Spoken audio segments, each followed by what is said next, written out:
Chapter 102. Ding ding ding ding. More than a dozen green lights struck Gu Fei like meteors. However, they could not hurt him at all. Each green light was wrapped in an incomparably sharp flying knife.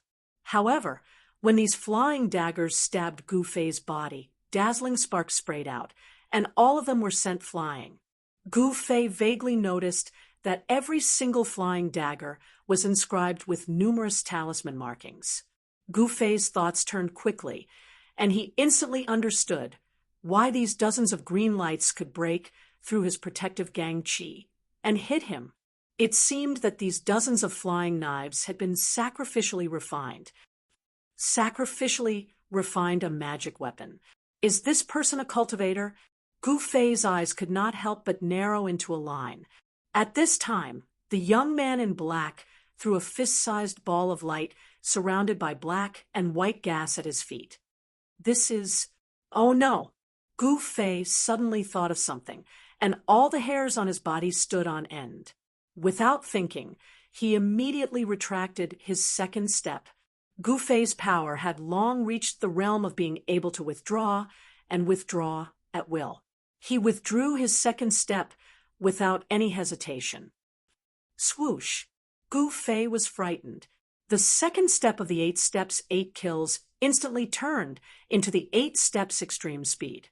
He rushed forward at an extremely fast speed, leaving a series of afterimages in the void. In an instant, he had rushed more than 10 feet in the air.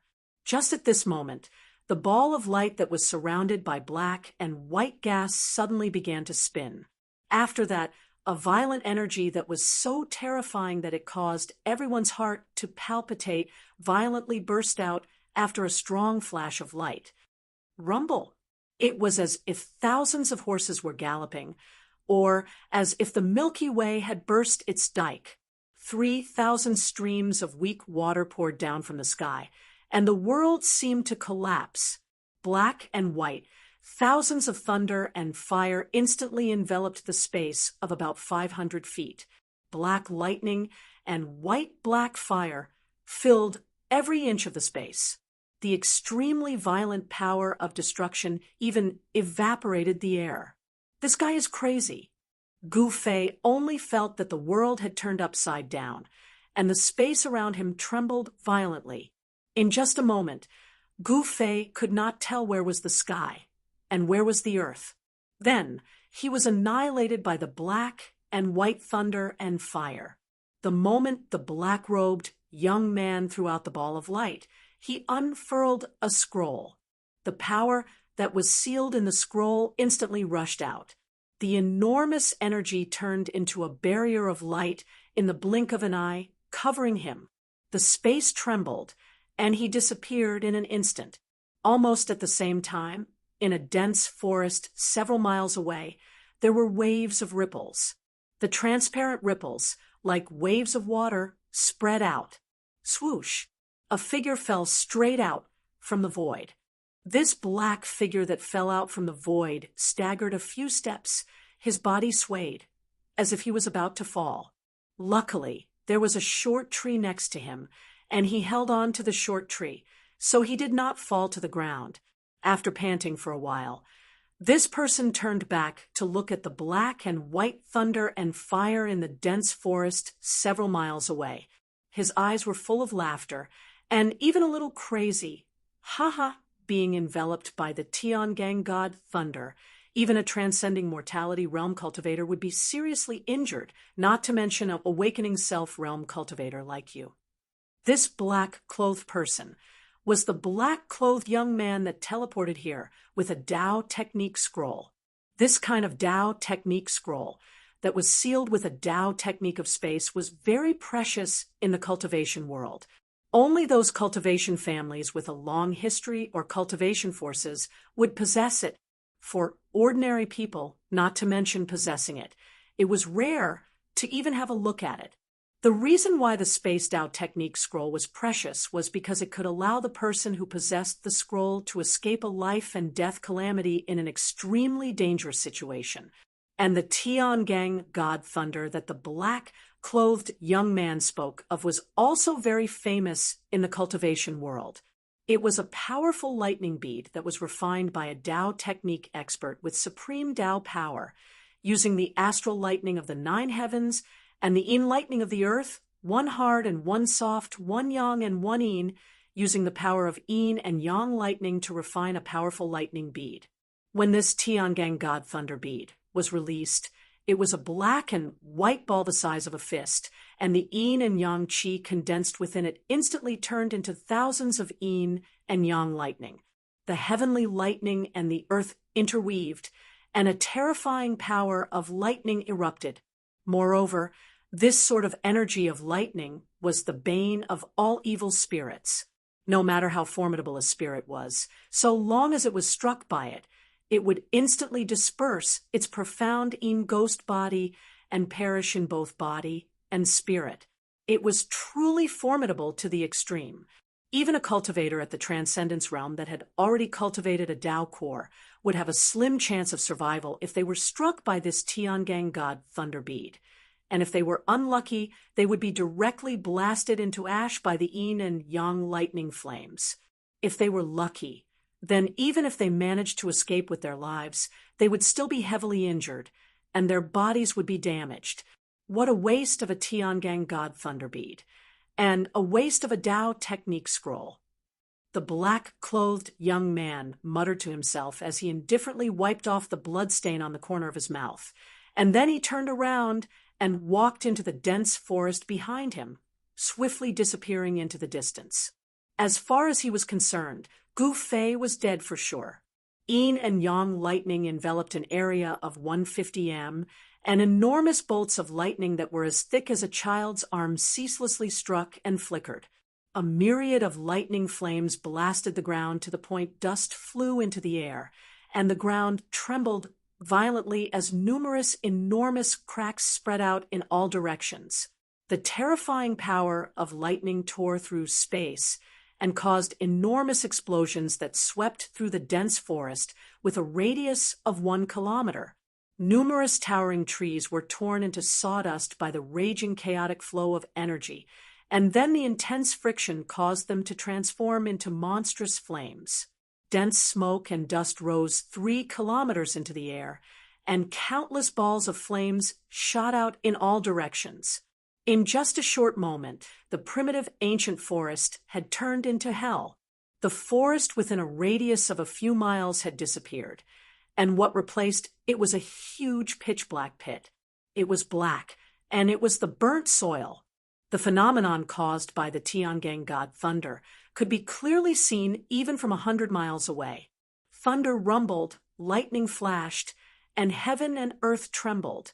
Dozens of miles away, the fleet that was traveling downstream also noticed the abnormality in front of them. "Miss, what is that?" On one of the Haotian trade caravan's ships. A servant in an emerald dress pointed to the front and said to a beautiful young man with white teeth and red lips who was waving a folding fan in his hand. The faint sound of thunder came from the front. A ball of strange black and white lightning flames was gradually weakening in the dense forest dozens of miles away, and thick smoke billowed into the sky. Everyone on the ship looked at this scene in shock. Could it be, there are cultivators fighting? As Miss Ling 13th of the Haotian trade caravan, Ling Luoyen more or less knew some secrets that ordinary people did not. White lightning flames and black lightning.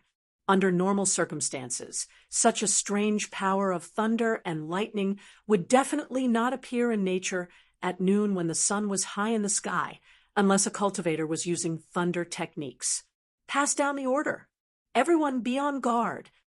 Although Ling Luoyen had not completely recovered from the fact that Gu Fei had left, she was still an outstanding figure in the Haotian trade caravan.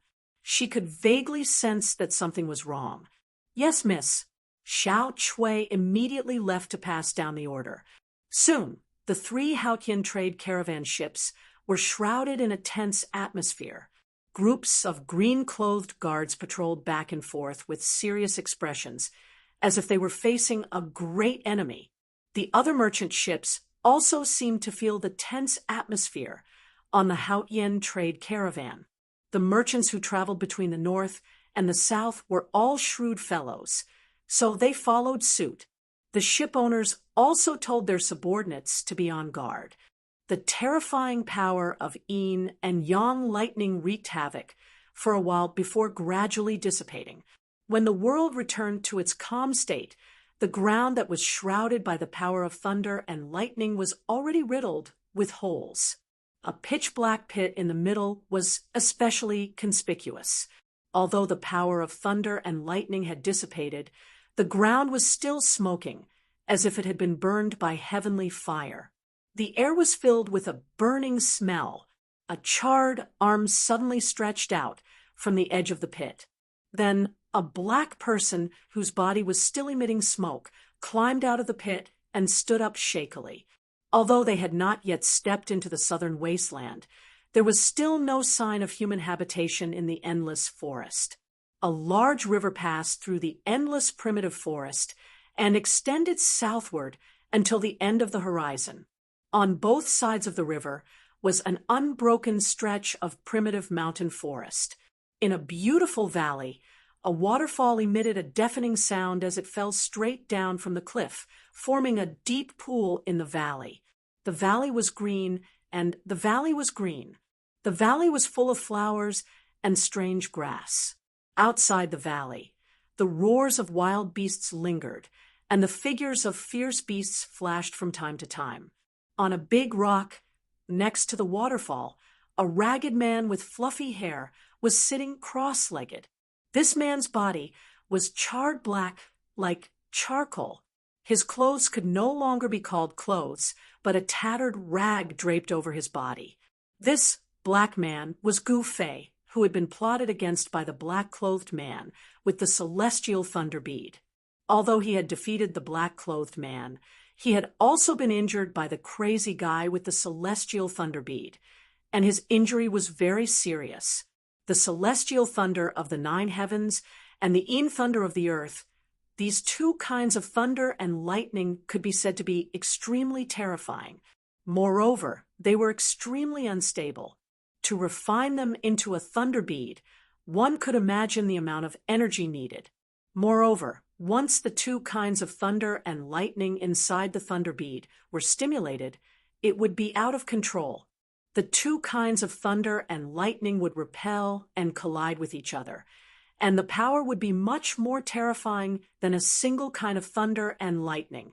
Fortunately, Gu Fei had copper skin and iron bones, and with the protection of the divine weapon's essence, he was not blasted into ashes by the destructive thunder and lightning that erupted from the celestial thunder bead.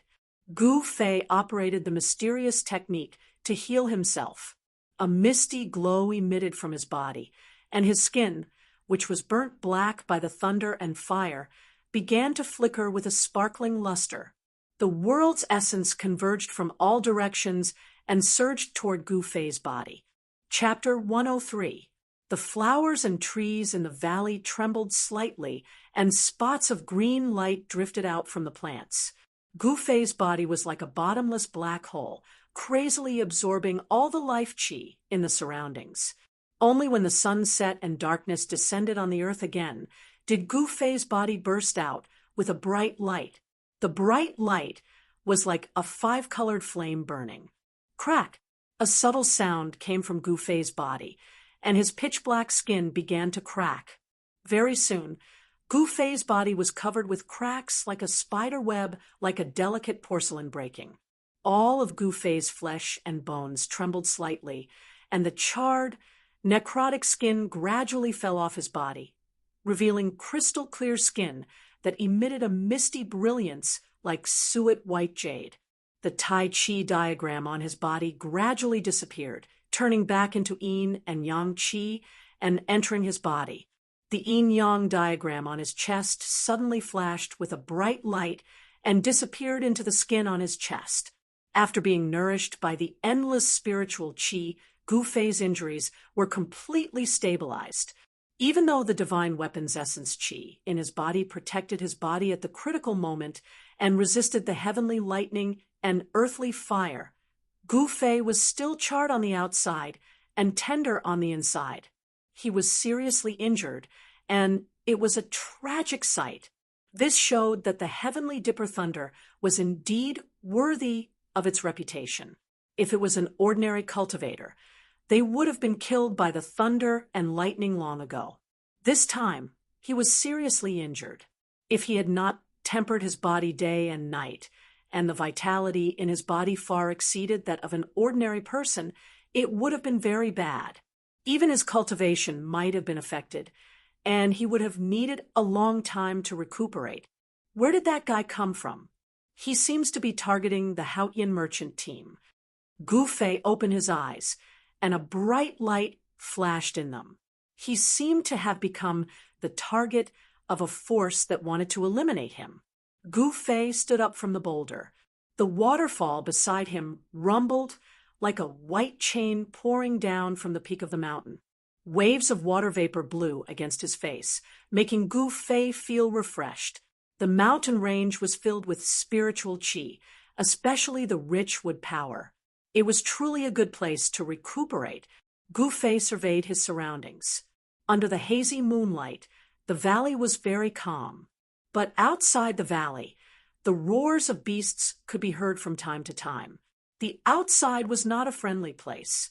I wonder if the people of the Haotian trading group can deal with those mysterious fellows.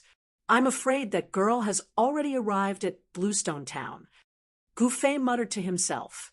He knew that, with this delay, the Haotian trading group's merchant ship had already left and might have already arrived at Bluestone Town. The girl he was talking about was the 13th daughter of the Ling family, Ling Luoyen. Squeak, squeak. Suddenly, a crisp chirp came from outside the valley.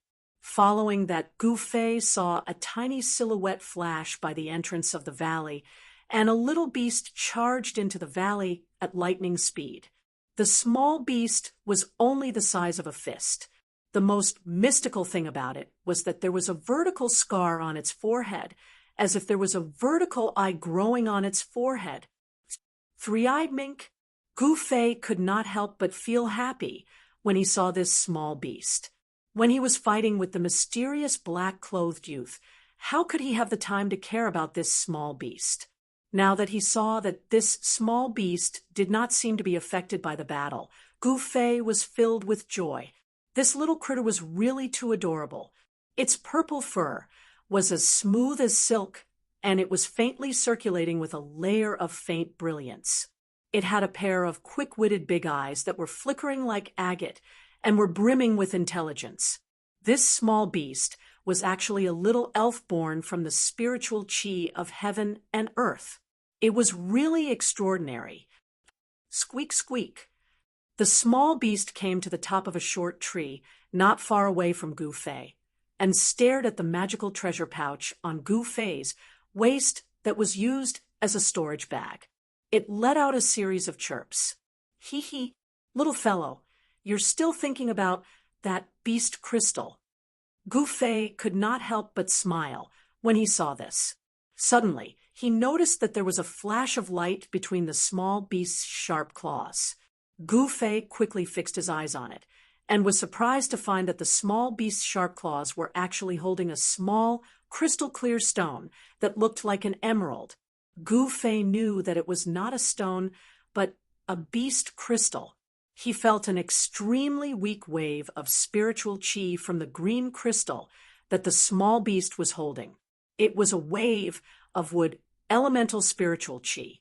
Although the green crystal was only the size of a little finger, it did indeed contain spiritual qi. He didn't know where this little critter found this beast crystal. Seeing that the spiritual qi it contained was so weak, it should be the beast crystal of a weak, fierce beast. Could it be that this little beast killed a fierce beast and obtained this beast crystal from the fierce beast's body? If that's the case, this small beast is too shocking. When Gu Fei thought of this, his heart could not help but tremble. Squeak, squeak. The small beast suddenly grabbed the small beast crystal and gestured at Gu Fei. Little fellow, what are you trying to do? Gu Fei said with a smile. This was really a psychic small beast. Unfortunately, it could not speak, so Gu Fei had no idea what it wanted to express to him. The small beast seemed to be a little anxious as it chirped and constantly used its little claws to point at the magical treasure pouch on Gu Fei's waist. The clothes on Gu Fei's body were tattered, but the magical treasure pouch on his waist was still considered intact and was not damaged by the power of thunder and lightning. The magical treasure pouch, refined by a great cultivator of the Imperial Void Realm, was not so easily damaged. After curiously looking at the small beast jumping and gesturing for a while, Gu Fei seemed to know what this small beast wanted to do. It seems to want to exchange that beast crystal with me. Gu Fei hesitantly took out the khaki-colored beast crystal from his magic treasure pouch. The beast crystal was the size of 2 adult men's fists. It was emitting a faint khaki-colored light, and a huge spiritual yuan fluctuation immediately spread out. Squeak, squeak. When the small beast saw that Gu Fei took out the beast crystal, it immediately chirped happily and waved its 4 claws. Whoosh! A purple shadow flashed, and the small beast pounced towards the beast crystal in Gu Fei's hand like lightning. Gu Fei did not stop it. He only felt a shake in his hand, and the small beast flashed away again. He looked down, and sure enough, on top of the beast crystal in his hand, there was another small piece missing. Gu Fei smiled helplessly and saw a green crystal rolling beside his feet. It was the beast crystal that contained a trace of Jupiter and spiritual chi that the small beast had taken out. Such a weak spiritual chi could hardly attract Gu Fei's interest. However, he still bent down and picked up the small, sparkling, and translucent beast crystal that was like an emerald and placed it together with the earthy yellow beast crystal into the magical treasure pouch. When Gu Fei was about to continue sitting cross-legged on the big rock and circulate his chi to heal his injuries, suddenly a cold and gloomy aura came from the direction of the entrance of the valley.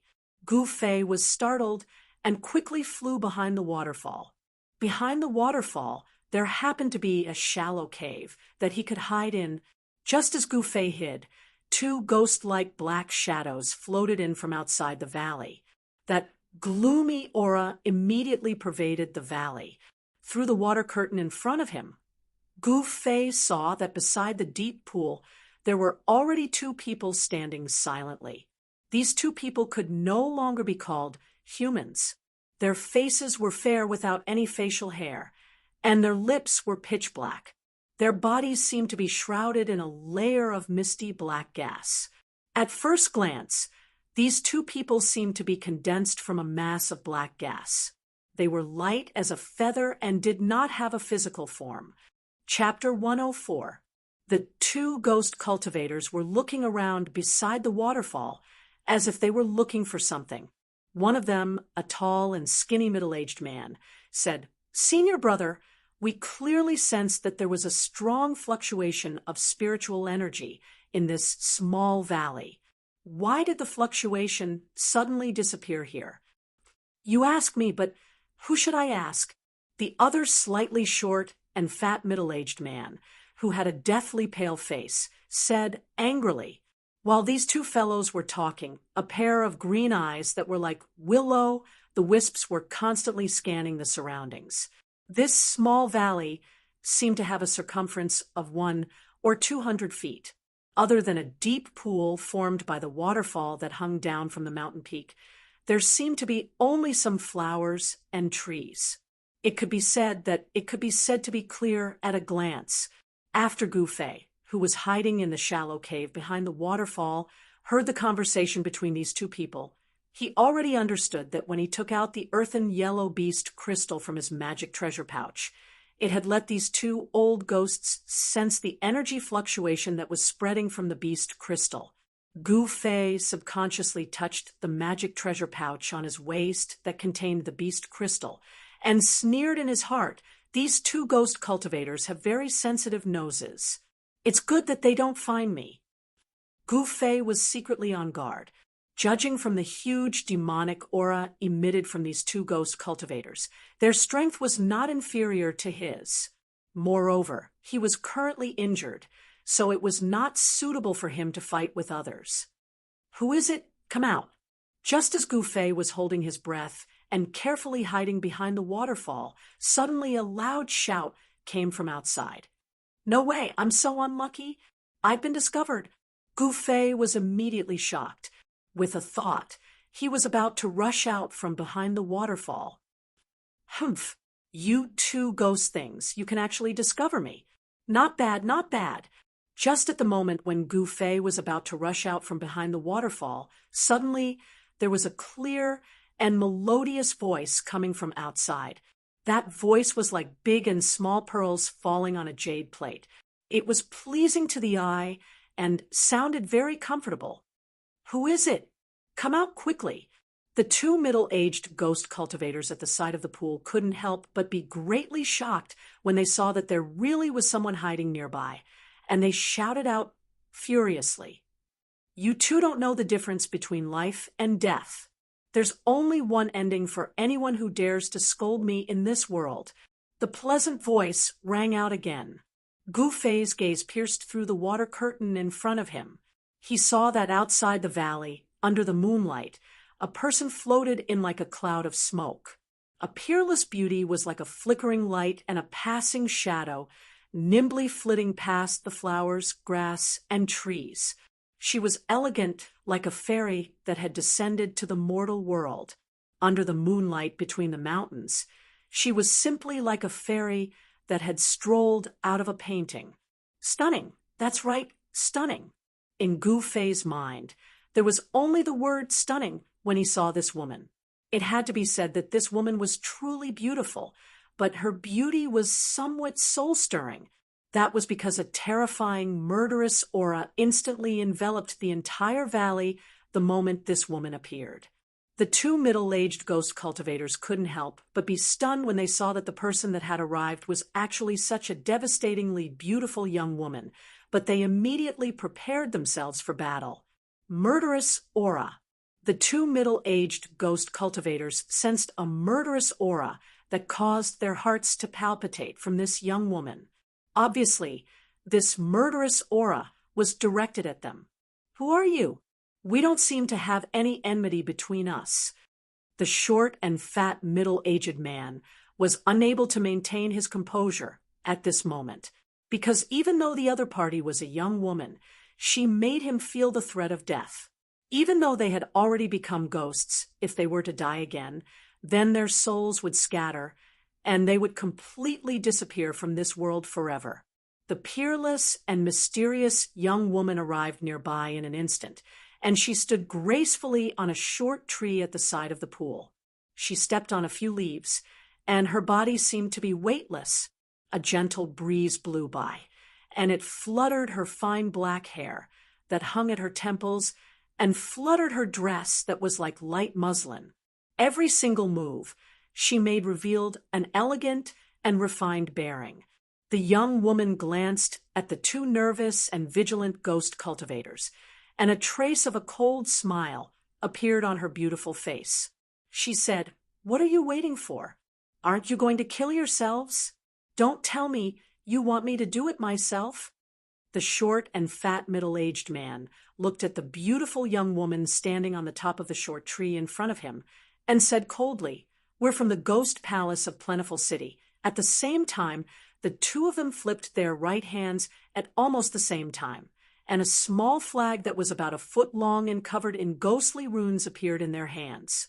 The two of them were tightly holding a small evil flag that was shrouded in black chi, and a faint ghostly shadow could be faintly seen. When Gouffet saw the two small flags appear in the hands of the two ghost cultivators, he couldn't help but be shocked. The two small flags were actually the 5 ghost flags. A few days ago, he, Lu Yunhe from the Guangqing Immortal Sect, and Ling Luoyan from the Haotian Trading Group were all trapped in the 5 ghost formation. They were almost refined by the ghost fire and lost their lives. How could Gouffet not be shocked when he saw the 2 ghost flags for the first time? "Humph, So what if you're from the ghost palace of Plentiful City? Since you're not willing to kill yourselves, then I have no choice but to reluctantly send you on your way. After the young woman finished speaking, she pressed her right hand forward. At the moment when the young woman's palm pressed forward, the two middle-aged ghost cultivators looked at each other and waved the 5 ghost flags in their hands at the same time. Suddenly, as a cloud of black chi swept out in all directions from the flags, it instantly drowned the figures of the 2 ghost cultivators.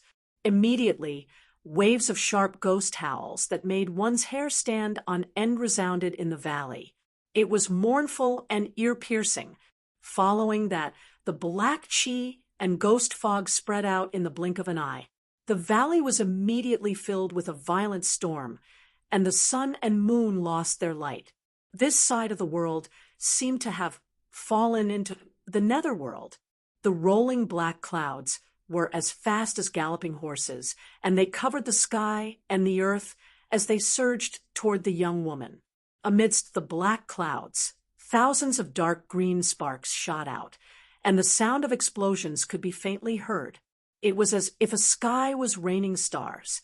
It was the extremely and poisonous ghost flame, lightning. If an ordinary cultivator were to come into contact with one of these dark green sparks, their bones and flesh would immediately melt and turn into a pool of yellow water. Even the origin spirit that was condensed in the Naiwan Palace would be burned into ashes by the ghost flame lightning. It could be said to be extremely sinister.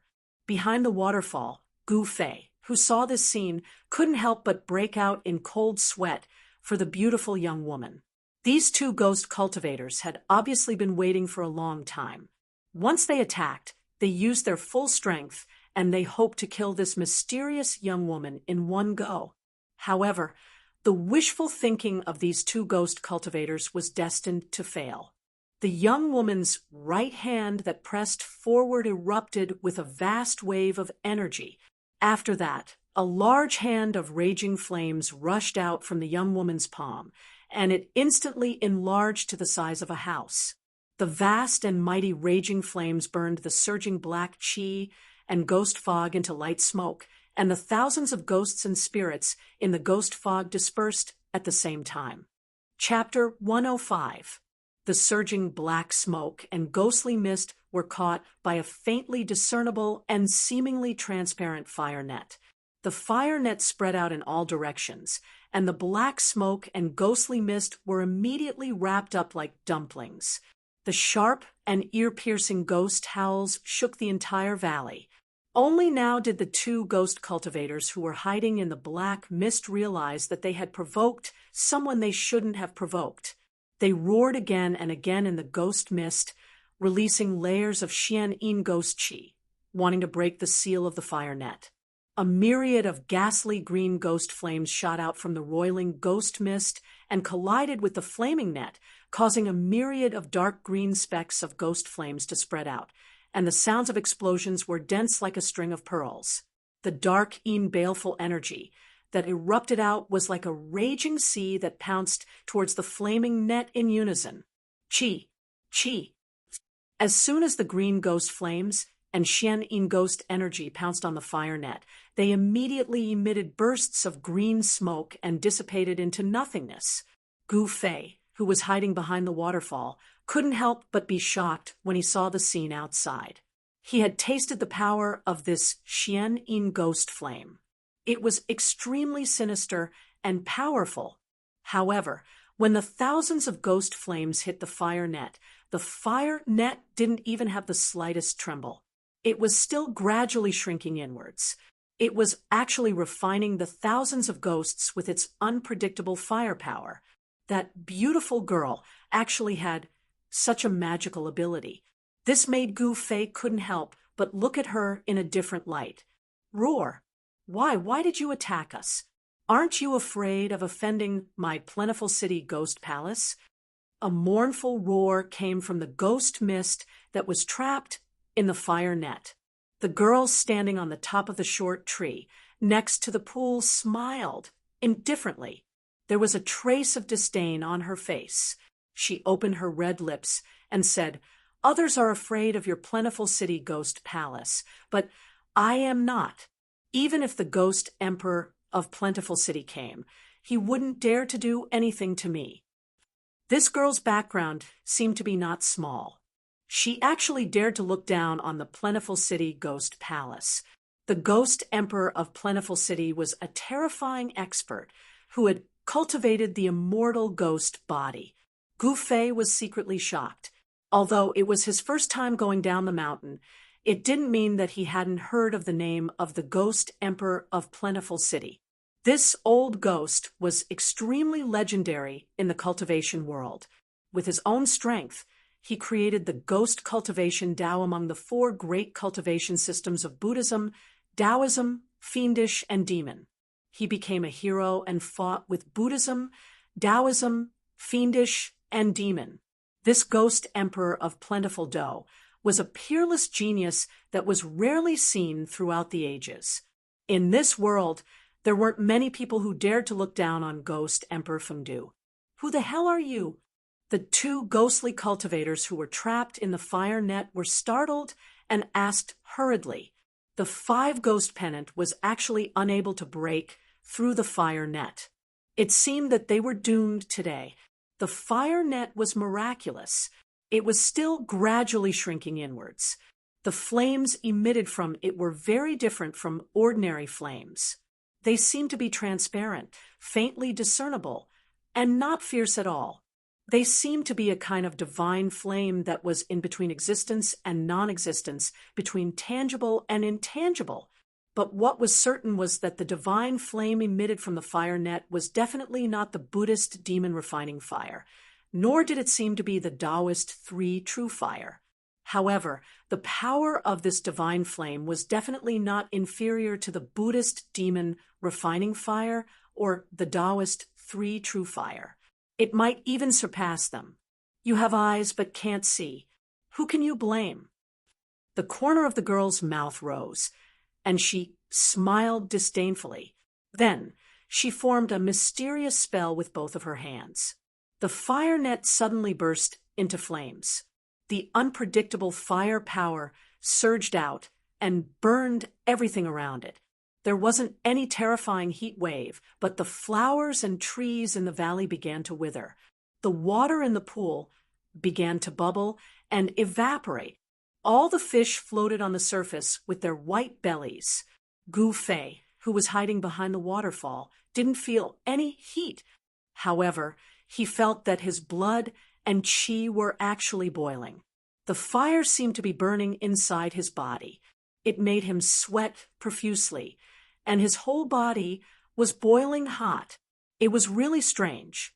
"Spare me, miss, spare me." In an instant, more than half of the surging black gas and thick, ghostly fog were refined. The fire net had shrunk to less than 10 feet. Vaguely, one could see 2 figures shrouded in ghostly fog under the fire net. They were faintly discernible in the ghostly fog, waving a large banner in their hands anxiously. Layers of dark, ghostly qi surged out from the 2 large black banners. In the hazy, ghostly fog, there were thousands of ghostly shadows wandering and howling. It was a creepy sound. "Humph! How dare you offend me? Death cannot wipe out your crimes. Obediently accept your death." The beautiful girl's face was as cold as ice. The coldness in her words was suffocating. She formed a spell with both of her hands and shot out a vast amount of fire origin power at the fire net. Sizzle! The ghostly fog that was shrouded by the fire net was refined into wisps of light smoke.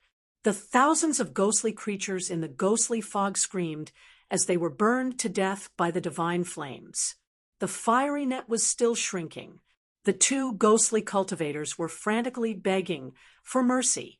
However, the young lady turned a deaf ear to the pleas of the 2 ghostly cultivators. She was unmoved and continued to manipulate the fiery net to refine the layers of ghostly mist. Thousands of malicious ghosts were instantly turned into nothingness. The 2 ghost cultivators who were shrouded in the fire net begged for mercy again and again. Just because of a disagreement, They'll fight to the death. This girl, Gu Fei couldn't help but be secretly shocked. This girl killed people at the slightest provocation. She was really arrogant and overbearing. If she knew that I was invisible, would she also attack me? Thinking of this, Gu Fei suddenly had an idea. He quickly restrained his breath and stood quietly in the shallow cave behind the waterfall. He didn't even dare to breathe loudly. Just when the two ghost cultivators were about to be refined together with the 5 ghost streamer by the fire net that emitted the strange divine flames, a few squeaks suddenly came from the dense forest outside the valley. The sound was so faint that it seemed to be the cry of some kind of beast. After hearing these cries, the girl's face lit up. "Count yourself lucky." The girl pointed at the fire net impatiently. Whoosh! The fire net that was shrouding the 2 ghost cultivators immediately flew toward the girl. The fire net shrank rapidly. The girl leaped up and grabbed the fire net that had shrunk to the size of a fist in her hand. Then she rushed out of the valley like the wind. In an instant, the girl's figure disappeared into the dense forest outside the valley. The 2 ghost cultivators didn't expect that the girl would suddenly leave. The 2 ghost cultivators who had escaped with their lives waved the big streamer in their hands repeatedly and retracted all the black chi and ghost mist that lingered around them. Then, the 2 ghost cultivators collapsed to the ground as if they had exhausted all the ghost energy in their bodies. However, their faces revealed the joy of surviving a disaster. "Senior brother, where did that girl come from?" The tall and thin ghost cultivator asked the short and fat ghost cultivator with lingering fear. "I don't know. This is not a good place. Let's leave quickly. If that girl comes back, we won't be able to escape death." The short and fat ghost cultivator didn't care about his weak body and struggled to stand up. The battle just now was extremely dangerous. If they had been a little later, the 2 of them would have been refined by the girl into a mysterious ghost body. Their souls would have been destroyed, and they wouldn't even be able to enter the reincarnation cycle and reincarnate. The 2 of them had lost a lot of power and vitality. Even the 5 ghost streamer in their hands, which had shrunk to about a foot, had become dim and dull. The ghosts that had condensed on it had long been refined. "Humph. Want to leave? Leave your life behind." The 2 ghost cultivators were just about to leave when the waterfall nearby them suddenly exploded. Amidst the splashes of water that filled the sky, a figure charged out from the waterfall like a bolt of lightning. Chapter 106. The person who suddenly attacked was Gu Fei. This was a once-in-a-lifetime opportunity. These 2 ghost cultivators had almost been completely refined by the mysterious girl, and their vitality was greatly injured. This was the time when they were at their weakest. Boom! Using the 8 desolate steps, he shook open the water curtain in front of him and rushed out from behind the waterfall. With just 1 step, Gu Fei appeared in the sky above the 2 of them like a god of war. Without any hesitation, Gu Fei directly struck the 2 of them with his most powerful attack.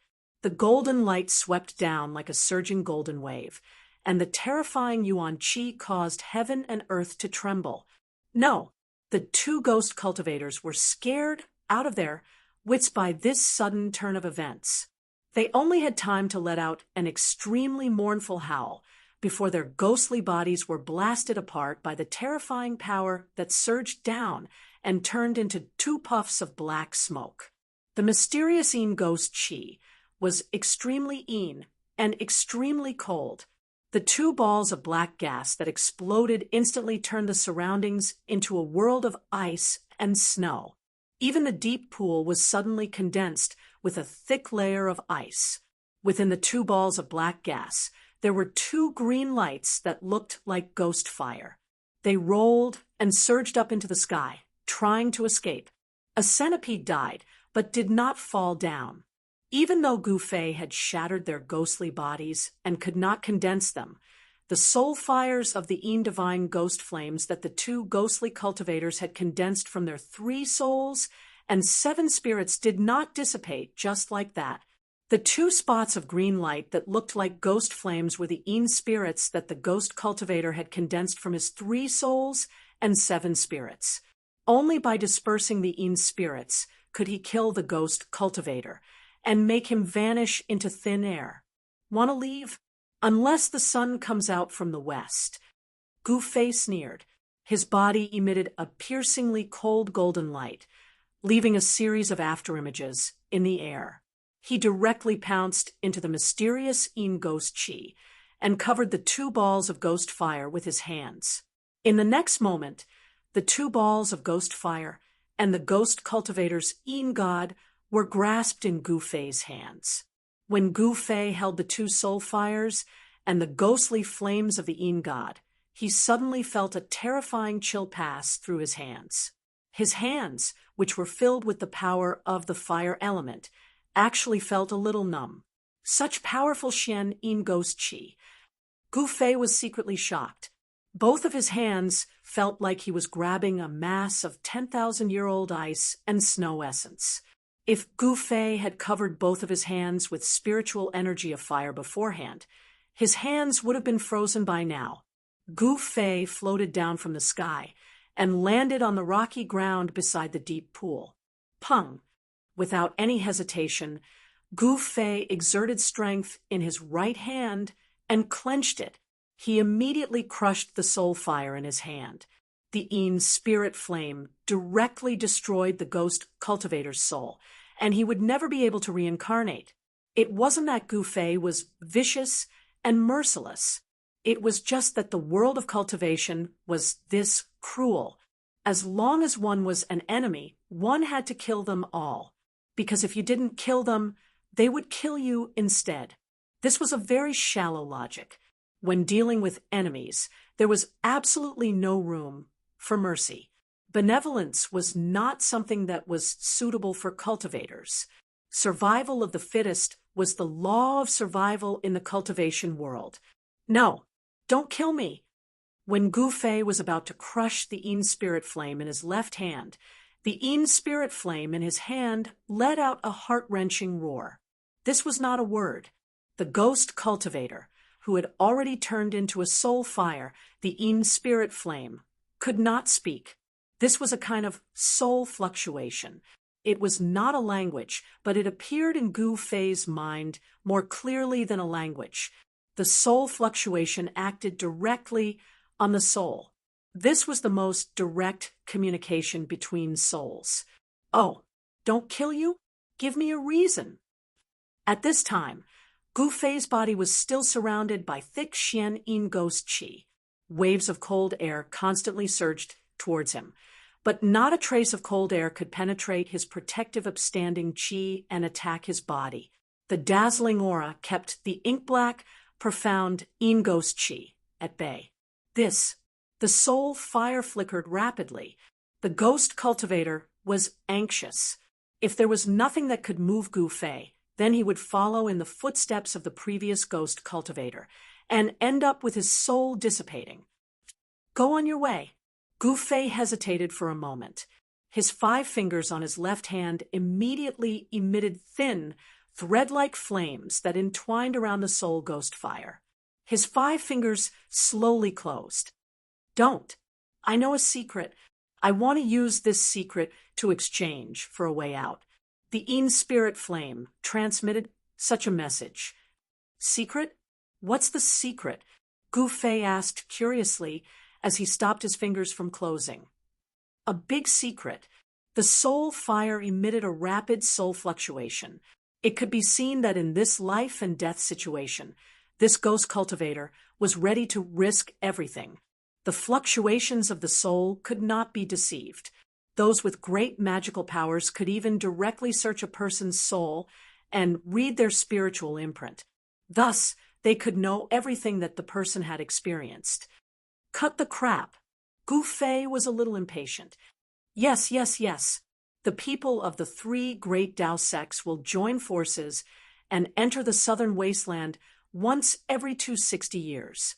This time, our plentiful city ghost palace received news that there is a strange place in the southern wasteland that opens every 260 years.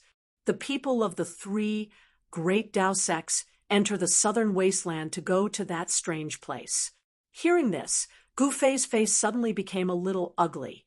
He pondered for a moment, and then asked, "Could it be that you are here for the people of the three great Dao sects? It's not just our plentiful city ghost palace. The people of the Buddhist, demon, and demon forces have also sent their outstanding successors to the southern wasteland to make things difficult for the three great Dao sects. This ghost cultivator wanted to exchange for a chance of survival, so he told everything he knew without holding anything back. The Buddhist, demon, and ghost forces have all come. It seems that this trip to the ruined sky realm will not be simple." Gu Fei couldn't help but frown. Even in the three great Taoist sects, the ruined sky realm was highly confidential. Ordinary disciples had no idea what kind of place the ruined sky realm was, and outsiders had no idea where it was. How did the four great forces know that the ruined sky realm was in the southern wasteland? It seemed that there was a problem with the three great Dao sects. Could it be Gu Fei couldn't help but think of Zhao Xuanji, who had forced him into a desperate situation twice and almost lost his life to the leaf fire flying sword?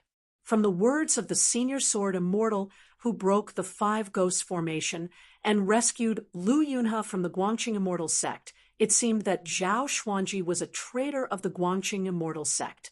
Could it be that Zhao Xuanji was behind all of this?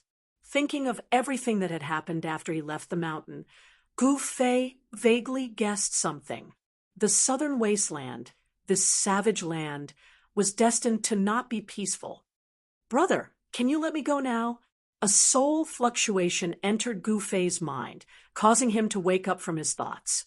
Gu Fei looked at the green ghost flame in his hand and smiled. "Let you go? Isn't that releasing a tiger back into the mountains? I won't do such a stupid thing." Chapter 107. Under the moonlight, in the deep valley, beside the waterfall pool, a cloud of black qi and ghost mist suddenly emitted a piercingly cold golden light. The black qi immediately dissipated like snow under the sun. Gu Fei dispersed the black qi and ghost mist around him and was about to leave when he suddenly saw two things on the ground from the corner of his eye. So he walked forward. On the ground, there were two black bags that were the size of a palm and seemed to be woven from some kind of hair. "What's that?" Could it be?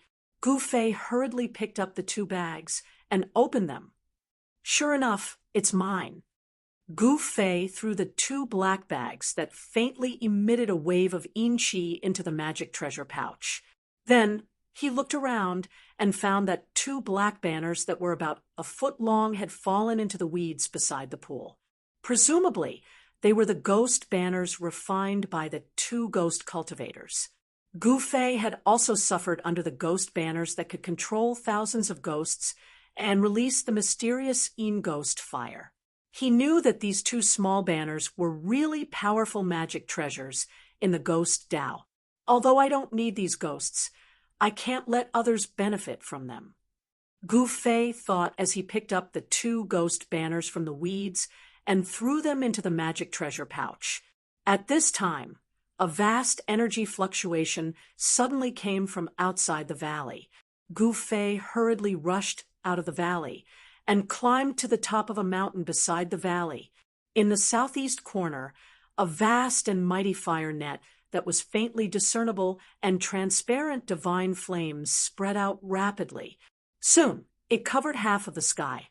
What surprised Gu Fei was that on the fire net, there stood a young girl in clothes whiter than snow. Under the light of the faint fire, the young girl seemed to be dyed with a layer of faint golden luster. She was like a fairy that had descended from the ninth heaven. As her clothes fluttered, it seemed that she would fly away with the wind at any time. She stepped on the fire net and covered all directions. As she descended, the trees around her were all turned into flying ashes. What he saw in front of him caused Gu Fei to be extremely shocked. Vaguely, he heard a few indistinct cries coming from the dense forest that was covered by the fire net. She's capturing that three-eyed divine mink. Gu Fei was apprehensive. For the sake of capturing a small beast, she actually destroyed an entire mountain forest. This woman's methods were truly formidable. She didn't have any misgivings. The forest that was enveloped by the fire net was being destroyed. Countless beasts were fleeing, but regardless of whether they were extremely powerful beasts or weak and docile animals, all of them could not escape death. Suddenly, the young girl seemed to sense something and turned her head to look in Gu Fei's direction. Gu Fei was startled and hurriedly turned to leave. The young girl only saw a blurry figure flash by. She was operating the fire net with all her strength to capture that mystical little critter. Even if there were people spying on her from the side, she wouldn't pay any attention to them. No one dared to interfere with her matters. This was the absolute confidence born from her formidable strength. Gu Fei had seen the domineering behavior of the young girl. She wanted to take someone's life without saying a word. This kind of person was absolutely not someone he wanted to provoke. Moreover, in order to kill those two ghost cultivators, he had used all his strength. His injuries that had just stabilized seemed to be showing signs of flaring up again. After identifying the direction and listening to the sound of the flowing water, Gu Fei followed the river and passed through the dense forest for dozens of miles. Then, he stopped at the bottom of a cliff by the river. On the cliff, there were many caves that looked like honeycombs eroded by the wind and rain. Gu Fei used a huge rock to seal himself in one of the caves.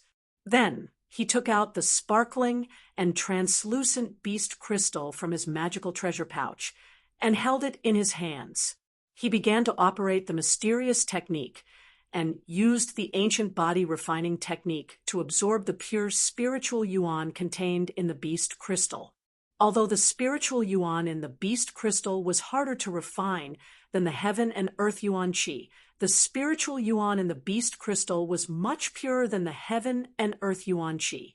In order to quickly heal his injuries, Gu Fei had to think about this beast crystal.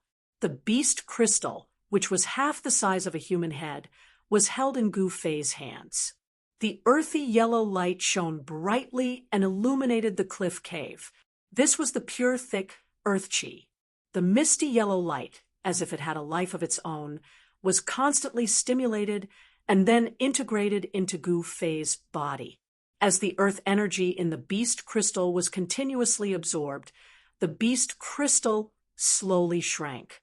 The pure and majestic spiritual yuan continuously surged into Gu Fei's body. The spiritual yuan in the beast crystal, after the initial refinement of the five-colored natal qi in his dantian, spread to every part of his body. All the muscles, bones, and flesh in his body unconsciously trembled slightly, slowly refining the spiritual yuan that was transported to every part of his body, and then melting it into his own yuan qi. Gu Fei was shrouded in the misty yellow light. The earth energy flowed ceaselessly and finally gathered in Gu Fei's body. After one night, the beast crystal had shrunk by more than half, and it looked to be the size of a child's fist. When the night receded and the sun rose, the beast crystal had shrunk to the size of an egg, becoming a big crystal-clear bead. Until then, Gu Fei stopped absorbing the spiritual yuan and opened his eyes. As expected, with the nourishment of the spiritual yuan in the beast crystal, Gu Fei's injured body was no longer a problem. Of course, the amazing healing power of Gu Fei's body was also a big reason why his injured body could recover so quickly. After refining his body day and night, it was, of course, very fast for him to recover from injuries.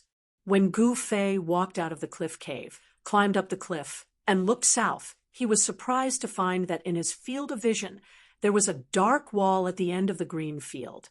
Is that the Bluestone town? Gu Fei was shocked. The river that was flowing south had changed its course. It no longer flowed south, but southwest. That pitch-black wall stood beside the river that had been diverted. I can't act rashly, according to the ghost cultivator. Other forces in the world of cultivation have also sent people into the southern wasteland. The Bluestone Town is a place that must be passed to enter the southern wasteland. The situation in the southern wasteland has become very complicated. I should completely recover from my injuries before going to the Bluestone Town. This was not cowardice, but caution. All the major forces had already sent their outstanding disciples to the southern wasteland. Gu Fei had to be careful. The disciples of other forces were no worse than the younger generation of the three major Taoist sections. Wasn't there a disciple of the younger generation in the demonic path who used a demonic saber to fight against Li Lingfeng? The world was big, and there were many capable people. One could not underestimate the people of the world. Gu Fei urgently needed time to recover from his injuries. In the next few days, he operated the mysterious technique in the primeval forest. He absorbed the Yuan Qi from all directions and tempered his injured body. The closer he got to the southern wasteland, the fewer ferocious beasts in the forest. However, these ferocious beasts became more and more terrifying. Gu Fei found traces of many huge beasts in the area beside the river. Many of them were terrifying, ferocious beasts. Gu Fei was too lazy to pay attention to these ferocious beasts. Apart from looking for something to fill his stomach when he was hungry, he spent the rest of his time sitting cross-legged in the cliff cave and operating the mysterious technique. The spiritual energy of the plants converged, and a green brilliance flickered continuously in the cliff cave. The spiritual energy around Gu Fei was dense, and a hazy green radiance enveloped his body. Wisps of pure spiritual energy of the plants flowed into his body, and his injured body was constantly nourished by the gentle green glow. Traces of clotted blood were discharged from his pores. After another 2 days, Gu Fei's injuries were completely healed. His entire body was filled with a vast amount of Yuan Qi. Every inch of his flesh and blood contained great power. Chapter 108. The southern wasteland had a vast territory. Unlike the central plains, more than 90% of the southern wasteland was covered by primeval forests. Greenstone Town was located in the middle of the endless forest. Instead of calling Bluestone Town, it would be more appropriate to call it a city. The city wall was 200 feet high, isolating Greenstone Town from the forest outside. It was necessary to build a city wall. The city wall was 200 feet high, enough to stop most of the beasts from entering the town. Of course, if there were some rare flying beasts, the city wall would not be able to stop them. Therefore, the Yen Kingdom sent an elite army to guard Greenstone Town.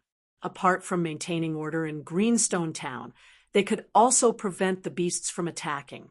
There were 4 city gates in the east, west, south, and north of Bluestone Town. The northern city gate faced the ferry several miles away.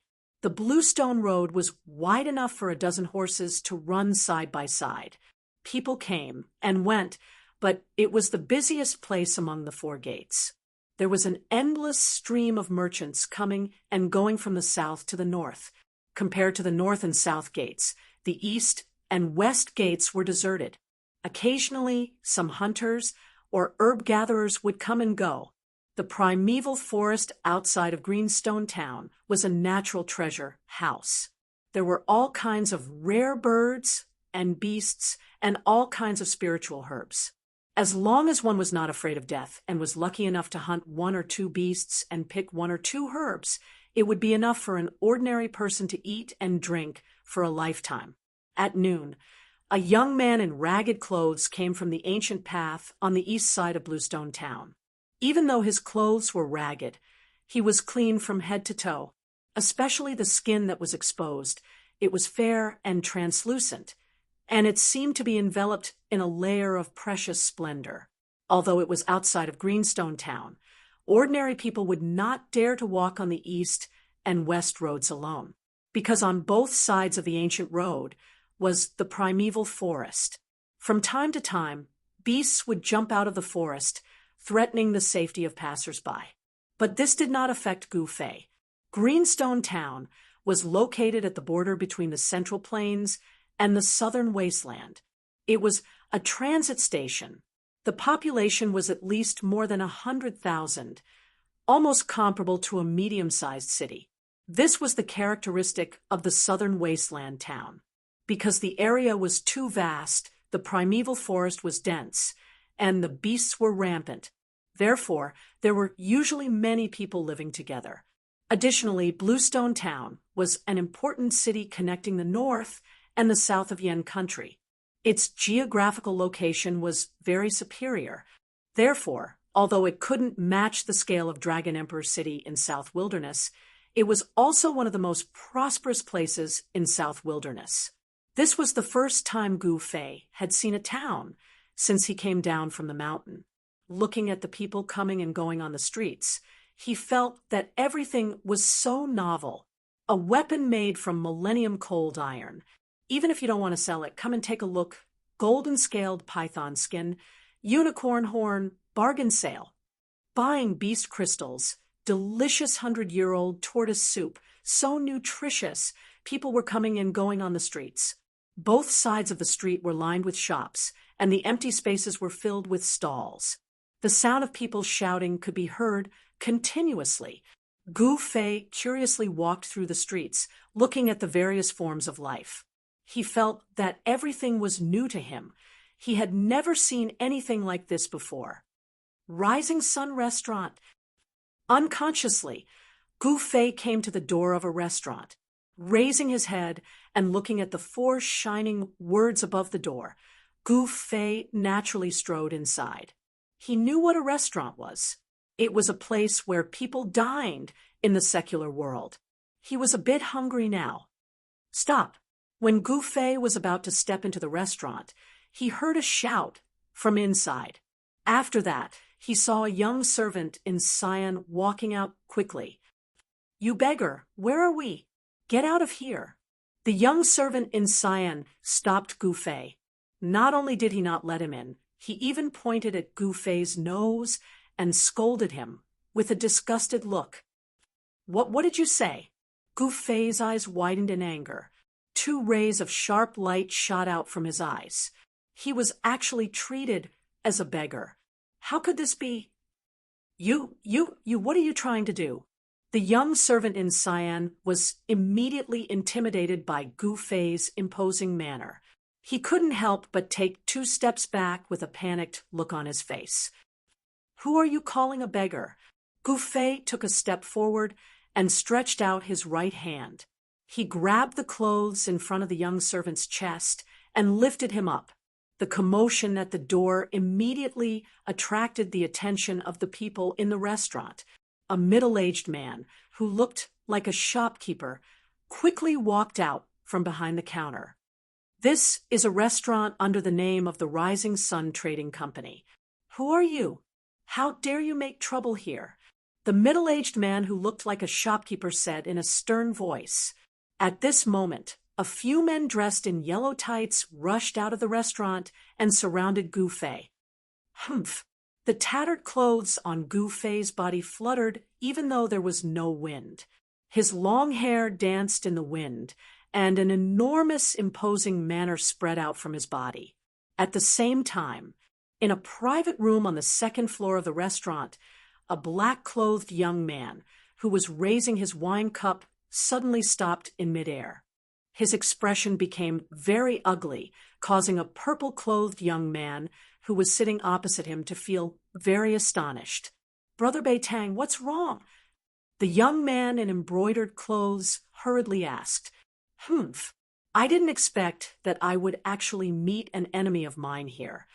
The black-clothed young man heavily placed the wine cup on the table in front of him and said fiercely, a murderous glint flickered in his eyes, "Ah, The purple-clothed young man couldn't help but frown when he felt the obscure, murderous aura emitted from the black-clothed young man.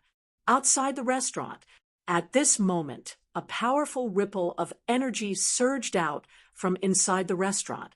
A figure silently appeared at the entrance of the sand restaurant. "Young lord!" "Step back." "Yes." The middle-aged man, who looked like a shopkeeper, did not hesitate or say anything else. He hurriedly retreated with the few yellow-clothed guards. His attitude was extremely respectful. Gu Fei felt pressured. He stared at the figure that suddenly appeared. His instincts told him that this person was an expert that could not be underestimated. It was a young man in his 20s. He was tall and slender. He was dressed in white and had an elegant demeanor. However, his appearance was not very outstanding and could even be said to be slightly ordinary. However, this person's eyes were extremely sharp. As they flickered with light, his gaze was like a blade or a sharp sword. His ordinary appearance, when paired with a pair of eyes like that, he seemed to stand out from the masses. Without a doubt, this person's cultivation was extremely powerful. Gu Fei was rather shocked. He did not think that he would meet such an expert in a restaurant. This person was only a few years older than him, but his cultivation made Gu Fei feel that it was unfathomable. He put down the green-clothed manservant who was still in the air, and the manservant immediately scrambled to escape. The servant already knew that he probably offended someone that he should not have offended today. "I have failed in disciplining my servants and have offended you. I hope that you will not lower yourself to the same level as those servants. I have prepared some water and wine as an apology. I wonder if you will do me the honor." The young man had a faint smile on his face as he spoke in a manner that was neither servile nor overbearing. "That's great." Gu Fei smiled and strode into the Rising Sun restaurant. Chapter 109. The small commotion only attracted the attention of a small portion of the people in the Rising Sun restaurant. The young master of the Rising Sun led Gu Fei straight to the second floor. Gu Fei found that even on the first floor, there seemed to be many xiuzha exchanging toasts and talking loudly. There were many xiuzha in this important town of the south that traveled north and south. When Gu Fei ascended to the second floor, he immediately felt a few extremely obscure divine senses sweeping towards him. This was definitely something that only an expert could do. Gu Fei was slightly surprised that there were so many hidden experts in this small restaurant. The few divine senses flashed past and disappeared. It was difficult to identify the source of the divine senses. Gu Fei couldn't help but frown. The feeling of being spied on was very bad. As for the young master of the Rising Sun, it seemed as if he didn't notice anything wrong. He led Gu Fei to a private room. This was a private room by the window. It could clearly see the endless stream of pedestrians on the street. "I am Chu Tian of the Rising Sun Trading Company. I apologize to you again. My subordinate was reckless. Brother, please don't be offended." After the two of them sat down, the young master of the Rising Sun cupped his hands and apologized to Gu Fei again. "Don't mention it. I am Gu Fei. I am just an ascetic cultivator," Gu Fei said indifferently and revealed his identity. An ascetic cultivator. When Chu Tian heard this, he couldn't help but feel secretly happy. This kind of practitioner, who didn't belong to any sect, was the easiest to rope in. He could already see that Gu Fei was extraordinary. The young master of the Rising Sun, Chu Tian, immediately wanted to rope in Gu Fei. "Ha! It is really a great thing to be able to befriend Brother Gu. I wonder where Brother Gu is cultivating now. And where are you heading to?" Chu Tian asked. Gu Fei took a sip of the fragrant tea, then said, "People like us, the 4 seas are our home. We go wherever we go. Now, I want to go to the southern wasteland to see for myself. Now, Gu Fei was more cautious. The current situation in the southern wilderness was complicated, and there were many people who were against the three great Taoist sects. If people knew that he was a disciple of the Taishan sect, he was afraid that it would cause unnecessary trouble. There were still over 20 days before the opening of the ruins' heavenly realm. Gu Fei didn't want to cause any trouble on the way to Dragon Emperor City in South Wilderness. To the southern desolate land, Chu Tian said, happily, our Rising Sun Trading Company is also going to the southern desolate land. Aren't we going the same way? Brother Chu is also going to the southern wasteland. I see that the people of the Haotian merchant group are also heading to the southern wilderness. Why are there so many people rushing to the southern wilderness? Gu Fei asked. Haotian caravan. Brother Gu also knows about the Clear Sky merchant group. Chu Tian's expression became a little strange. What's so strange about that? Gu Fei said calmly. Even a cultivator like Brother Gu, who is dedicated to cultivation, also knows about the Haotian merchant group. Our Rising Sun Trading Company is far inferior to them. Chu Tian sighed, but he looked a little gloomy. At this moment, the door of the private room was pushed open. Gorgeous maids in palace attire walked in, carrying stacks of delicacies in their hands. This kind of enjoyment and treatment could only be experienced by the customers in the private room. Brother Gu is not a businessman, so of course you don't know the reason. This season of the year is the most abundant season in the southern wasteland, not only our Yen kingdom, but also the other three empires. Many merchants come to the southern wasteland to purchase goods. The Haotian merchant group is a competitor of our Rising Sun Trading Company. I see. No wonder Chu Tian's expression became a little ugly when he heard about the Haotian merchant group. It turns out that the two sects are enemies. After the maids placed the dishes on the table, they left. The last maid closed the door of the private room. Only Gu Fei and Chu Tian were left in the private room. Brother Gu, please. Although Bluestone Town is not as prosperous as the Central Plains, there are many rare birds and beasts. The delicious dishes cooked with them are hard to find elsewhere. As he spoke, Chu Tian stood up and filled the wine cup in front of Gu Fei. The wine in the cup was dark green and fragrant. Its color was like amber, and it was thick. It was a rare wine. Gu Fei did not comment. He only smiled and drank the wine in one gulp. This young master of the rising sun, Chu Tian, wants to win me over, but he has made a mistake. If I was really a cultivator without a sect, I might be moved by his sincerity. I have to admit that Chu Tian is indeed bold, broad-minded, and has some tricks up his sleeve. Compared to Ling Luoyan, Chu Tian was more like a businessman. However, after drinking the wine, Gu Fei's expression changed immediately. Roar. Bastard, you deserve to die.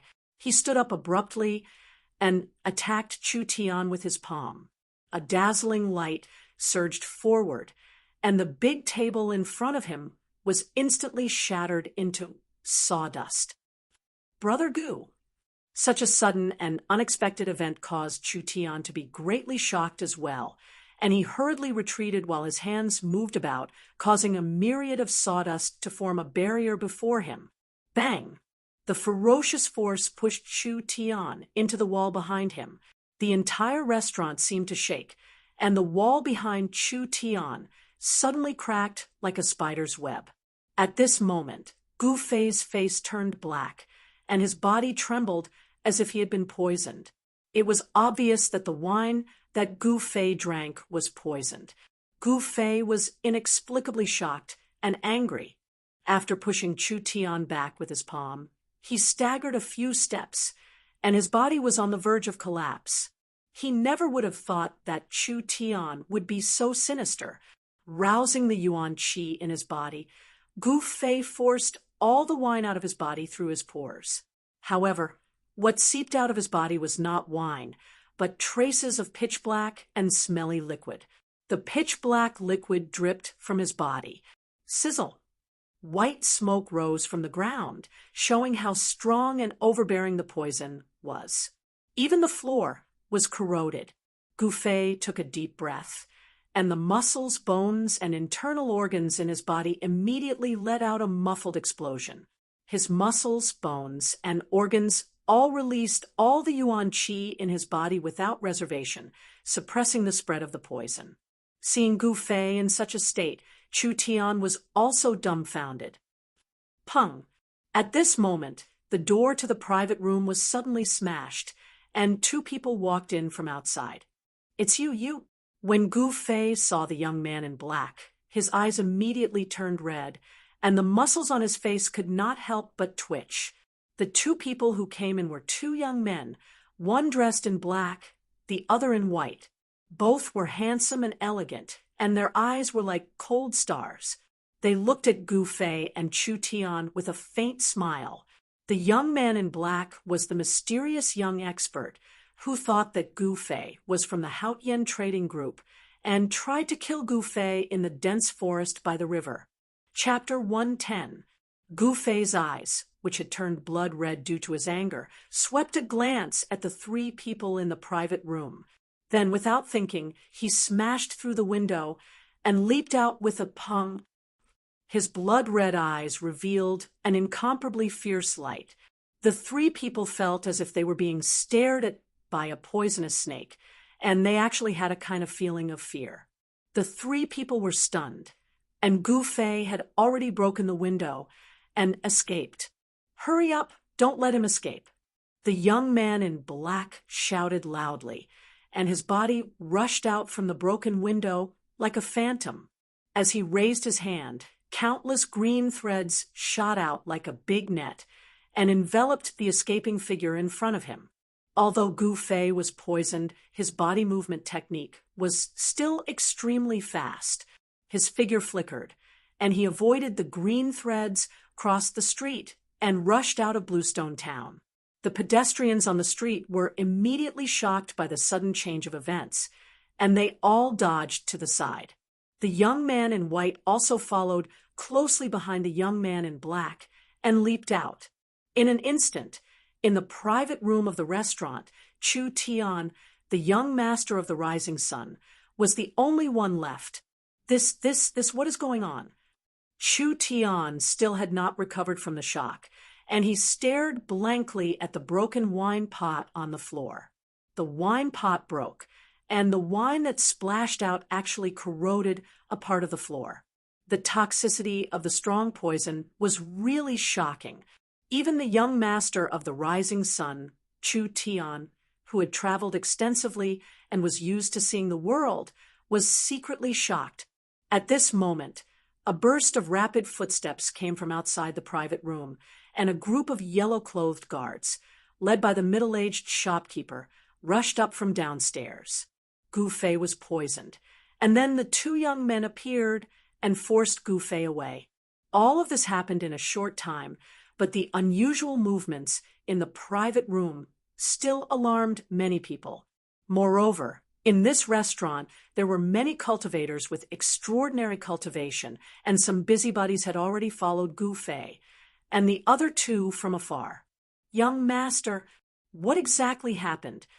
The middle-aged shopkeeper asked carefully. He saw that the private room was in a mess, and the young master Chu Tian was leaning against the wall.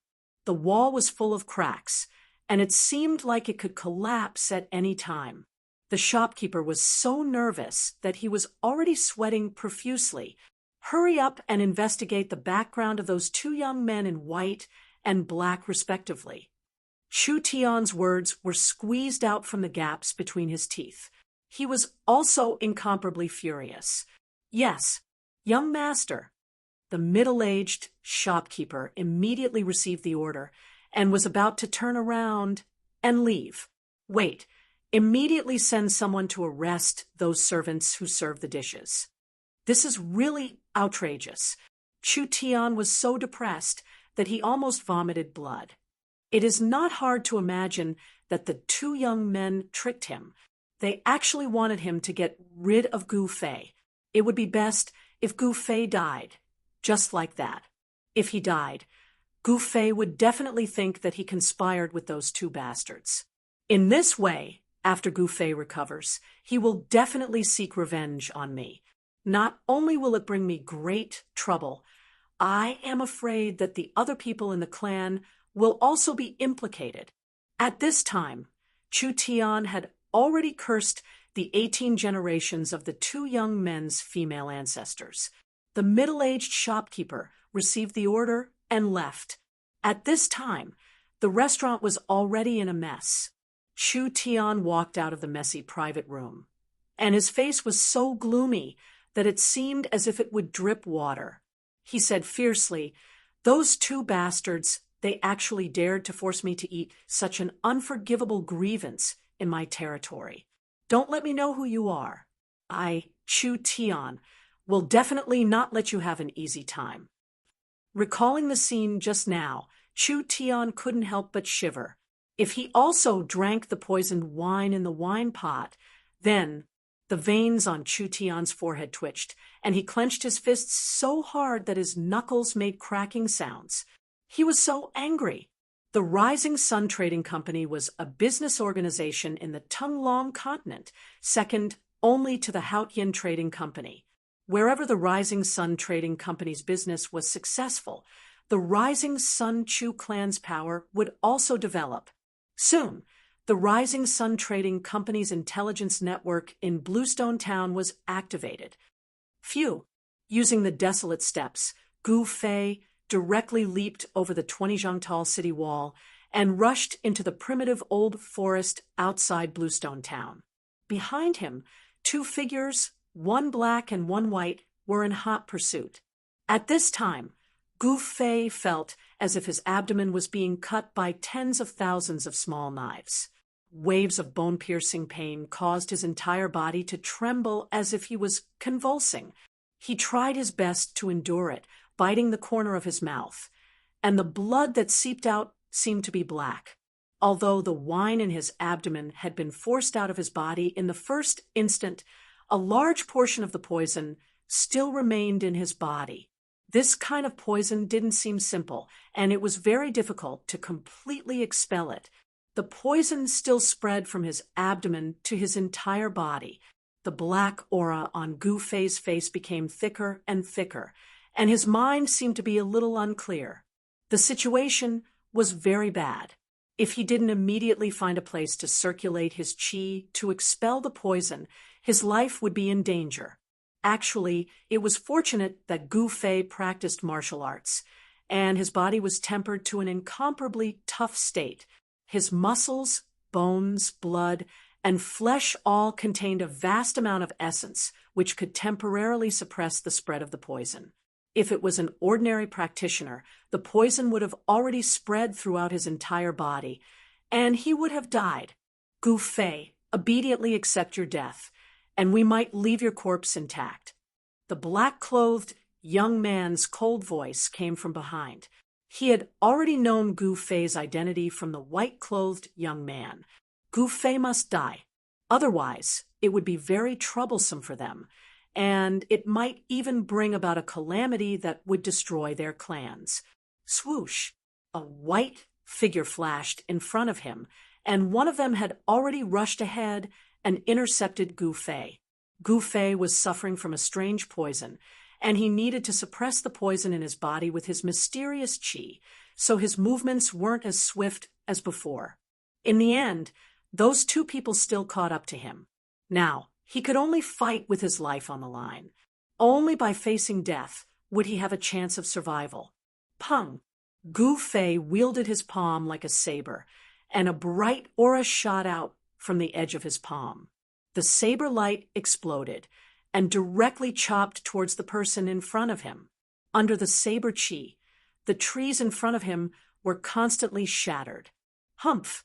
A trace of disdain flashed in the eyes of the person in front of him. He also wielded his palm like a saber, and similarly chopped out. A saber light swoosh! With a sound, it tore through the void and instantly collided with Gu Fei's saber light. Boom! As if two thunderbolts violently collided, a burst of dazzling light burst out, and a terrifying saber chi swept out. The surrounding trees suddenly collapsed, turning into sawdust that flew out in all directions. Gu Fei's hair danced wildly, and his eyes were like cold lightning. With his injured body, his strength was greatly reduced, and he couldn't compete with the person in front of him. He was directly forced by that person's saber to cough up blood and retreat. Behind him, there was a large net made up of green energy threads that were as sharp as blades. It had already sealed off all his escape routes and was closing in on him from behind. Wherever the energy net passed, the grass and trees were all cut into thousands of pieces. Gu Fei soared into the sky and took a step in the air. Both of his hands brandished a dazzling saber light and cut open the energy net that was coming towards him and rushed out of the heavy encirclement. Chapter 111. The scorching noon sun hung high in the sky, scorching the earth. However, the endless primitive forest outside of Bluestone Town did not feel hot at all. Towering trees with lush branches and hundreds of zhang old vines climbed and twined, casting a large shade in the forest. Boom, boom, boom! In a forest dozens of li away from Bluestone Town, trees were constantly falling and branches and leaves were flying everywhere. The birds nearby were frightened and flew away in a panic. The beasts in the forest were scrambling to escape. There was a chase going on here. Two figures, one in black and one in white, were emitting waves of terrifying energy. They were unleashing powerful attacks towards a fleeing figure in the forest ahead of them. The pursuers were handsome, but their faces were murderous. They were two young experts. The one being chased was a greenish-purple youth in ragged clothes who looked like a beggar. The black-clothed youth stretched out his right hand, and countless green threads rushed out of his palm and rushed forward. The green threads were like rain, like sharp blades that cut through the void. Nothing could stop them, and they cut everything in front of them. Regardless of whether it was a large tree or a path of flowers and grass, they were all cut into thousands of pieces by the green threads. The youth's footwork was marvelous, and he barely dodged the green threads the moment they attacked him. However, some of the green threads still swept across his back. A few bloody marks appeared on the youth's back. His skin was split open, and his body of bronze and iron was also injured at this time. It showed that the black-clothed youth's magical power was extraordinary. What a pity! The black-clothed youth could not help but curse a few times when he saw that his attack had failed again. The white-clothed youth placed his hand on the hilt of the saber at his waist, ready to launch a fatal attack at the fleeing person at any time. The saber at the white-clothed youth's waist was not an ordinary item. The scabbard was engraved with mysterious talismans, and there was a faint brilliance flowing on the talismans. Even so, an extremely obscure, murderous saber chi still passed through the scabbard that was sealed by the talismans. This saber was not an ordinary divine weapon, but more like a saber that had been refined by a cultivator. Moreover, it was obvious that not an ordinary cultivator could refine such a murderous saber. The talisman on the scabbard seemed to be suppressing the spirit of the divine saber. Without a doubt, if this godly blade were to be unsheathed, it would shake the heavens and the earth. Perhaps even the heavens and the earth would lose their color because of this godly blade. This was definitely a great killing weapon. The white-clothed youth's hand was covered in sweat as he held the saber. His eyes were fixed on the figure moving through the dense forest in front of him. He didn't draw his saber because he couldn't find an opportunity to kill in one strike. He had his own difficulties. Even with his ability, he could only use this divine blade 3 times a day. In other words, he could only use it 3 times. After 3 strikes, If the enemy did not die, then he would be the one to die. Because at this moment, his cultivation had been completely exhausted by those 3 slashes. At this moment, his life and death were in the hands of the enemy. You 2 despicable and shameless bastards, as long as I don't die today, you can just wait to die? Gu Fei was enraged as he desperately ran through the dense forest. The strange poison in his body was acting up, and for a moment he felt as if thousands of ants were biting his muscles, bones, and flesh. That feeling made him go crazy. But the next moment he felt as if thousands of small knives were stabbing his body. The pain was so painful that his vision turned black, and he almost fainted. Endless pain was ravaging his nerves and destroying his will. But he gritted his teeth and endured it. No matter how much pain he suffered, he still maintained a trace of consciousness in his mind. He couldn't fall like this. If he did, then he would be doomed eternally. Roar! With a roar of grief and indignation, Gu Fei suddenly pounced forward like a crazy wild beast. A few green threads brushed past him and took away a few drops of blood on his body. The power of the mysterious black-robed man's divine ability was not small. With a wave of his hand, he could shoot out green energy threads that were as sharp as blades. After Gu Fei was poisoned, he could no longer use the essence of the divine weapon that had been smelted into his body. His body that had been tempered hundreds and thousands of times was swept by the green threads. It was as if he was cut by a divine weapon. Faint traces of blood appeared on his skin. Although the flesh and bones weren't really injured, it did indeed injure Gu Fei. However, the biggest threat didn't come from the black-robed young man, but from within Gu Fei's body, as well as from the white-robed young man who hadn't drawn his saber. An extremely dangerous aura enveloped Gu Fei. The source of this aura was the white-robed young man. This was a pressure that made even Gu Fei's heart palpitate. It was as if there was a divine saber floating above his head, ready to chop down at any time. The person was like the saber, and the saber was like the person. This person's entire body emitted a tyrannical saber chi. He was actually a rare saber refiner in this world. The white-robed young man's aura was connected to the divine saber at his waist. Before the saber was unsheathed, it had already caused Gu Fei to be alarmed. Swoosh, swoosh. Passing through the dense forest, he constantly changed his direction, making it difficult for the white-robed young man's saber intent to lock him down. The dense forest provided him with an opportunity to escape. If it was in an open space, he would have long been caught by the 2 people behind him. Gu Fei sprinted through the forest. Blood gushed up his throat, but he forcefully swallowed it back down. Now, his injured body was gradually unable to withstand it. However, the sharp, murderous aura behind him was getting closer and closer.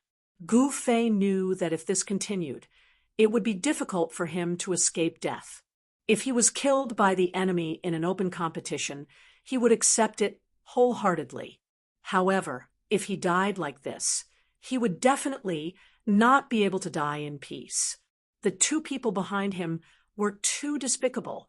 Their methods were too despicable. How could Gu Fei be willing to die like this? He was unwilling. He hated it. The situation before him had to be changed. Otherwise, he would definitely die. He identified the direction, turned around, and sprinted towards the denser forest in front of him.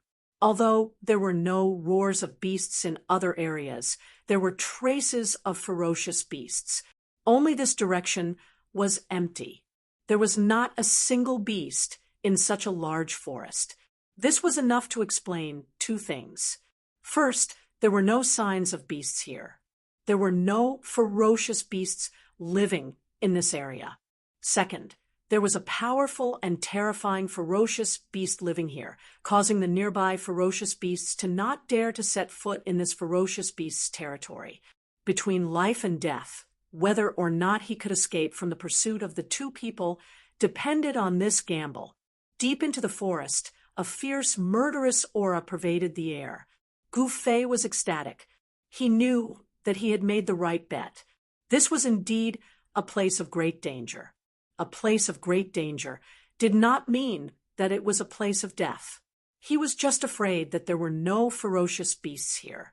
If there were, then Gu Fei could take advantage of the chaos to escape from the two people's pursuit.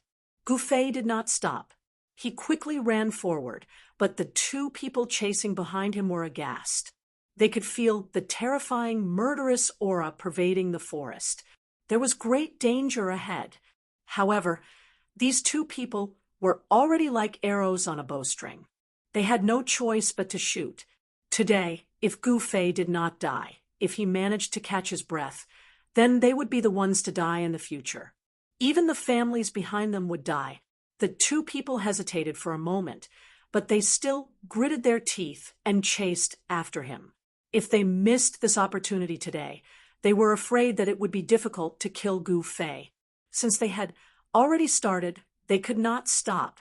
After traveling for a few miles, the murderous aura in the forest became even more intense.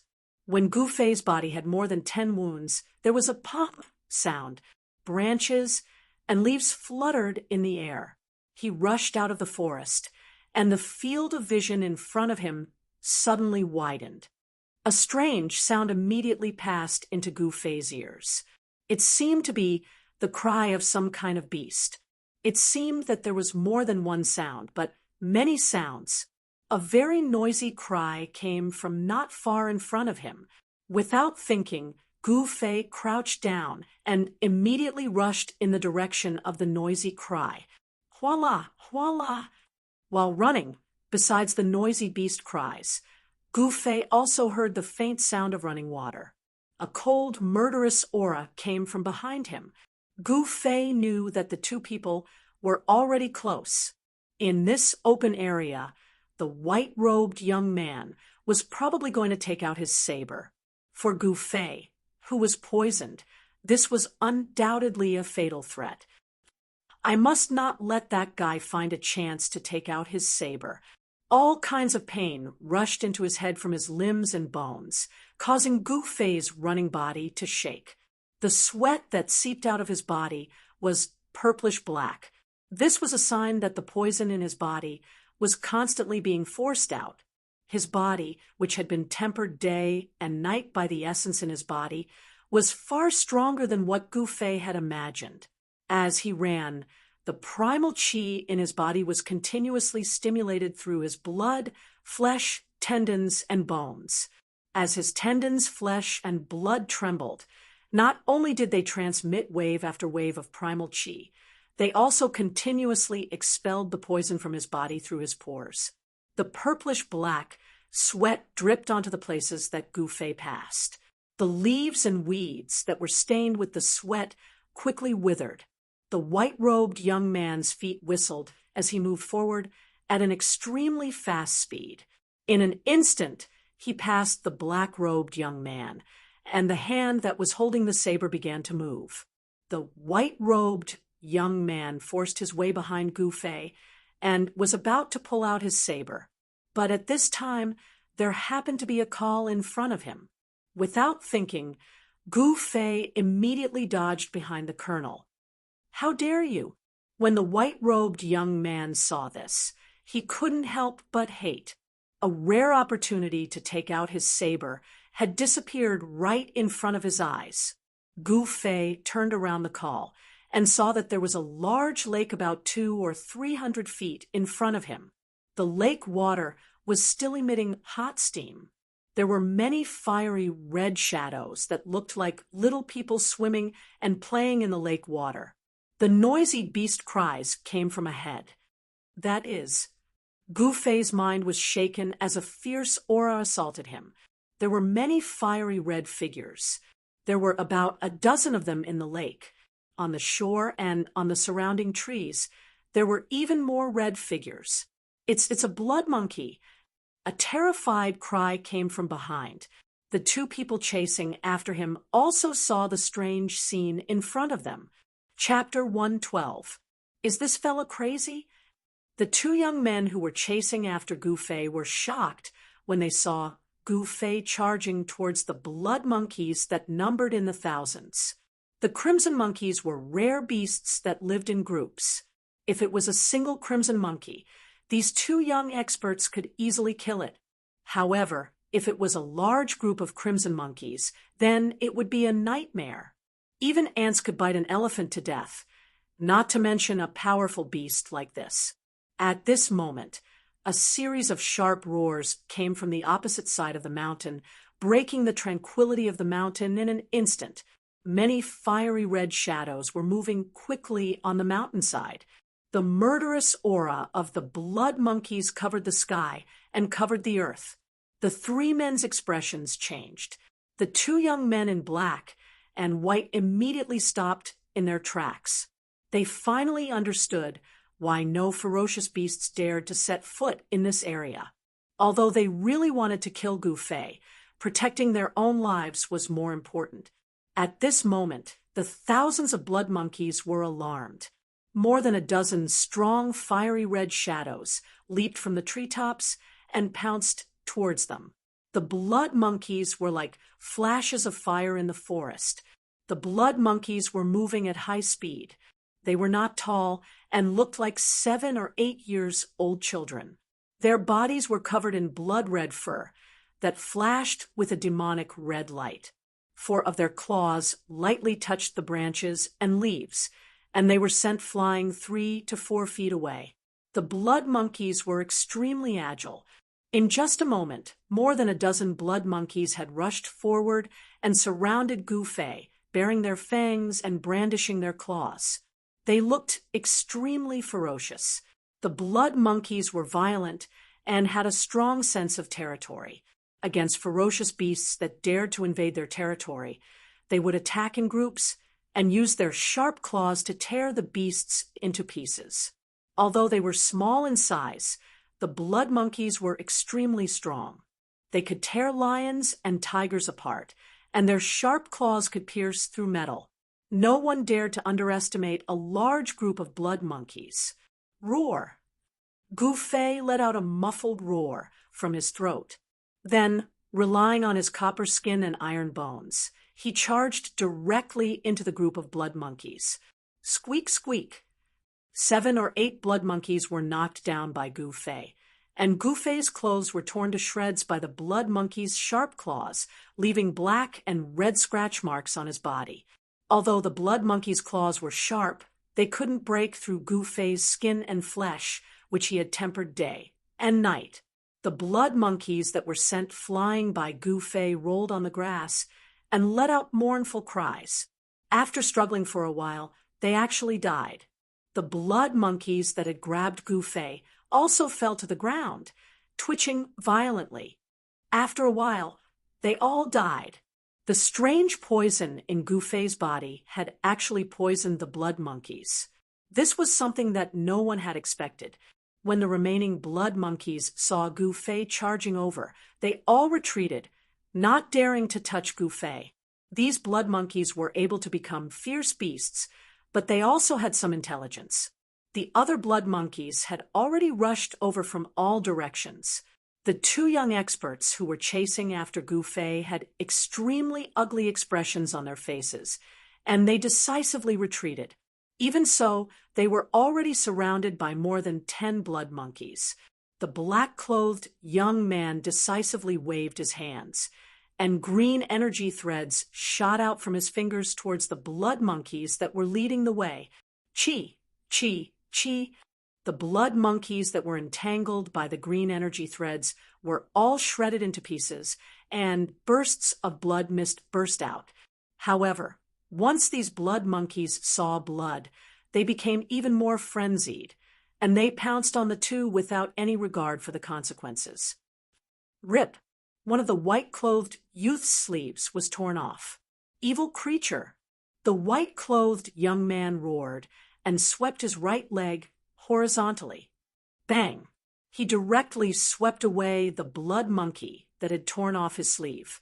However, just as one blood monkey was sent flying, another one pounced on him. This kind of strange blood monkey was extremely agile and had a pair of sharp claws that could pierce through stone and gold. It was a very strong attack power, and it was not a good thing to fight against a large group of blood monkeys.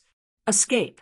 The black-clothed young man and the white-clothed young man were not ordinary people, and they acted decisively.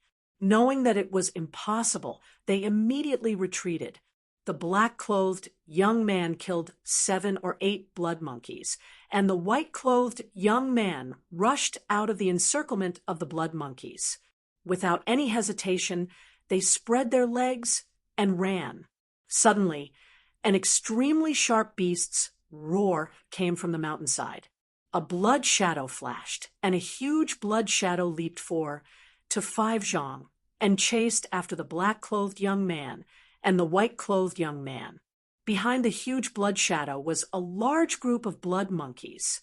There were at least 200 to 300 of them, and they leaped and dashed towards the 2 of them. They were like countless flickering flames, extremely conspicuous. Oh no, that's the Monkey King. Seeing this, the 2 of them were immediately scared out of their wits. Without looking back, they turned around the call and rushed into the dense forest. Among the large group of blood monkeys, there must be an especially special Monkey King. The Monkey King that was chasing after the 2 young experts was more than 3 zhang tall, and it was much more robust than the other blood monkeys.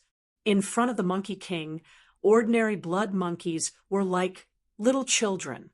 Its blood red fur shone with a bloody demonic light under the sunlight, and its 4 limbs were filled with a strong sense of power. Its pair of eyes emitted 2 rays of ominous light. Even though they were more than 20 zhang apart, Gu Fei could still feel the coldness in its eyes. Whoosh! The huge Monkey King's blood-red figure streaked across the sky and dashed into the dense forest, leading a group of blood monkeys into the forest. Not long after, a peerless saber aura that caused even the heaven and earth to lose their color burst out from the dense ancient forest.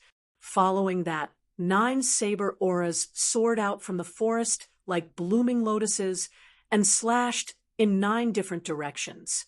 Obviously, the Blood Monkey King and its group of blood monkeys had caught up to the 2 of them, forcing the white-clothed young man to use his fiendish divine saber.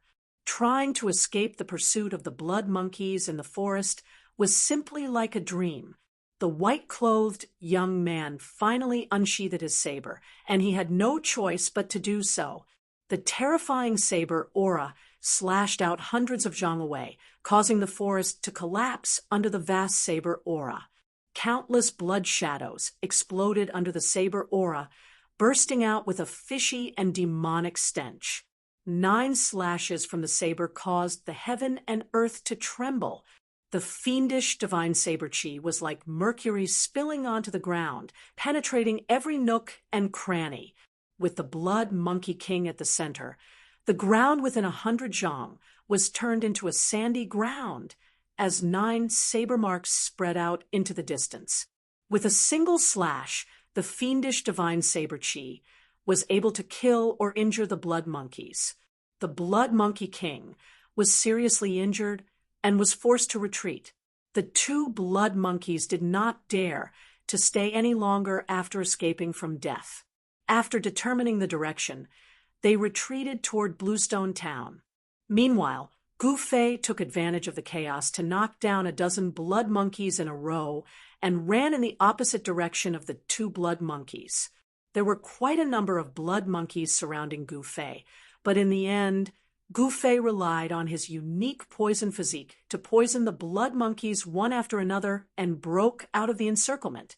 After frantically running for 20 to 30 miles, Gu Fei finally couldn't hold on any longer and fell into a mountain stream, falling into a coma. However, even in a coma, Gu Fei's body was still rejecting the poison in his body. The Taiji Yin Yang fish ball also appeared in front of his chest.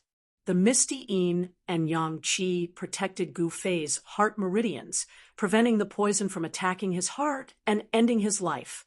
Chapter 1:13. When Gu Fei woke up from his coma, he found that he was still lying in the stream. He had a splitting headache, and his entire body felt like it was being burned by flames. It was hot, very hot. His skin was like a red-hot soldering iron, and the stream water beside him seemed to be boiling, emitting steam and bubbles. With just a slight movement, his entire body felt like it was being pierced by 10,000 needles. He couldn't help but let out a painful cry. Slowly climbing up, Gu Fei found that his surroundings were gloomy and the forest was covered in mist. Looking up, the sky was pitch black and the clouds were surging as if a storm was coming. Gu Fei couldn't tell whether it was day or night. It was completely silent, and he couldn't hear any beast roars. "I'm not dead yet. I'm not dead yet," Gu Fei muttered to himself as he staggered along the stream. His head was dizzy, and the intense pain caused his mind to be in a mess. It seemed as if he would fall unconscious again at any moment. However, the inhuman pain stimulated the sensitive nerves of Gu Fei's body, causing his mind to gradually clear up. His chaotic brain began to gradually sort out his thoughts. Walking along the stream for several dozen feet, Gu Fei was surprised to find that there were many beasts lying on both sides of the stream. There were also dead fish floating in the stream, with their stomachs turned upside down. Gu Fei couldn't help but be alarmed. He was going upstream. So how could the fish in the stream still be poisoned to death? Just what kind of strange poison was this that was so tyrannical and powerful? The poison that was forced out of Gu Fei's body was actually able to infect the stream upstream. It was truly shocking. It wasn't until he walked more than 100 feet in the mountain stream that the dead fish in the stream gradually disappeared. After walking another dozen feet, Gu Fei saw the shadows of fish swimming in the stream. Boom! Suddenly, a bolt of lightning cut through the sky, as if it had suddenly torn a long hole in the dark sky. A burst of intense light erupted, instantly illuminating the world. A gust of wind blew past, and the trees in the forest swayed violently, rustling. The wind brought with it heavy moisture, and Gu Fei could smell the scent of water. A storm was coming. A strong light flashed, and Gu Fei could vaguely see a cliff in front of the mountain stream. There seemed to be a dark cave at the bottom of the cliff, and the stream was flowing out from that cave. Gu Fei had no choice but to be careful. Moreover, his current situation was not good. There were still remnants of poison in his body, causing his body to be extremely weak. If he ran into any powerful beasts, his life would be in danger. Of course, if that unlucky beast ate Gu Fei, it would also be poisoned to death. After being washed by the stream, most of the toxins in Gu Fei's body had been expelled, but some of the toxins that had invaded his internal organs were not so easy to expel out of his body. He needed to find a place, a relatively safe place, to expel the toxins. It had to be said that the two mysterious young men's methods were really despicable. Although Gu Fei only drank a cup of poison wine, he was now half dead. If it wasn't for the fact that he cultivated ancient martial arts, tempering his body day and night, and the vitality contained in his body was extremely strong, far surpassing ordinary cultivators, that cup of poison wine would have taken his life. Rumble. The dark clouds in the sky were so dense that they almost covered the ground. Bolts of lightning flashed in the clouds, like silver snakes swimming in the clouds. The power of heaven and earth deterred all living things. At this moment, besides the rumbling thunder, not a single beast's roar could be heard. All the beasts in the forest seemed to be hiding. Gu Fei endured the discomfort of his body and carefully walked ashore from the mountain stream. Then he walked forward through the trees and weeds beside the mountain stream. Sure enough, there was a pitch-black hole in front of him. When the storm was about to come and the sky was dark, the hole at the bottom of the cliff was like a gaping mouth that could swallow any living creature that passed by at any time. Gu Fei felt a burst of pressure. Should he go in or not? Gu Fei pondered. Rumble! Another shocking lightning flashed across the sky, and the sound of thunder shook the world. Seeing that the storm was coming, Gu Fei weighed the pros and cons, and felt that it was better to enter the cave to avoid this storm. Carefully, his footsteps were light like a leopard cat, and without any movement, he came to the side of the cave. Gu Fei bent down to pick up a stone, threw it into the cave, and then quickly hid to the side. Plop! The sound of water came from the cave. Gu Fei carefully listened to the sound in the cave and did not move. He was not in a hurry, and it could even be said that he was very patient. After a while, there was no more sound coming from the cave, but Gu Fei still did not move. He knew that when some berserk beasts were hunting, they would hide very well and would not easily attack. Although the intelligence of berserk beasts was far less than that of humans, hunting was their nature. In this aspect, humans were far inferior to berserk beasts. They were the most outstanding killers in the jungle. Sha sha! Heavy rain fell from the sky, covering the world with a layer of rain curtain. Lightning flashed, thunder roared, and the wind howled. The storm that had been brewing for a long time finally arrived. The rain drenched Gu Fei's clothes, blurring his eyes. He leaned against the side of the cave, motionless. Finally, after confirming that there was nothing strange in the cave, Gu Fei slowly walked into the cave. The cave was the source of the mountain stream. Through the flashing lightning from time to time, Gu Fei could vaguely see the water in the cave. After the lightning passed, the cave became so dark that he could not even see his fingers. He did not know where this cave extended to. Gu Fei did not dare to go too deep. Instead, he found a clean place near the cave entrance, leaned against the cave wall, and sat down cross-legged. He cut open his palms, and then operated the mysterious technique, slowly shaking his internal organs, muscles, and bones. Wave after wave of yuan qi began to gather in his dantian. The colorful light began to circulate, and then spread out from his dantian, spreading to his limbs and bones. The yuan qi in his body washed through his internal organs like a wave, forcing out the poison that had invaded his internal organs through the cut skin of his palms. Gradually, with the circulation of yuan qi in Gu Fei's body, the surrounding spiritual energy also began to slowly gather towards him, seeping into his body, causing the heat all over his body to begin to ease. As time passed, traces of poisonous blood began to seep out from Gu Fei's palms. It was purplish-black blood, and besides the stench, the poisonous blood also carried a faint fragrance, like the fragrance of some kind of flower. While Gu Fei was in the cave operating the mysterious technique to expel the poison, in a courtyard in Bluestone Town, a room next to a lotus pond emitted a bright light.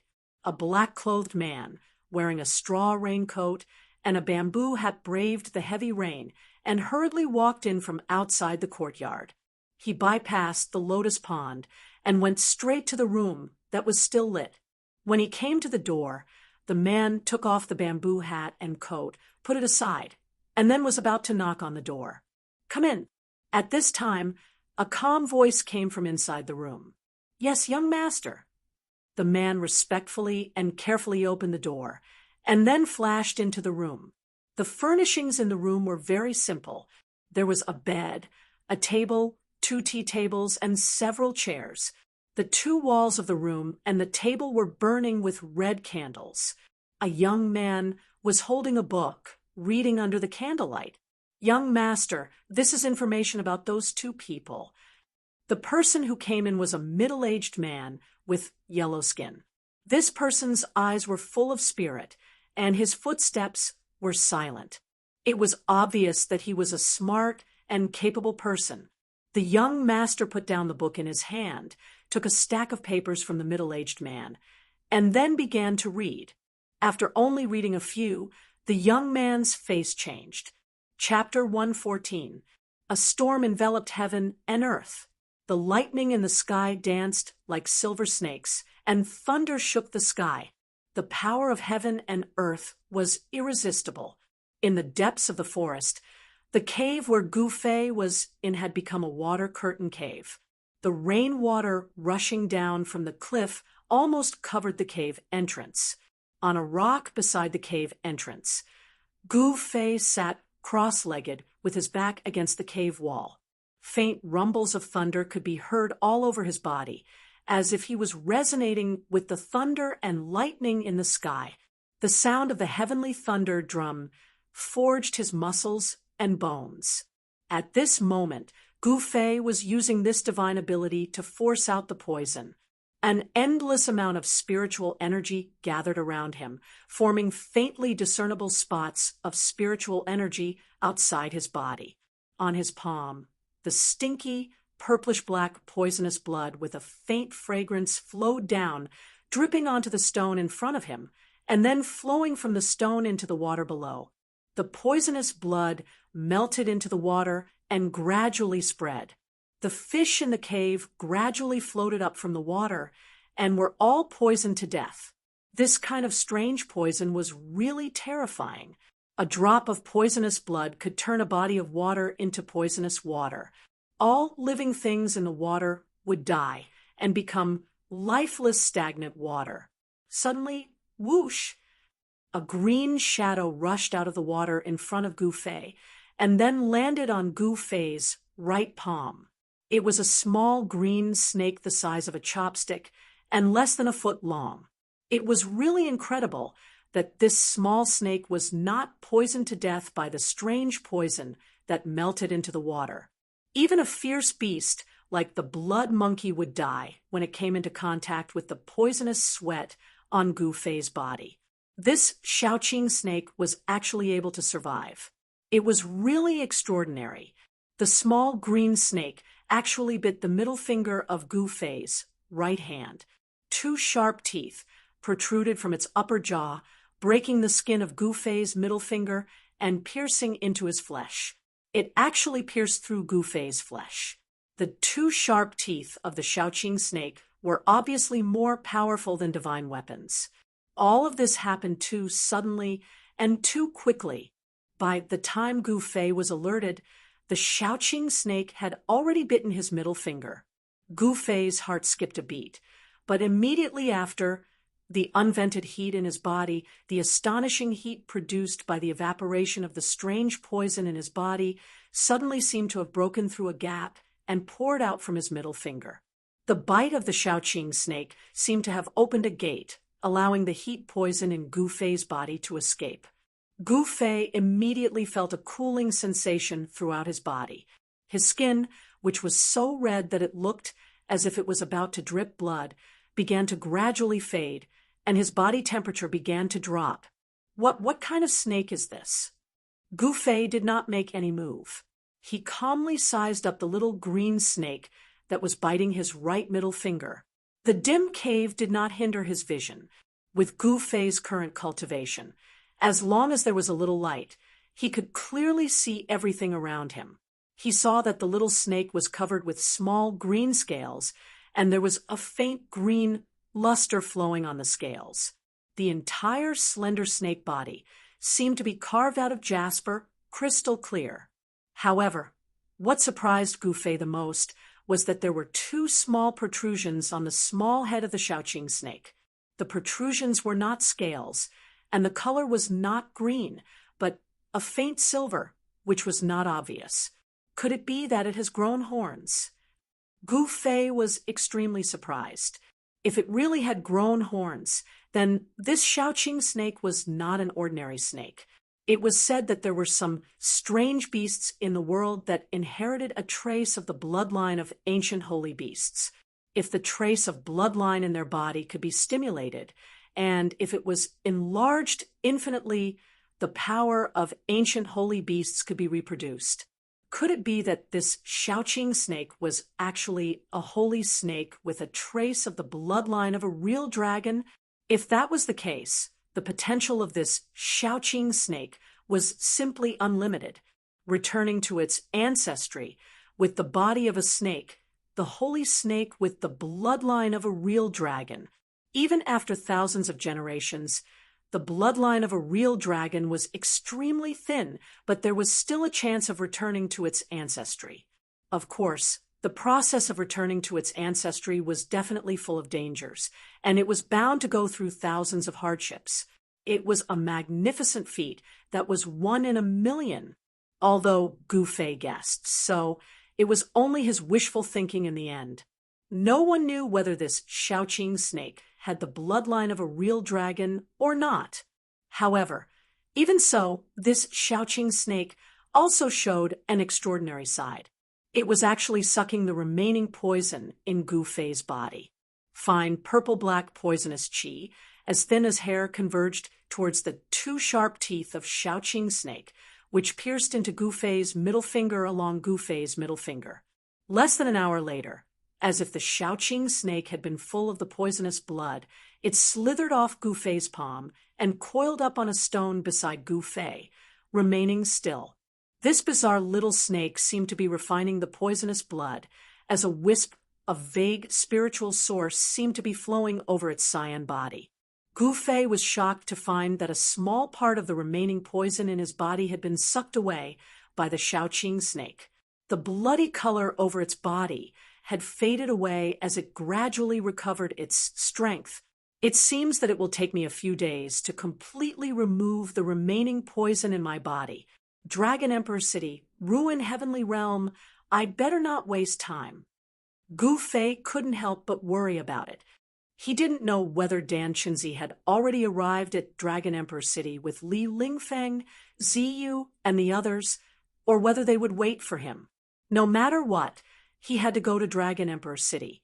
Gu Fei faintly felt that the trip to ruin Heavenly Realm might be an opportunity for him to break through his destiny.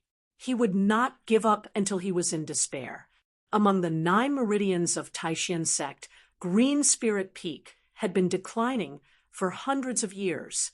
Not only were they ridiculed by their peers, but even few people in the top 3 Taoist sects mentioned Green Spirit Peak. It seemed that people in the cultivation world had forgotten about the existence of Green Spirit Peak in Taishan sect. Gu Fei had a heavy burden on his shoulders. Whether he liked it or not, as the only successor of Green Spirit Peak, the heavy burden of revitalizing Green Spirit Peak naturally fell on his shoulders. He couldn't avoid it even if he wanted to. The storm raged for several hours before it gradually weakened. When the clouds and rain dispersed, endless starlight sprinkled down from the sky. At this time, it was already night time. Dripping sounds could be heard everywhere, and the air was filled with water vapor. Gu Fei's body seemed to be rippling with a layer of the world's yuan qi, which was the power of water of the 5 elements. The essence of heaven and earth that Gu Fei absorbed mainly consisted of wood essence, earth essence, and water essence, while the fire essence and metal essence were much thinner. The 5 elements inside and outside resonated with each other, using the 5 elements inside his body to guide the 5 elements of heaven and earth into his body. Gu Fei's body seemed to be injected with endless vitality. His injured body that had been ravaged by the strange poison gradually recovered its vigor. Gu Fei had already recovered some of his cultivation strength. If he didn't encounter any powerful fierce beasts, he could easily protect himself in this endless primeval woods. Gu Fei continued to agitate the essence in his body, gathering the spiritual yuan of heaven and earth to refine his injured body. He slowly forced the remaining poison out of his body like silk.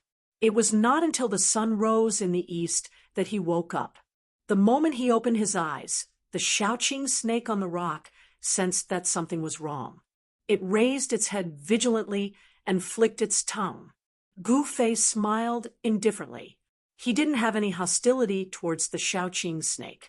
Instead, he stood up and took off the tattered clothes on his body. Then he got down from the rock and walked into the water to wash himself. Chapter 115. At noon 3 days later, on the avenue leading to Dragon Emperor City in South Wilderness, a fleet of vehicles was moving forward while the horses were roaring. There were many boxes or bags of goods on the big carriages being pulled by 4 horses side by side. After counting carefully, there were 20 to 30 such big carriages. The carriages were guarded by over 100 mercenaries who were holding weapons in their hands with dumbfounded looks. On both sides of the avenue were dense primitive woods. Some fierce beasts might jump out of the woods at any time. Therefore, these mercenaries dared not be careless. There was a carriage in the middle of the fleet. Its window was covered with a cloth curtain. Nobody could see clearly who was sitting inside. That person inside was also very mysterious.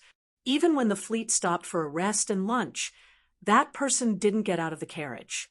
What made those mercenaries confused was that this boss Zheng, a salt merchant from Central Plains, treated the person inside the carriage very respectfully. He always came back from the front of the fleet to greet the person inside the carriage. The leader of this group of mercenaries was a man with a full beard and a short stature.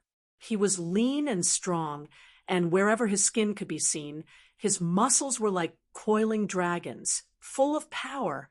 This bearded man was clearing the way in front of the fleet with Boss Zheng, a salt merchant from Central Plains. With a pitch-black, huge axe on his shoulder, the bearded man was humming a folk song, which made him look majestic. "Ha, Boss Zheng, what's the background of that person in the carriage behind us?" The bearded man smirked as he asked a slightly fat middle-aged man in brocade clothes who was riding a tall horse on his side. I can't tell you. Boss Zheng said mysteriously with a smile. "Boss Zheng, we're old friends. Your goods have been escorted by this old who and a bunch of brothers over these years. As we're familiar with each other, please tell me something." The bearded mercenary leader whose curiosity was aroused by Boss Zheng. This bearded man was the head of a mercenary organization among numerous mercenaries who were active between Bluestone Town and Dragon Emperor City. There were many such mercenary organizations in Bluestone Town. This bearded man was a bit famous in the circle of mercenaries. Merchants traveling from south to north, unless they were strong and had a large number of specially trained guards, they would have to hire mercenaries to protect their goods. However, the price of hiring a group of mercenaries was not low. This trade route in the southern wasteland was not peaceful at all. No merchant dared to walk in the southern wasteland without hiring mercenaries. Without the protection of mercenaries, not only would their goods be robbed by bandits, even their lives would be threatened. In the southern wasteland, killing people and robbing them was a common occurrence. Spending some money to hire dozens of mercenaries to protect the safety of the goods and people was still very worthwhile. This person is my benefactor. He saved my life. Boss Zheng laughed. When the bearded man heard this, he couldn't help but ask, "What happened?" Could it be that Brother Zheng encountered those robbers who killed and robbed people? "Yes, we didn't encounter bandits, but a herd of beasts, and it was a large group of bloodthirsty wolves," said Boss Zheng. "Bloodthirsty wolf pack." The bearded man couldn't help but suck in a breath of cold air. The bearded man had traveled between Bluestone Town and Dragon Emperor City for many times. Of course, he knew the power of fierce wolves. They were a group of ferocious beasts that ate humans without spitting out their bones. "Did that man save you from the wolf pack?" The bearded man asked in disbelief as he widely opened his eyes. Boss Zheng nodded and couldn't help but think of an evening 2 days ago. At that time, when his convoy was less than 50 miles away from Bluestone Town, they encountered a pack of bloodthirsty wolves that suddenly rushed out of the dense woods. Over 100 fierce wolves, as large as calves, were enough to tear them apart and devour them. Even their bones might not be left. When they were in a hopeless situation, a man appeared. This man showed his great battle strength and easily killed the bloodthirsty wolf king among the wolves, scaring them away. Therefore, Boss Xiang went forward to express his gratitude. After a short talk, Boss Xiang knew that this youth was also heading for Dragon Emperor City. Therefore, he enthusiastically invited this youth in white clothes to go with them so that they could take care of each other on the way. Of course, this Central Plains salt merchant, Boss Xiang, also had his own selfish motives. This young man could kill the wolf king among the wolves as easily as taking something out of his pocket. With this young man in the convoy, he did not have to be so worried. After thinking about it for a short while, the youth agreed. However, he put forward a condition to Boss Xiang. He didn't want to see anyone else except Boss Xiang. Translator, WQL editor. Alim, there was a courier station 60 miles away from Bluestone Town. Boss Xiang and Big Beard arranged to meet there. From the courier station to Dragon Emperor City, Boss Xiang's fleet would be escorted by Big Beard and over 100 mercenaries. In the mercenary industry, they ate on the edge of a knife and lived a life where there would be no tomorrow. However, the treatment was generous. Even if they were to die a heroic death, their families would receive a large pension, and they would not have to worry about food or clothing for the rest of their lives. Therefore, although this industry was full of dangers, many people joined mercenary teams. I see. After hearing Boss Xiang's explanation, the bearded man didn't ask him about that person in the carriage anymore. After all, the bearded man knew some taboos in the mercenary industry. He would never ask about things that he shouldn't know. Even if he knew, he would pretend to be deaf and dumb. Curiosity was not a good habit. It was often fatal. While the bearded man and Boss Xiang were talking in the front, they didn't know that their words had been heard by the youth in the carriage behind them. The carriage that the young man was in was at least 100 feet away from Big Beard and the others who were clearing the path ahead. However, with the young man's cultivation base, any movement within 100 feet would not be able to escape his eyes and ears. Even if an embroidery needle fell to the ground, he would be able to hear it clearly. Humph! This guy surnamed Zheng is smart. He didn't expose my look. A youth was sitting in the carriage with legs crossed. A small cyan snake was coiling on his right hand. 2 tiny teeth holes could be vaguely seen on the middle finger of the youth's right hand. The carriage seemed to be filled with a faint fragrance of plants. The youth's eyes were like cold stars, his face was like a knife, and his black hair casually draped over his shoulders. Who else could it be but Gu Fei? You little guy, you actually swallowed a beast crystal. That's really surprising, Gu Fei said with a faint smile as he gently played with the Xiaoqing snake on his hand.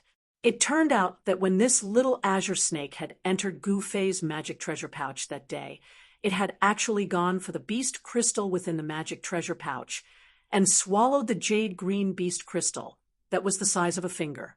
The jade green beast crystal that looked like a pearl was something Gu Fei had obtained from the three-eyed divine, mink, that he had met by chance. However, it had now been swallowed by the Xiaoqing snake. After swallowing the beast crystal, the Xiaoqing snake's abdomen bulged. That beast crystal was not that easy to refine. After swallowing the beast crystal, the Xiaoqing snake became listless. Only when Gu Fei used his power to expel the poison did the Xiaoqing snake slowly crawl out of the magic treasure pouch and suck the poison in Gu Fei's body. 2 days ago, when Gu Fei came out of the primitive forest, he met Boss Xiang and his group who were surrounded by wolves. So he killed the Wolf King, scared off the wolf pack, and saved Boss Xiang and his group. He didn't like to deal with people, so he wanted to leave. However, when he talked with Boss Xiang, he found out that Boss Xiang was a salt merchant in the Central Plains. He was preparing to transport 10 carts of salt to the southern wasteland to sell. The southern wasteland didn't produce salt, so it was rare in the southern wasteland. Boss Sheng transported the salt to the southern wasteland in exchange for its rare products, and then transported it back to the Central Plains to earn the difference in price. Back and forth, Boss Sheng could net tens of thousands of gold with each trip. However, his strength was limited. He couldn't sell salt to the southern wasteland on a large scale. For big organizations like Haotian Business Group and Rising Sun Trading Company, they could make more than tens of thousands of gold coins by traveling between the Central Plains and the southern wasteland. Boss Sheng's tens of thousands of gold coins couldn't even match the fraction of those organizations. This was the advantage of big business groups and big trading companies. With great wealth and power, they could always do big business. They could dispatch hundreds or even thousands of people. Additionally, they had their own guards. They didn't need to hire mercenaries at all. Boss Sheng invited them. Therefore, Gu Fei agreed to go to the Dragon Emperor city in the southern wasteland with Boss Sheng and his group. In a couple of days, the remaining poison in my body would be completely removed. Wait for me, those 3 guys. I will definitely take revenge for them. When Gu Fei thought about how he was almost poisoned by Chu Tian and those 2 mysterious young men and lost his life, he found it difficult to restrain the rage in his chest. These 3 people had already been on his must-kill list. Of course, he didn't know that Chu Tian was just used as a spear by others.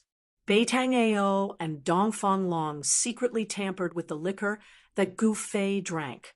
Chu Tian didn't know this. Moreover, Chu Tian didn't know these 2 people either. However, even if Chu Tian knew that it was done by these 2 people, he didn't dare to denounce them. After all, the forces behind these 2 people were not small. The abdomen of that Shaoqing snake was still bulging. That beast crystal had not been completely refined. After sucking the poisonous blood, the green snake lazily crawled back into the magic treasure pouch on Gu Fei's waist. This little guy didn't seem to be shy with strangers and wasn't afraid of Gu Fei. This Shaoqing snake stayed with Gu Fei for the time being because there were 2 items in Gu Fei's magic treasure pouch that attracted this little guy: an egg-sized yellow beast crystal and a pitch-black bead. The bead was more advanced than the beast crystal. It was a beast core. Only demonic beasts could form beast cores inside their bodies. That bead was the inner beast core of that immature black water serpent that Gu Fei got from the mysterious cave at the bottom of the icy green pool. At this time, the speed of the caravan suddenly slowed down, and a clamor came from the front. Gu Fei peered through the curtain and saw a large group of people with flags fluttering in the wind a few dozen meters ahead. Rising Sun Trading Company. Chu?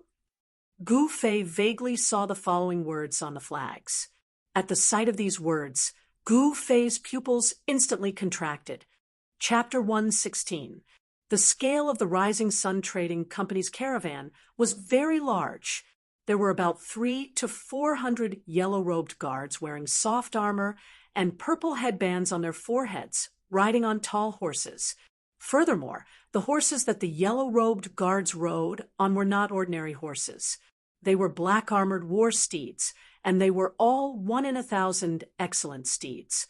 Only a great force like the Rising Sun Trading Company could possess black-armored war horses, which were comparable to the heavy cavalry of the 3 empires. Of course, the yellow-robed guards of the Rising Sun Trading Company did not dare to wear armor, boots, and helmets in public. This was because doing so would be a great taboo of the 3 empires. The empires could turn a blind eye to the training of guards in private. However, if they trained soldiers in private, it would be a different matter. They could be accused of conspiring at any time and be punished with the extermination of their entire clan. Even so, these 300 to 400 yellow-robed guards of the Rising Sun Trading Company could rely on the black-armored war horses to break up and defeat thousands of bandits in an instant, even if they encountered them. This was not an exaggeration. TSK. Look at their equipment. That's what you call excellent equipment. Big Beard, who was carrying a huge axe, licked his lips when he saw the black-armored war horses under the yellow-robed guards. The envy in his eyes was revealed without any concealment. Banners fluttered, carriages roared, and horses roared. This was simply a march, not a caravan. The Rising Sun Trading Company's ostentatious display was big enough to deter the few bandit forces that had designs on them. Hee, Brother Beard, if you are envious, you can join the Rising Sun Trading Company. With Brother Beard's strength, isn't it a piece of cake for you to be the commander of the guards? Boss Shung said with a smile, Bah, bah, bah, to be someone else's slave? You think I'm stupid?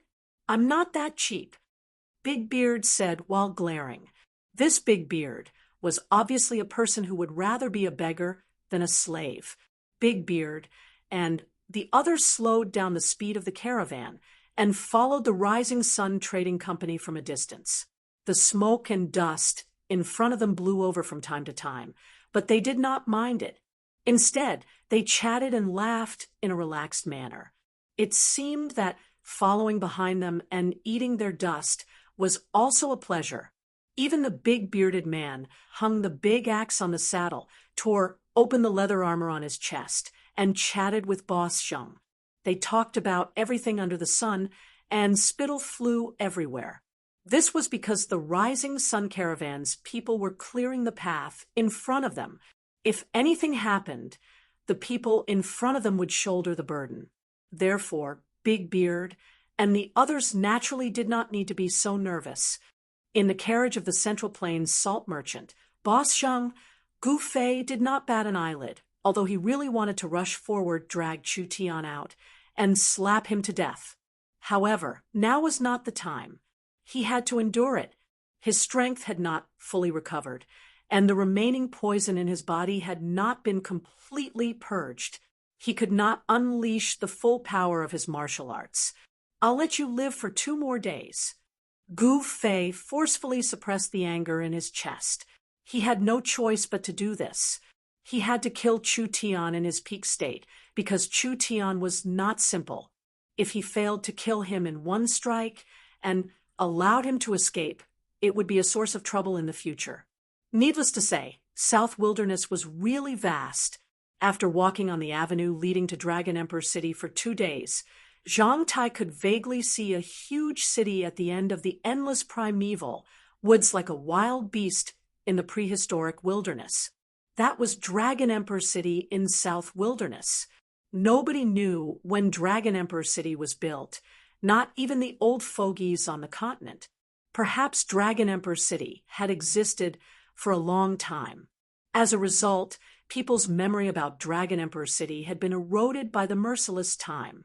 It was said that Dragon Emperor City had existed in South Wilderness since far ancient times.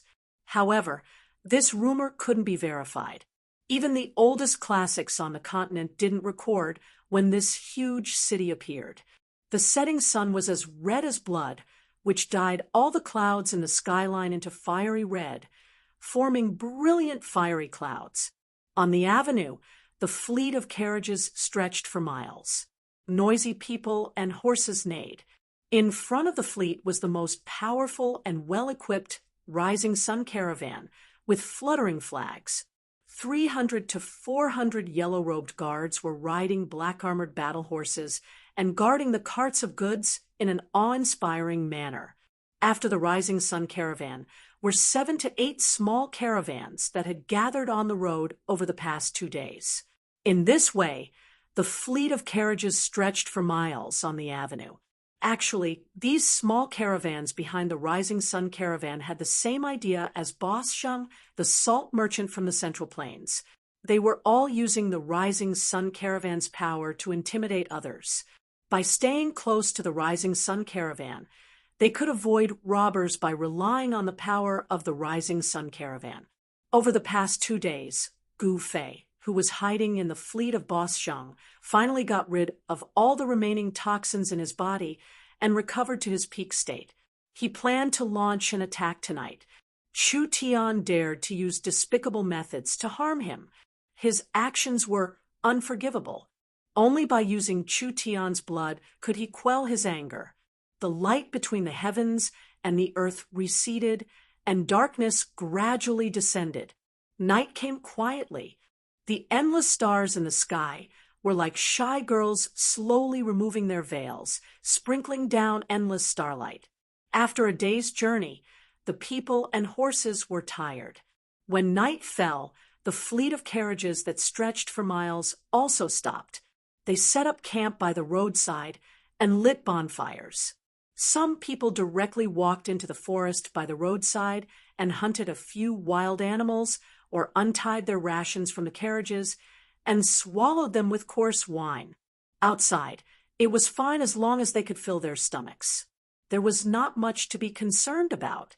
While no one was paying attention, Gu Fei slipped out of the carriage and entered the dense forest by the roadside. He passed through the dense forest.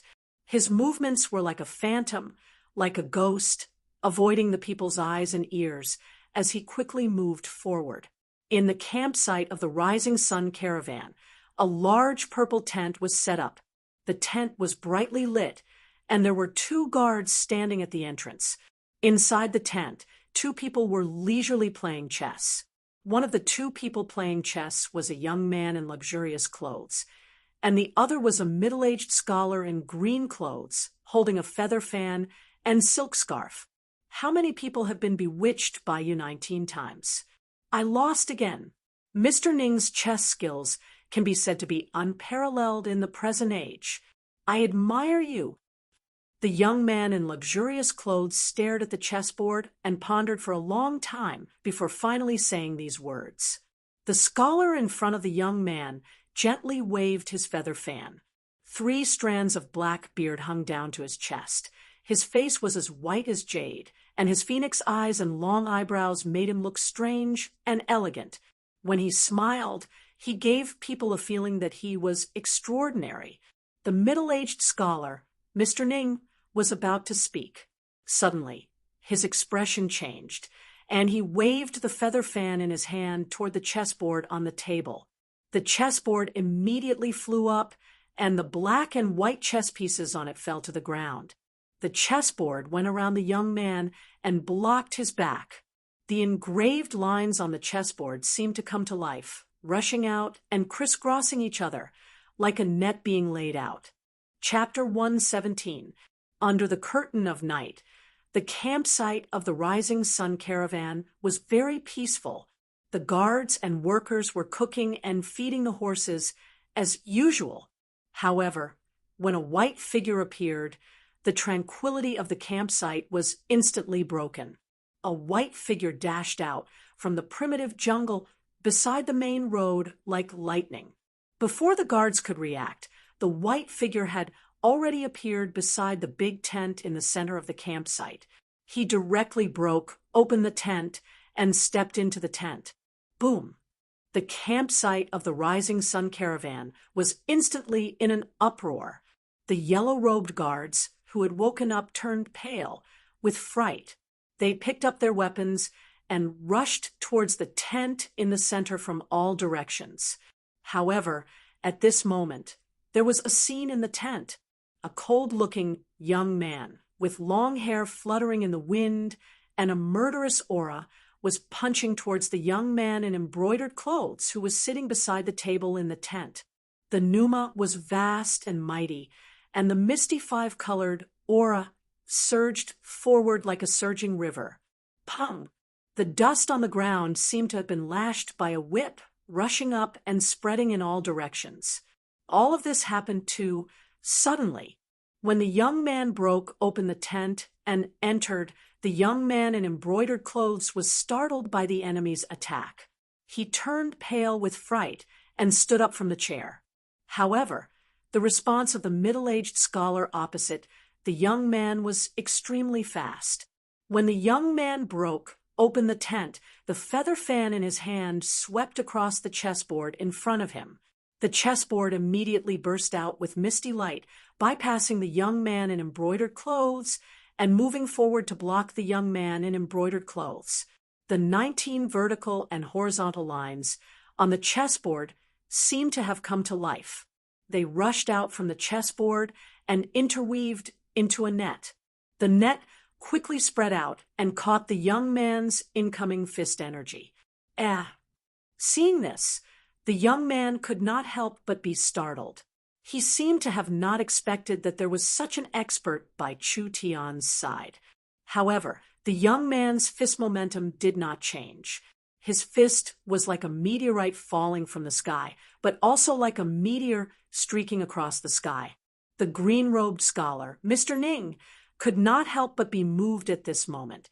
The newcomer was incomparably powerful, and the strength he displayed was frightening. An expert, definitely a rare expert. The energy net instantly collided with the young man's fist, making a sound like cloth being torn apart. The big net that was trapping him was immediately shattered by the punch. The fist, which was surrounded by 5-colored divine light, broke through the energy net. Bang! It directly hit the chessboard. Buzz! The chessboard shook violently from the punch, and it was sent flying back towards the young man in embroidered clothes who had a shocked expression on his face. Ha! Mr. Ning let out a loud shout. He formed a seal with his hand and pointed at the chessboard that was flying backwards. The chessboard immediately spun and stopped in midair. "Gu Fei, is that you?" At this moment, the young man in embroidered clothes cried out in alarm, and his mind shook violently. He retreated a few steps and even knocked over the table in front of him. "Humph! Chu Tian, today is the day you die." The white-clothed youth who had suddenly charged in was Gu Fei, who had taken advantage of the darkness of the night to seek revenge. "Gu Fei, listen to me. This is all a misunderstanding." At this time, Chu Tian had also lost his calm. Gu Fei's unparalleled strength and killing intent made him tremble in fear, and he lost his previous calm. Misunderstanding? How can there be so many misunderstandings in this world? Gu Fei looked around and said, "Where are those 2 guys? Call them out." At this time, there was a clamor of people outside. Shouts rose and fell, and heavy footsteps quickly moved towards this place. Dozens of yellow-robed guards had already rushed in from the big hole behind Gu Fei, with swords and sabers in their hands. "Kill!" A man who seemed to be the leader of the guards pointed at Gu Fei, with a long sword in his hand. "Kill!" The dozens of yellow-robed guards immediately brandished the weapons in their hands and rushed towards Gu Fei like wolves and tigers. "Don't!" Chu Tian hurriedly shouted, but it was already too late. Courting death, Gu Fei instantly turned around and rushed into the crowd like a tiger rushing into a flock of sheep. Bang! Bang! Bang! The heads of 5 guards were directly smashed into their chests, and the chests of 7 guards caved in, and they flew out with their chests sticking to their backs. The leader of the guards had the worst ending. His weapon was directly smashed by Gu Fei's punch, and the broken pieces of the weapon were like thousands of sharp flying knives shooting back. Puff, puff, puff, puff. The leader's body was full of holes. Even though he was wearing a soft armor inside, it was still pierced like a water bag being pierced through, and blood spurted out from the leader's body. The inside of the tent suddenly became a slaughterhouse. Dozens of guards were instantly killed by Gu Fei in a flash, and the pungent smell of blood filled the tent. The middle-aged scholar with a feather fan and Chu Tian, the young master of the rising sun, both changed their expressions. Gu Fei's power immediately deterred the group of guards who were about to rush in. An ominous glint flashed in Gu Fei's eyes, like a peerless, ferocious beast. He coldly glanced at the people outside, and the group of guards outside the tent immediately became restless. They looked at each other, and for a moment, no one dared to enter the tent again. "Gu Fei, I really didn't poison you. It was those 2 bastards, Dongfang Long and Beitang Ao, who did it." After all, Chu Tian was used to big scenes. Although he was shocked, he quickly calmed down. In fact, Chu Tian relied on Mr. Ning beside him to have such courage. This middle-aged scholar, Mr. Ning, was actually a strange person. Moreover, we only met for the first time that day. I have no reason to harm you. Chu Tian quickly said again. He could see that Gu Fei was a decisive person, and this kind of person was not to be trifled with. When Gu Fei heard this, he couldn't help but be startled. Chu Tian's words seemed to be reasonable, and it was impossible for Chu Tian to make a move on a stranger without any reason. Dongfang Long, Beitang Ao, Dongfang. Could it be? When Gu Fei thought of this, his eyes shone brightly, and a heart-palpitating evil qi surged out from his body, and everyone immediately felt an indescribable pressure. Gu Fei's action made the hearts of the two people opposite him jump. Mr. Ning even suspended the chessboard in front of him and looked at Gu Fei with a serious expression. If Gu Fei made any strange movements, he would mercilessly attack. This chessboard had actually been refined into a treasure by Mr. Ning, and the power displayed just now was just the tip of the iceberg. At this moment, a white strange bird flew in from outside the tent and landed on Chu Tian's shoulder. This strange bird was only the size of a fist, and its feathers were as white as snow. It had a pair of sharp golden claws, and there was a strand of bright red feathers on its head. If one didn't look closely, one would think that it had a red flesh crown. There was a cylinder tied to the strange bird's leg. Chu Tian quickly untied the cylinder from the bird's leg, and then took out a roll of paper from it. Gu Fei, I know where Beitang Ao is. You can go find him directly and prove that what I said is true. Chu Tian opened the roll of paper and said to Gu Fei after reading it anxiously, "He is there." Gu Fei asked. He had already vaguely guessed that this matter was not that simple, and it might be a disaster. Dongfang family. Gu Fei felt a burst of irritation. They are confronting the Haotian caravan 30 li ahead. Chu Tian said quickly. Whoosh! A strong gust of wind suddenly blew within the tent. Gu Fei's figure had already disappeared from the tent. A white figure quickly rushed out of the Rising Sun Caravan's campsite. Chapter 118. Gu Fei left in the blink of an eye. The battle didn't break out. Chu Tian instantly relaxed his tense nerves, making him feel exhausted. Only then did he realize that his clothes had long been soaked in cold sweat. Gu Fei gave him a terrifying feeling. He was like a deity or a demon. Gu Fei was decisive in killing.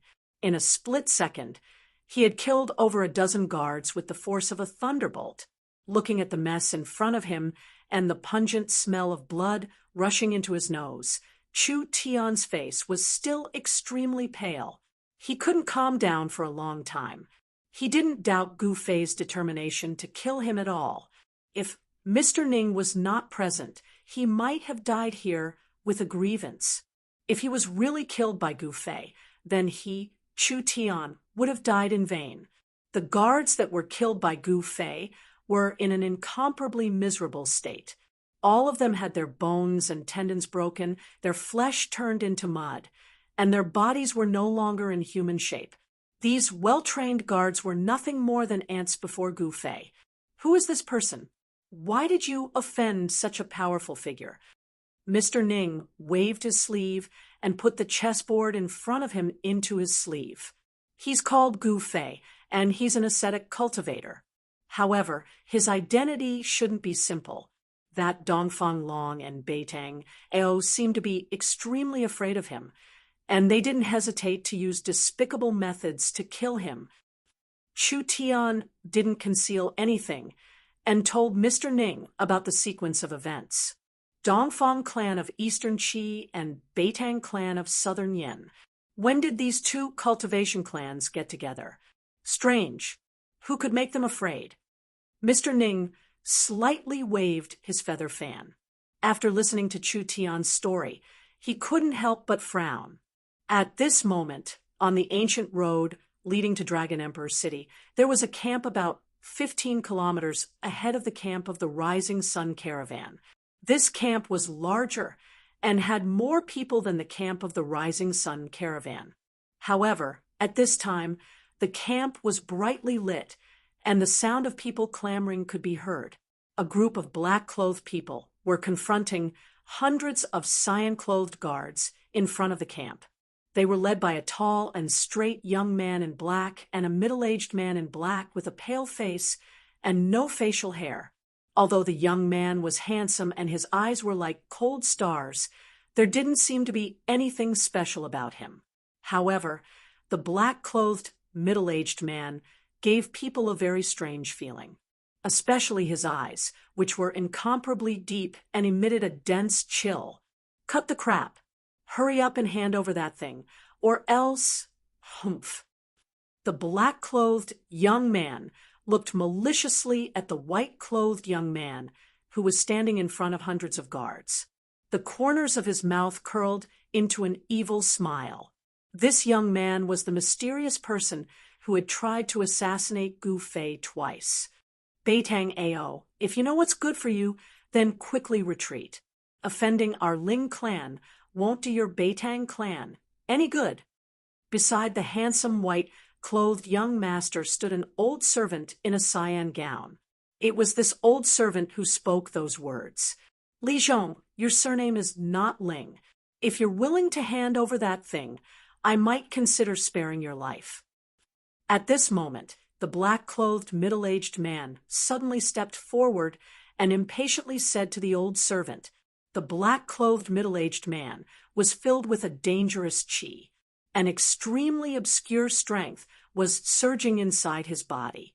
He was like a ferocious beast lurking in the dense woods, ready to launch a fatal strike at any passing prey.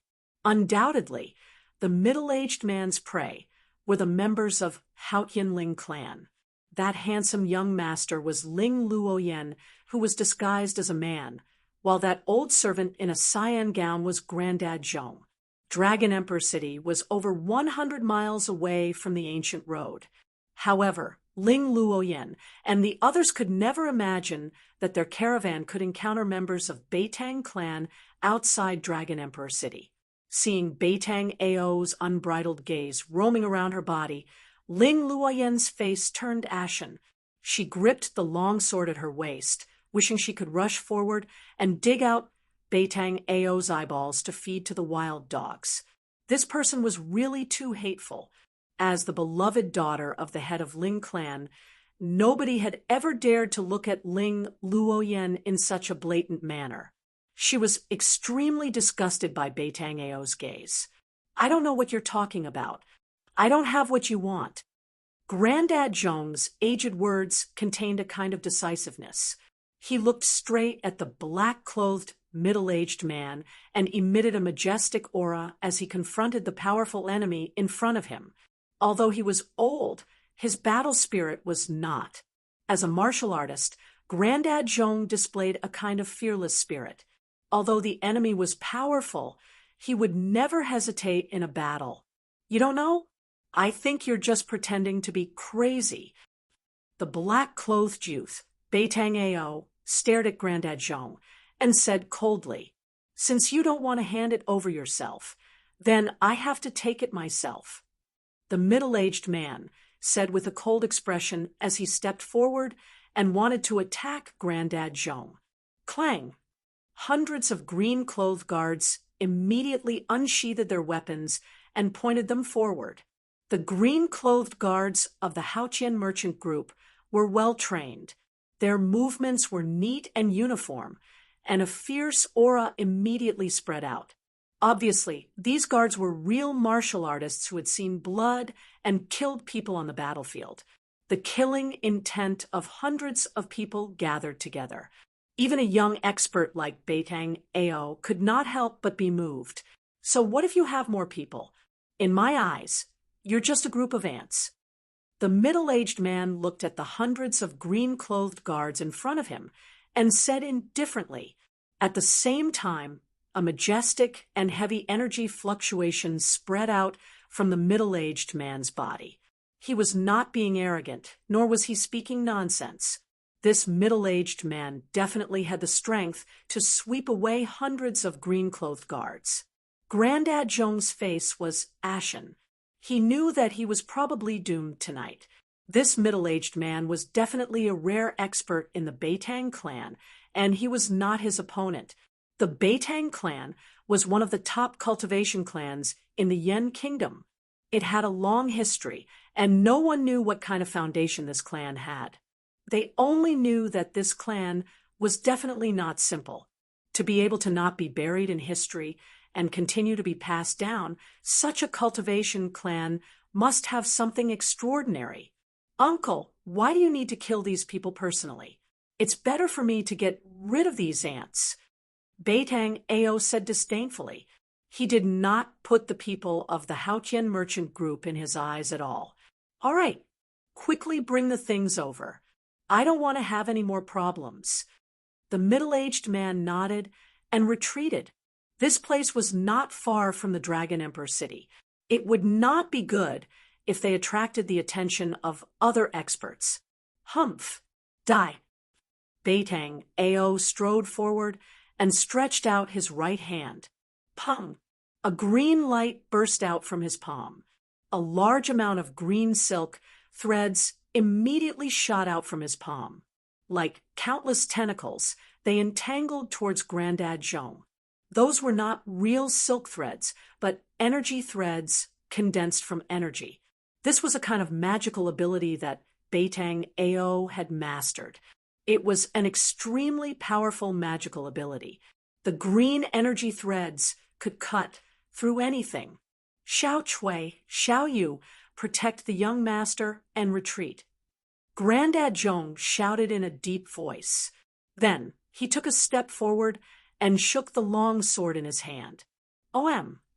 A dragon-like sword cry resounded as a dazzling sword light suddenly appeared. The dazzling sword light, like a silver dragon, soared up to meet the entangling green energy strands.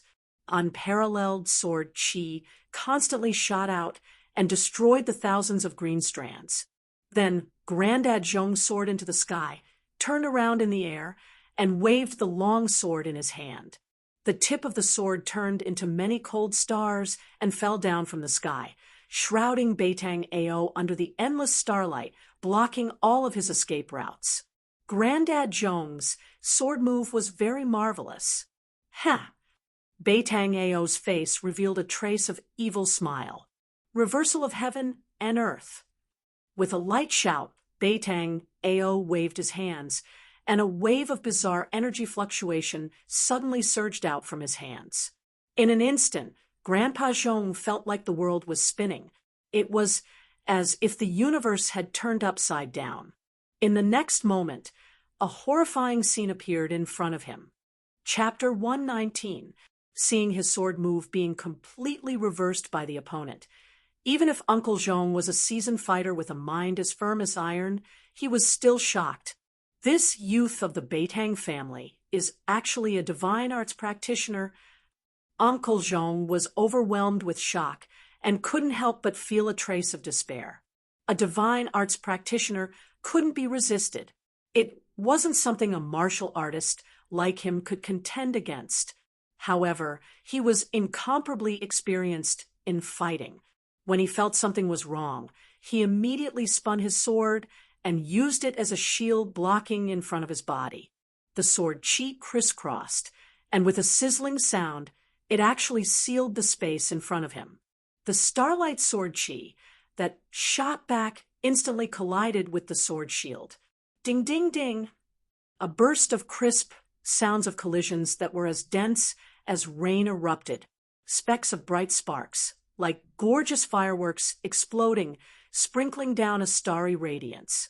At the critical moment, Uncle Zhong tried his best to block the endless starlight sword chi, but in the end, he was also knocked back by the unparalleled sword chi and lost his footing.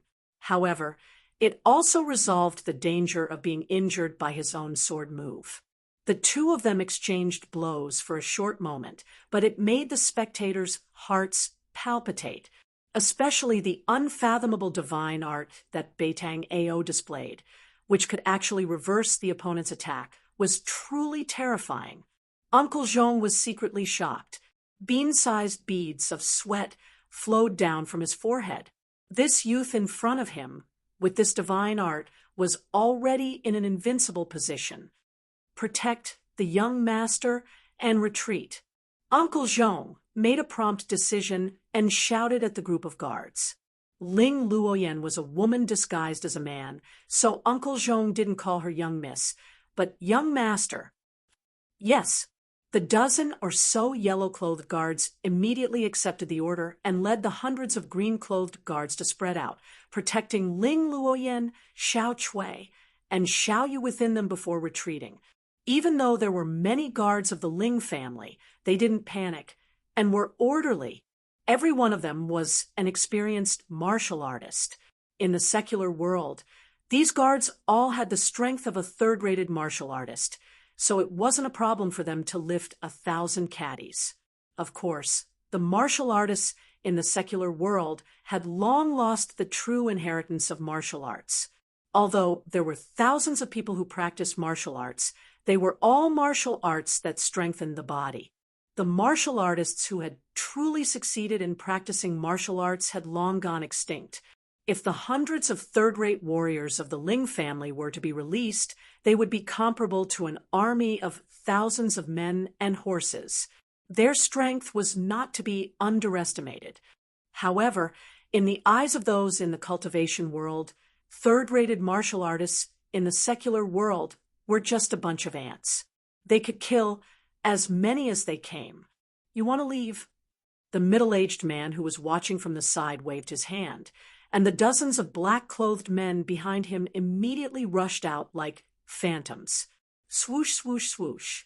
All of them forced their way towards the several hundred green-clothed guards. If it was at any other time, then it would simply be the stupidest thing to do, like smashing an egg against a rock, and it was no different than a mad act of suicide. But today it was different. All of these black-clothed figures surged with a horrifying, baleful aura, and they emanated a vast, ghastly, and terrifying aura. They were simply like over 10 madmen. The chi released by the dozens of black-clothed people faintly overwhelmed the chi released by the hundreds of green-clothed guards, which was really incredible. Beitang, do you really want to kill all of us? Grandpa Zhong said in a muffled voice as he put his sword horizontally in front of him and gazed at the middle-aged man in black with his sharp eyes. I will say it again. Hand that thing out. Otherwise, don't blame me for being merciless. Beitang said sternly. I will say it again. I have no idea what you're talking about. Although Grandpa Zhong knew the situation was critical, he still didn't want to hand that thing out, because he knew that the owner of this thing was in Dragon Emperor City. That person's background was greater than that of Beitang clan. If that person couldn't see this thing, Haotian Business Group would face a great disaster. Ayo, or do it. Beitang ordered Beitang as he squinted his deep eyes into a line. Yes, big uncle. Beitang revealed a cruel smile as he strode forward. Numerous cyan strands appeared on his body, making him look like a huge cyan cocoon that was releasing tens of thousands of strands. Go! Beitang roared as tens of thousands of strands of energy instantly soared into the sky and interweaved into a huge net which covered the hundreds of people of Haotian Business Group in front of them. These hundreds of cyan guards were the backbone of Haotian Business Group. As long as they were killed, the rest were just common workers. It didn't matter whether they were killed or not. At the same time, the cyan strands shot towards Grandpa Zhong. After Grandpa Zhong tried his best to resist them for several times, his long sword was entangled by the cyan strands. Bang! The long sword was instantly minced by the cyan strands, turning into thousands of pieces that fell on the ground. Wah! With a miserable shriek, blood burst out of the cyan light as an arm flew off. That arm was holding a sword hilt. A thin figure staggered backward. You old man, go to hell. Countless cyan strands of energy rushed forward. When hundreds of people were about to be killed, Beitang Ao's reckless words were like a bolt from the blue in the ears of the others. With such a remarkable ability, even a powerful army might not be able to defeat this terrifying youth. Beitang Ao. Just when everyone was in despair, suddenly an earth-shattering roar came from the back of the camp. The rolling sound waves were like galloping horses. Hundreds of people's ears immediately buzzed, and the world became silent for a moment. "Who is it?" Everyone was shocked, especially Beitang E, whose face suddenly became incomparably solemn. As for Beitang Ao, his face even paled. "Outrageous! That maleficent star actually didn't die. This is troublesome. Let's kill these people in front of us first." Beitang Ao's mind was shaken. The countless strands interweaved into a huge net and shrouded the hundreds of Cyan guards. "It's him!" Ling Luoyen, who was protected by hundreds of Cyan guards, was completely dumbfounded when she heard this voice. Everything in the outside world seemed to have nothing to do with her. The person she cared about appeared in her moment of crisis. On the ancient path, a white shadow rushed from behind like the wind and lightning. The speed of the person was so fast that he left a series of afterimages in the void as he passed. In an instant, he came close to them. A mountain-like fluctuation of yuan qi surged over. Even the people of the Beitang clan turned pale. The dozens of black-clothed men were forced to retreat, and their figures were unstable. Damn it! When the person saw the scene in front of him, he was instantly furious. He directly pushed his palm forward. An endless golden light swept forward like a golden wave. Beitang Ao's Cyan large net was about to descend on the heads of the hundreds of Cyan guards, but the countless strands were all shattered and dissipated under the golden light. Beitang Ao felt as if he was struck by lightning. His body shook violently, and he continuously retreated a few steps. His face suddenly flushed red, and the blood in his chest and abdomen were rolling up and down rapidly. When his divine ability was broken, he suffered a not small impact. The palm power that was like a surging golden wave canceled out the thousands of strands. "Who?" A gust of wind rose, and the white figure had already arrived in front of Beitang Ao in an instant. He directly punched out. There was no dazzling light, no terrifying yuan qi fluctuation. It was just an ordinary punch. However, this seemingly ordinary punch caused ripples to appear in the space in front of the fist. This was pure power that caused the space to shake. Chapter 120. His fist was like a landslide. Its momentum was extremely fierce. Beitang Ao only felt pain from the strong wind blowing against his face. Before the fist arrived, the wind had already risen. Furthermore, all of the power was gathered on the fist, not even a little bit leaked out.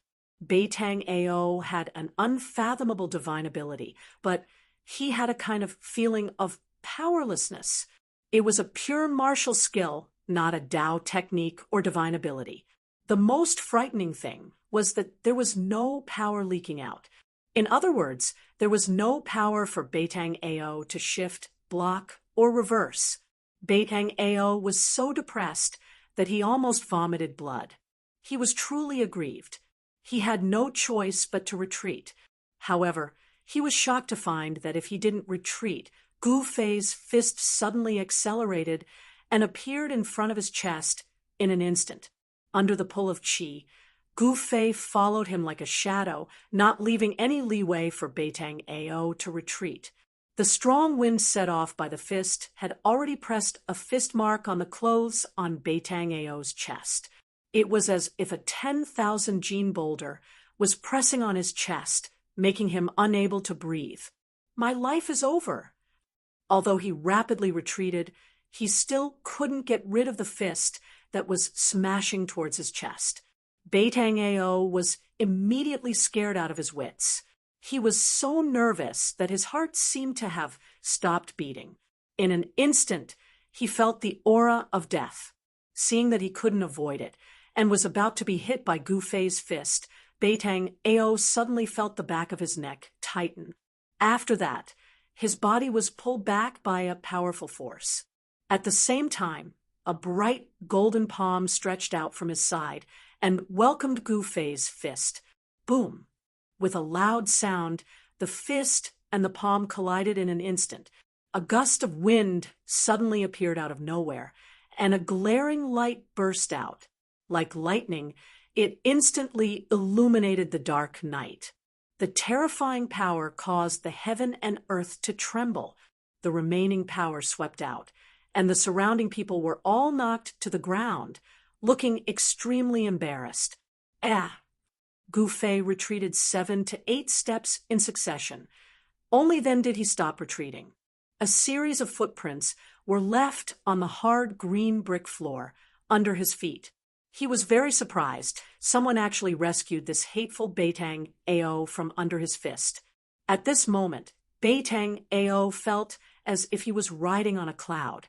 His collar was pulled by someone, and he quickly retreated. But the vast and mighty power released by the collision between Gu Fei and the person who saved him caused him to suffer a great impact. Not only is this Gu Fei not dead, but he seems to have become even more powerful. He is simply a monster. The corner of Beitang Ao's mouth was overflowing with blood, and his whole body felt as if it was falling apart. The impact of the energy that swept out made him feel as if he was being torn apart. Look after him. That man raised his hand and threw Beitang Ao behind him. A black-clothed man immediately stepped forward and caught Beitang Ao. The person who saved Beitang Ao was Beitang Ao's big uncle, Beitang Yi. Among the people of Beitang family present, only Beitang Yi, who had the highest cultivation, could rescue Beitang Ao from Gu Fei's fist at the critical moment. Who are you? Why did you use such a ruthless move on my nephew? Beitang Yi coldly stared at Gu Fei.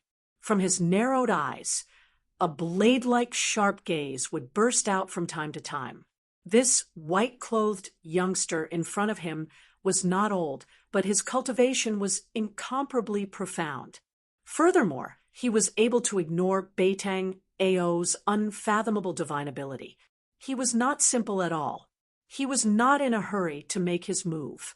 Beitang Yi did not dare to lower his guard. He was thinking, what kind of person and what kind of power could teach such a powerful young expert? Big Uncle, he is the person I told you about. Beitang Ao, who was supported by a black-clothed man, said loudly to Beitang Yi with an ashen face, didn't you say that he should be dead? Beitang Yi suddenly turned around and swept a glance at Beitang Ao. His gaze was as sharp as a blade, making Beitang Ao not dare to look straight at him. Beitang Ao's complexion instantly became deathly pale. He thought of the dreadful consequences of Gu Fei being alive. This would bring enormous trouble to their Beitang family. He had never thought that a person who had been poisoned by the so-called incurable strange poison could still be alive. The people from the Haotian trading group were confused. They did not know what the uncle and nephew were talking about. However, Gu Fei was very clear and understood. Come to think of it, the people from the Beitang family had obviously found out about his identity through some means. However, no matter what, he and the Beitang family were bound to become enemies. At this moment, the hundreds of green-clothed guards from the Haotian trading group had already protected Ling Luoyan and the others and retreated dozens of feet away. As for that Uncle Zhong, his right arm had been cut off from the shoulder. The two maids, Xiao Chui and Xiao Yu, were currently helping Uncle Zhong to bandage his severed arm. Beitang Ao's energy threads were as sharp as divine weapons. Being entangled by those green threads, Uncle Zhong's arm was naturally unable to be saved. Gu Fei, an excited, happy, melodious, and familiar voice rang out from the crowd. When Gu Fei heard this voice, he could not help but frown. Of course, he knew who the owner of this voice was. However, he had a trace of complicated feelings towards the owner of this voice. He did not pay attention to Ling Luoyan. I really want to know why you want to kill me again and again. Gu Fei's face was expressionless, and his voice was indifferent. However, everyone present could feel the killing intent in Gu Fei's words. Bei Tangyi's expression changed. He then said, "This is all a misunderstanding. I hope that our two families can bury the hatchet. This is also a good thing for both of our families." Bei Tangyi wanted to persuade Gu Fei and resolve the grudge between Gu Fei and Bei Tangyi. You can treat it as if nothing happened just because of a misunderstanding? Do you think that's possible? Gu Fei could not help but feel that it was a little funny. He was also very disdainful of these people's faces. If the first ambush was a misunderstanding, Gu Fei could still reluctantly accept it. However, the second poisoning was absolutely unforgivable. He knew that if the other party did not know his background, he would definitely not be so humble. He was afraid that he would have already taken action against him. Then, how are you willing to resolve this misunderstanding? Bei Tangyi's voice started to turn cold. He never thought that this matter would be resolved so easily. Resolve? Unless that Bei Tangyi dies. Gu Fei said angrily. When he thought about how he almost died in Bei Tangyi's hands twice, he could not help but be furious, especially the second time. He actually used such a despicable and shameless method like poisoning. That means that there is no room for discussion. Very good. Bei Tangyi's eyes flashed with killing intent, a terrifying fluctuation that was as heavy as a mountain spread out from his body. Since that's the case, I can only kill you. Bei Tangyi took a step forward. His long hair fluttered without any wind. His right hand pressed towards Gu Fei. Metal divine ability, 1,000 blades. Along with Bei Tangyi's cold words that seemed to have floated up from the 9 hells, a golden light burst out from his right hand that was pressing towards Gu Fei. It was as if the metal elemental energy between the heavens and the earth had been drawn by an unfathomable force at this moment, gathering from all directions. Amidst the surging golden light, thousands of sabers and swords were condensed and slashed towards Gu Fei in an overwhelming manner. Chapter 121. The metal element skill was overwhelming. The surging golden energy waves condensed into numerous sabers and swords. The saber chi rushed towards the sky, while the brilliant golden light illuminated the dark night. Everyone was shocked by Bei Tangyi's immortal skill. It was like an immortal skill which made everyone's heart palpitate. Divine abilities were not immortal techniques, but if one was able to successfully cultivate them, they would not lose out to immortal techniques. Bei Tangyi's metal divine ability seemed to have truly connected with the stars in the sky, drawing in the endless starlight and transforming it into a myriad of weapons. Among the 5 elements, the power of stars belonged to metal. It was one of the most overbearing forces in the world. Wherever the sabers and swords pointed at, everything would submit to it. It was extremely powerful. I've not imagined that this guy could trigger the power of metal element. That's really amazing. Facing the overwhelming sabers and swords, Gu Fei still looked calm. The metal wind was like a blade, and the sharp metal chi collided with the ground. Poof, poof, poof. The hard paving stones were instantly covered with countless slashes from swords and sabers. However, they were unable to injure Gu Fei. This ancient road leading to Dragon Emperor City was paved with extremely hard bluestones. Although it had existed for so many years, it could only leave some traces of carriages and horses on it. Among the 5 elements, fire can subdue metal. I'll use the fire elemental fist to break your divine ability. Gu Fei stood proudly. His long hair was blown backward by the surging metal wind. Fire movement fist. Gu Fei directly punched forward. His move was simple and direct. It was the embodiment of strength. Under the endless golden swords and sabers, his figure was incomparably tall. How dare you resist my 1,000 sabers and swords head-on? You're courting death. Beitang revealed a disdainful look when he found that Gu Fei didn't retreat. Instead, he launched a counterattack. However, in the next moment, he couldn't laugh anymore. An immortal flame like qi surged out of Gu Fei's fist like a great fire burning the sky. The dazzling red qi surged forward like fire dragons, as if they were going to burn all the visible and invisible things in the world. They surged towards the golden sabers and swords in an overwhelming manner. Vast waves of heat surged out in all directions. Everyone felt as if they were in an oven. The oppressive heat made it hard for them to bear. The heat didn't seem to come from outside their bodies, but from within their bodies. Gu Fei's punch actually caused everyone present to feel as if their entire bodies were being burned by raging flames. The hundreds of green-clothed guards and the dozen black-clothed men from the Beitang clan were all drenched in sweat as they retreated repeatedly. If he was an enemy, he would never show mercy. If he showed mercy, he would never spare his opponent any chance. This was Gu Fei's consistent principle when facing an enemy. In a duel, it was a battle of life and death. The overwhelming golden sabers and swords instantly collided with Gu Fei's fiery fist. A rumbling sound broke out. The sound wasn't loud, but it shook the world. Thousands of golden sabers and swords were shattered into streams of light that streaked across the sky.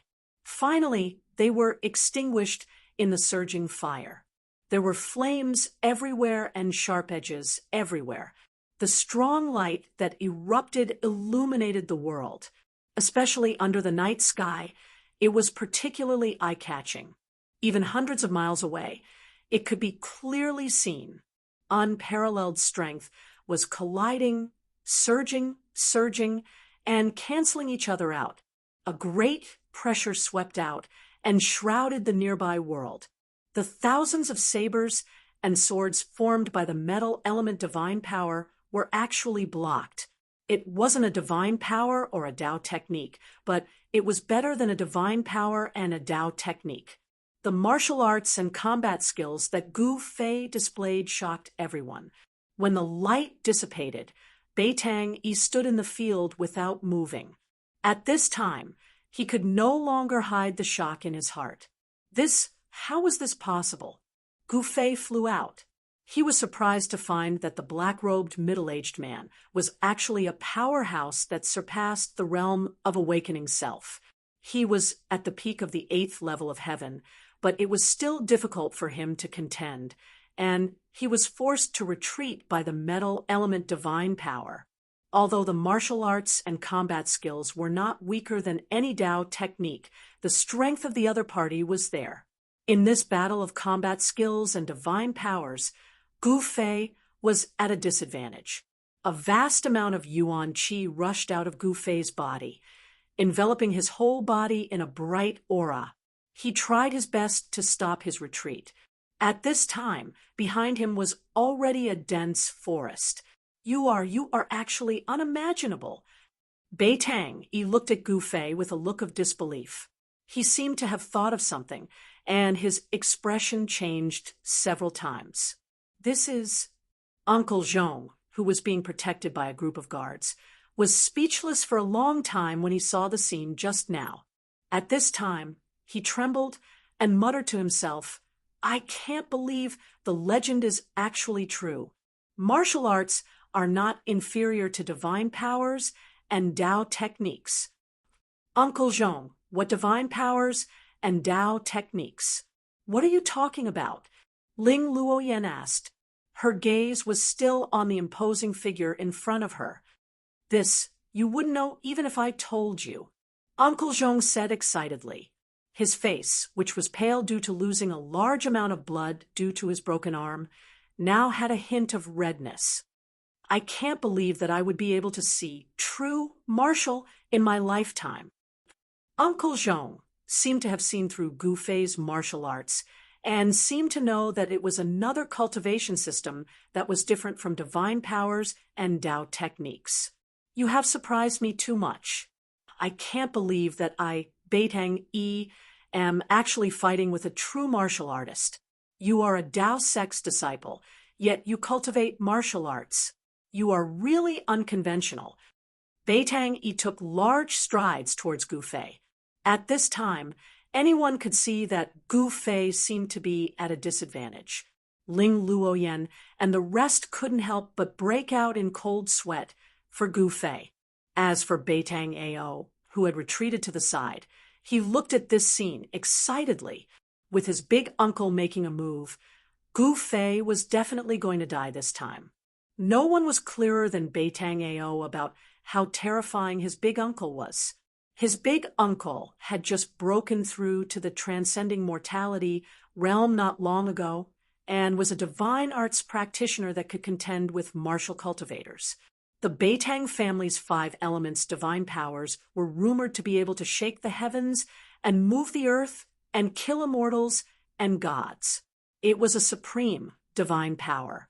Of course, Beitang Yi's cultivation was still far from the level of killing immortals and gods, but it was enough to show how extraordinary the 5 elements' divine powers were. Words are useless. Let's see who's the real deal. Gu Fei's expression was incomparably grave. The aura on his body was pulsating like a divine flame, and the muscles and bones in his body started to let out faint sounds of thunder. All the energy in his body was gradually being stimulated. Gu Fei felt a dangerous aura from Beitang Yi's body, which made him feel slightly uneasy. Beitang Yi's cultivation had probably broken through to the transcending mortality realm. Chapter 122.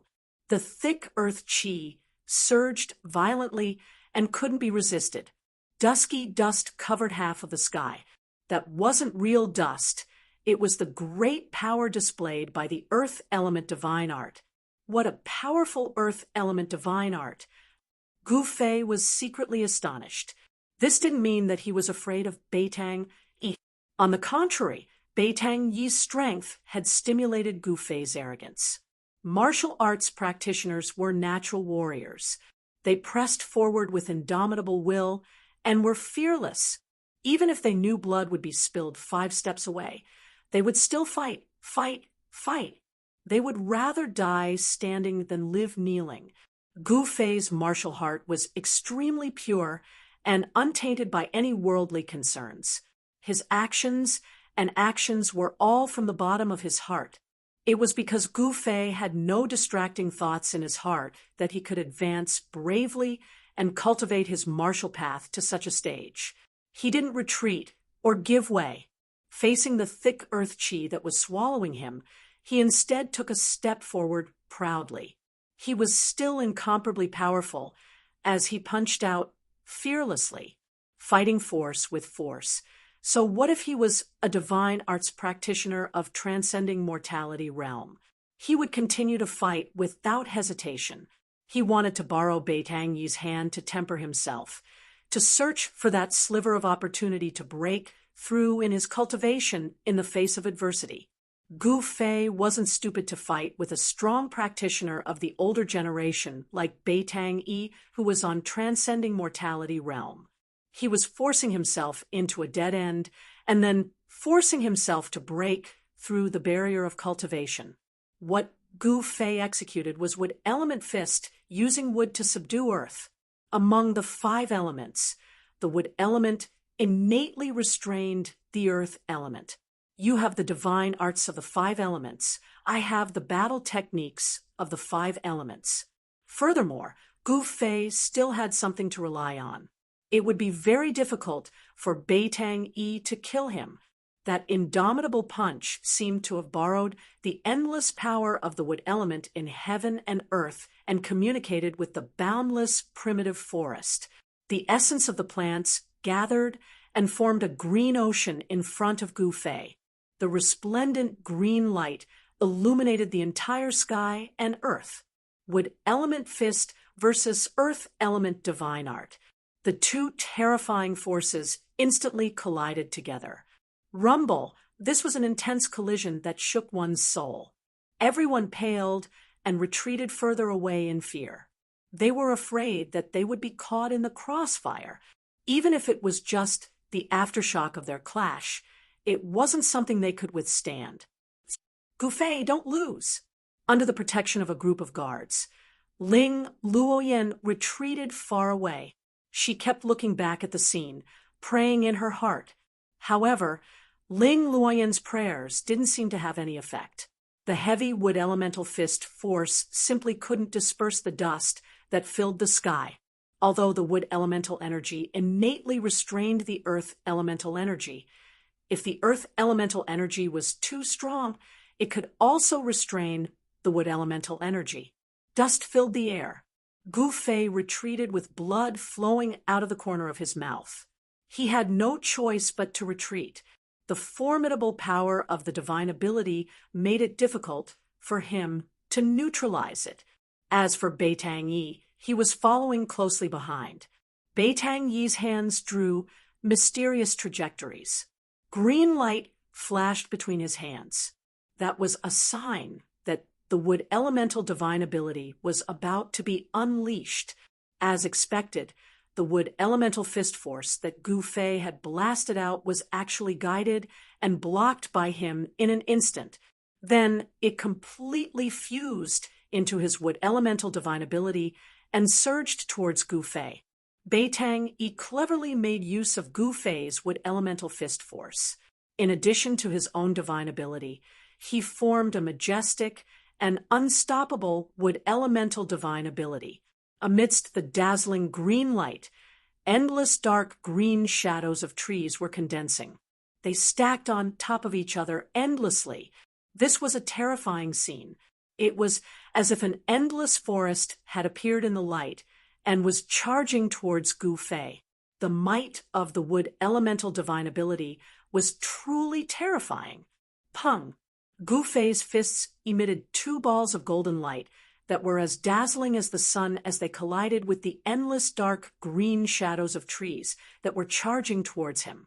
The violent collision caused his sleeves to instantly turn into rags that filled the sky.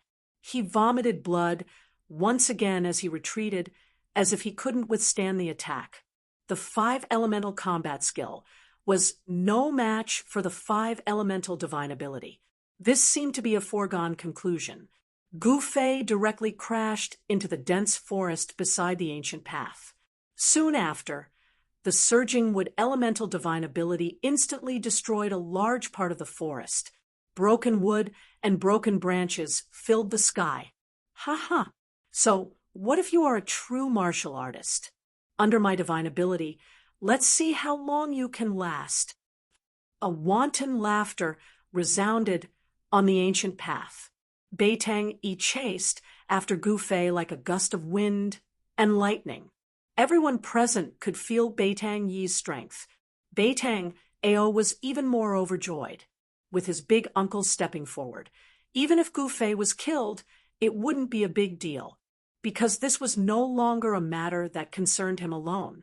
With the backing of the entire clan, Beitang Ao's courage had also grown by a lot. And the instant Ling Luoyan saw Gufei being blasted away, she couldn't help but cry out in alarm. Unknowingly, Gufei's shadow had already been imprinted in the depths of her heart. You already have this kind of cultivation at such a young age. If I let you continue to grow, I will strangle you in the cradle even if I have to offend the power behind you. Beitang Yi's words were so cold that it was suffocating. The pressure that he emitted was as heavy as a mountain. He was like an insurmountable mountain that made it hard for people to look up at him. In an instant, he caught up to Gufei, who was retreating, and executed the divine ability of the water elemental divine ability. Boom! Gufei was sent flying by the huge water dragon that was formed by the endless power of the water elemental divine ability. He smashed through dozens of huge trees. A gush of hot blood surged up his throat, but he swallowed it back down. Traces of blood flowed out from the corner of his mouth. He didn't feel dejected because of this, nor did his heart turn cold because of this. It was very normal for someone at the peak of the eighth heaven to be unable to contend against a divine ability practitioner of the transcending mortality realm. This was the embodiment of absolute strength without any tricks. His defeat wasn't unjust. After the divine ability of the water elemental divine ability, it was the divine ability of the fire elemental divine ability. Thousands of fireballs smashed towards Gu Fei like meteorites with raging flames. The terrifyingly high temperature seemed to even evaporate the air, causing Gu Fei to be unable to breathe. Boom, boom, boom, boom, boom, one after another. The huge fireballs exploded in the primitive ancient forest, ruthlessly destroying the forest one after another. Gu Fei used the 8 desolate steps to dodge the fireballs. Although he dodged the majority of the fireballs, he was still hit by dozens of fireballs, sinking his body into the sea of raging flames. However, Gu Fei wasn't an ordinary person after all. His muscles, bones, and flesh were tempered like a magic treasure. The terrifying flames that could smelt iron couldn't injure him in the slightest. Even though he had rushed out from the sea of raging flames, the violent energy that burst forth when the fireballs exploded also caused a huge impact on Gu Fei.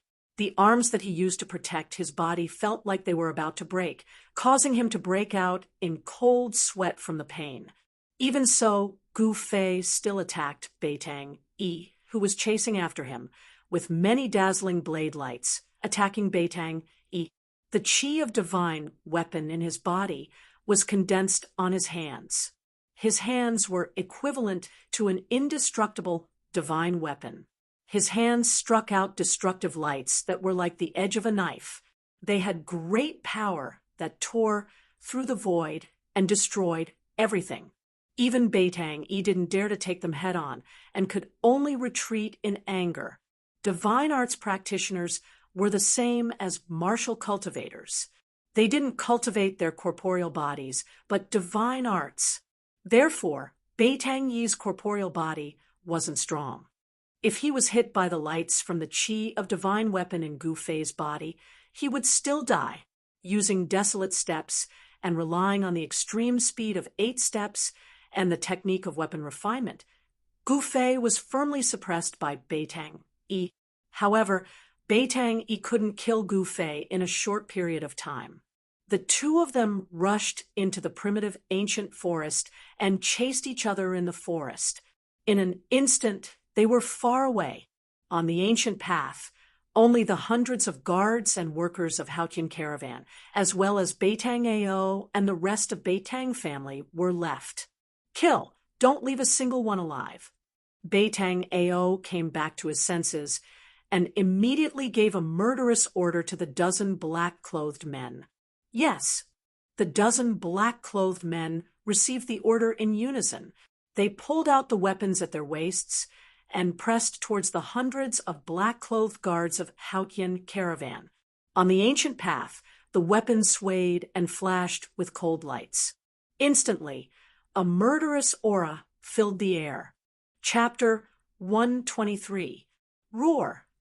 Under the lead of Beitang Ao, the dozens of Beitang clan experts roared and charged towards the Haotian merchant group. These dozens of people's eyes were frighteningly sharp without a trace of emotion. Their footsteps were steady, and they moved quickly. They were definitely killing machines. Protect the young master. Kill. The 12 yellow-clothed guard commanders of the Haotian merchant group raised their arms and shouted at the same time. They charged towards the Beitang clan experts. Kill! Hundreds of green-clothed guards shouted in unison. Their imposing manner was like a rainbow. Their weapons covered each other. Cold light flickered on the ancient path, and a fierce, murderous aura immediately filled every inch of space on the ancient path. The green-clothed guards of the Haotian merchant group all knew Ling Luoyan's identity. Although Ling Luoyan was a woman, she was disguised as a man. In front of outsiders, everyone called her young master, and no one called her young mistress. Apart from the group of guards who were unafraid of death and charged forward, the other dozens of guards protected Ling Luoyan as they retreated. The workers had already fled in all directions. Pum! Like a dozen whirlwinds, the dozen black-clothed experts of the Beitang clan directly crashed into the group of guards. Immediately, blood burst out, broken weapons flew, and then people also flew. Like a broken sack, they were thrown away by a violent force. They died in midair. A massacre suddenly broke out on the ancient path under the moonlight. Can't even withstand a single blow. Beitang Ao was like a sharp black sword. He was directly among the hundreds of imperial guards. His body emitted a bizarre energy fluctuation. All the weapons that were chopping towards him were inexplicably reversed and chopped the bodies of the imperial guards who were attacking him. Beitang Ao was too lazy to care about these guards. With his hands behind his back, he quickly passed through the hundreds of guards. Wherever he passed, the guards beside him all fell to the ground. He did not attack those guards. Those guards were all killed by their own swords. Such an unfathomable divine ability made the group of guards shudder with fear. But no one retreated because of this. No one retreated because of Beitang Ao's unfathomable divine ability. The group of green-clothed guards still fiercely rushed towards Beitang Ao. "Hand over that thing, and I'll leave your corpses intact." Beitang Ao swept away his previous sorry state from being forced by Gu Fei and chased after Ling Luoyan and the others in an extremely domineering manner. The guards who were rushing towards Beitang Ao couldn't even touch Beitang Ao's clothes with their weapons and died under their own weapons inexplicably. Along the way, the sound of bodies crashing onto the ground could be heard. Fresh blood stained the blue stone on the ancient path, then seeped into the ground through the cracks. The green-robed guards of the Haoqian caravan were not on the same level as the experts trained by the Beitang clan. Their screams were earth-shattering. The green-robed guard screams before they died were shrill and ear-piercing. Flesh and blood splattered everywhere. The ancient path turned into a living hell in an instant. Beitang Ao, when Uncle Zhong saw more than half of the guards he had trained were killed in an instant, he couldn't help but feel extremely angry. Wah! He spurted out a mouthful of blood. Hee. Beitang Ao grinned hideously as he approached Ling Luoyan, Uncle Zhong, and the others. His surroundings seemed to have turned into a black hole, causing others to be unable to sense any of his aura. It was as if he didn't exist. A yellow-robed guard commander pushed his feet off the ground and leaped into the air. The long sword in his hand turned into a dazzling ray of light and slashed towards Beitang Ao's head. Die! The yellow-robed guard commander roared angrily. His eyes were filled with fury, and his face was filled with determination. He knew that this demon-like guy would reverse his move, but he still made his move. Humph! Beitang Ao sneered disdainfully and continued to walk forward as if he was taking a stroll in the park. Sure enough, before the resplendent swordlight could strike Beitang Ao, the yellow-clothed Imperial Guard commander felt his wrist fiercely shake. After that, the swift and fierce swordlight that he struck out under his horrified and inconsolable gaze turned around and struck towards his own head. It was the same move, the same sharpness, the same indomitable will. Puff! A mist of blood burst out in the air, and 2 pieces of a corpse fell from the sky. The yellow-robed guard commander was actually split into 2 halves by his own sword move. Seeing this scene, the 2 maids, Ling Luoyan, Xiao Chui, and Xiao Yu, instantly turned pale with fright. The incomparably bloody scene made their chests feel stuffy, and they had the urge to vomit. "I don't have time to play with you guys." Beitang Ao's face revealed an evil smile. Then, his right hand directly grabbed towards the heavily injured Uncle Zhong, completely ignoring the 20 to 30 guards that were protecting Ling Luoyan. The dozens of green-robed guards that were protecting Ling Luoyan, Uncle Zhong, and the others as they retreated were now left with only 20 to 30 people. Even their commander had died, tragically. However, it must be said that the green-robed guards of the Haoqian merchant group were extremely loyal to Ling Luoyan. Even when facing a terrifying enemy like Beitang Ao, who they knew they couldn't defeat, they still showed no signs of collapsing. None of them dared to escape without permission. Thousands of green energy threads shot out from Beitang Ao's right hand like silk and entangled Uncle Zhong, who was protected in the middle by a group of guards. Chi chi chi. The extremely fine green energy threads rapidly traversed in the void, emitting a slight sound of breaking through the air. Everyone's expression changed, and they felt despair. Even Uncle Zhong's arm was cut off by this strange green energy thread. This damned thing could even cut weapons. If a person was entangled by it, wouldn't he die without a complete corpse?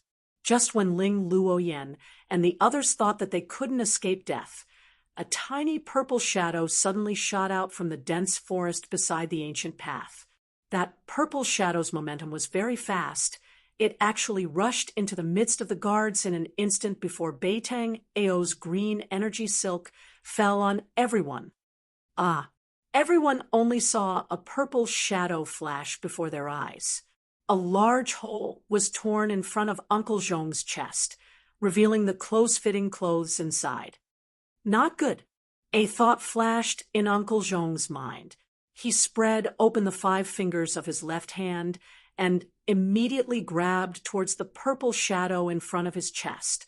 Although he had lost an arm, his reaction was fast and extremely fast. However, that purple shadow had already used its claws to push against Uncle Zhong's chest and was sent flying. At this moment, everyone could clearly see that this little thing that was moving quickly was actually an extremely cute purple sable that was only the size of a fist. This little sable was different from an ordinary sable. It was much smaller than an ordinary sable, and it had a pair of ruby-like big eyes that were filled with incomparable intelligence. On its forehead, there was a deep purple vertical line that looked like a closed eye. Three-eyed divine sable. When Beitang Ao saw this little beast, he couldn't help but be moved. What shocked him the most was that this little beast was actually holding a small box in its claws. This was a brocade box that was 3 fingers wide and less than half a foot long. It was covered with talismans that were circulating with spiritual power and seemed to emit a misty radiance. Obviously, this was a box that was sealed by a talisman. The little beast holding this box looked extremely comical, as if it was a child carrying a big stick. It was very awkward. The movement speed of the little beast holding the box had obviously slowed down, but it was still extremely fast. It was like a purple shadow that was rapidly leaping through the crowd, wanting to pounce into the dense forest beside the ancient path. Quickly catch that sable. How could Beitang Ao still care about Ling Luoyan and the others? He waved his right hand, and the thousands of green threads immediately changed direction and enveloped the 3-eyed divine sable. Chapter 124. This little marten was the mystical little marten that Gu Fei had encountered previously, the one that fed on the crystal cores of fierce beasts. That night, the mysterious woman used her great divine ability to seal the heaven and earth with a fire net. She did not hesitate to destroy a part of the forest and slaughter thousands of beasts in the forest, all for the sake of subduing this 3-eyed divine marten. However, what was unimaginable was that this little beast actually appeared here and snatched away the mysterious box that Uncle Zhong kept close to him. As a result, Beitang Ao's target immediately shifted to the little marten. To be exact, It shifted to the small box that was sealed by the talisman. Quickly catch that purple marten. Don't let it escape into the forest. Beitang Ao roared and waved his hands continuously. A large net formed by interweaving green energy threads immediately appeared in the air in front of him and enveloped the little beast that was leaping and escaping below. Apart from the little beast that was holding the mysterious small box, there were also 7 or 8 Qingyi guards from the Haotian merchant group that were enveloped by the energy net. None of them were spared, as they were all sliced into thousands of pieces by the energy net that enveloped them. Blood sprayed everywhere as their entire bodies collapsed like building blocks, turning into a pile of minced meat. Wah! Seeing such an extremely bloody scene, Ling Luoyan and the 2 maids, Xiao Chui and Xiao Yu, immediately felt as if their chests were overturned, and they vomited out everything that they had eaten during dinner. When Uncle Zhong and the group of guards saw this, their faces became incomparably pale. This black-clothed youth's method of killing was extremely bloody. Even though they were used to seeing death and blood, they still felt fear and trepidation. Although the little marten was holding a box that was even taller than it, its movement speed was still extremely fast. In the instant that it was about to be enveloped by the energy net, it actually scuttled out from under the net. Chirp, chirp. The little marten let out a cheerful chirp. Its calves supported itself on the bluestone surface of the ancient path and instantly turned into a purple shadow. It held the small box and rapidly pounced towards the dense forest beside the ancient path. As long as this little beast entered the dense forest, it would be difficult for Beitang Ao and the rest to capture it. At this moment, the dozen murderous, black-clothed men had already surrounded it. Peng! His 5 fingers were like steel hooks. One of the black-robed men directly grabbed at the purple shadow. The power of the claw shook the void, making the sound of the air exploding. Such a powerful claw force. Uncle Zhong, who was protected by a group of guards, couldn't help but be shocked when he saw how powerful the black-robed man's casual grab was. At this moment, the Qingyi guards that had been scattered by the dozen or so Beitang family experts had already gathered towards Ling Luoyan's side. After being attacked by the dozens of black-clothed men, for a while, the hundreds of green-clothed guards were either dead or injured. There were less than 200 people left. It could be said that they had suffered heavy casualties.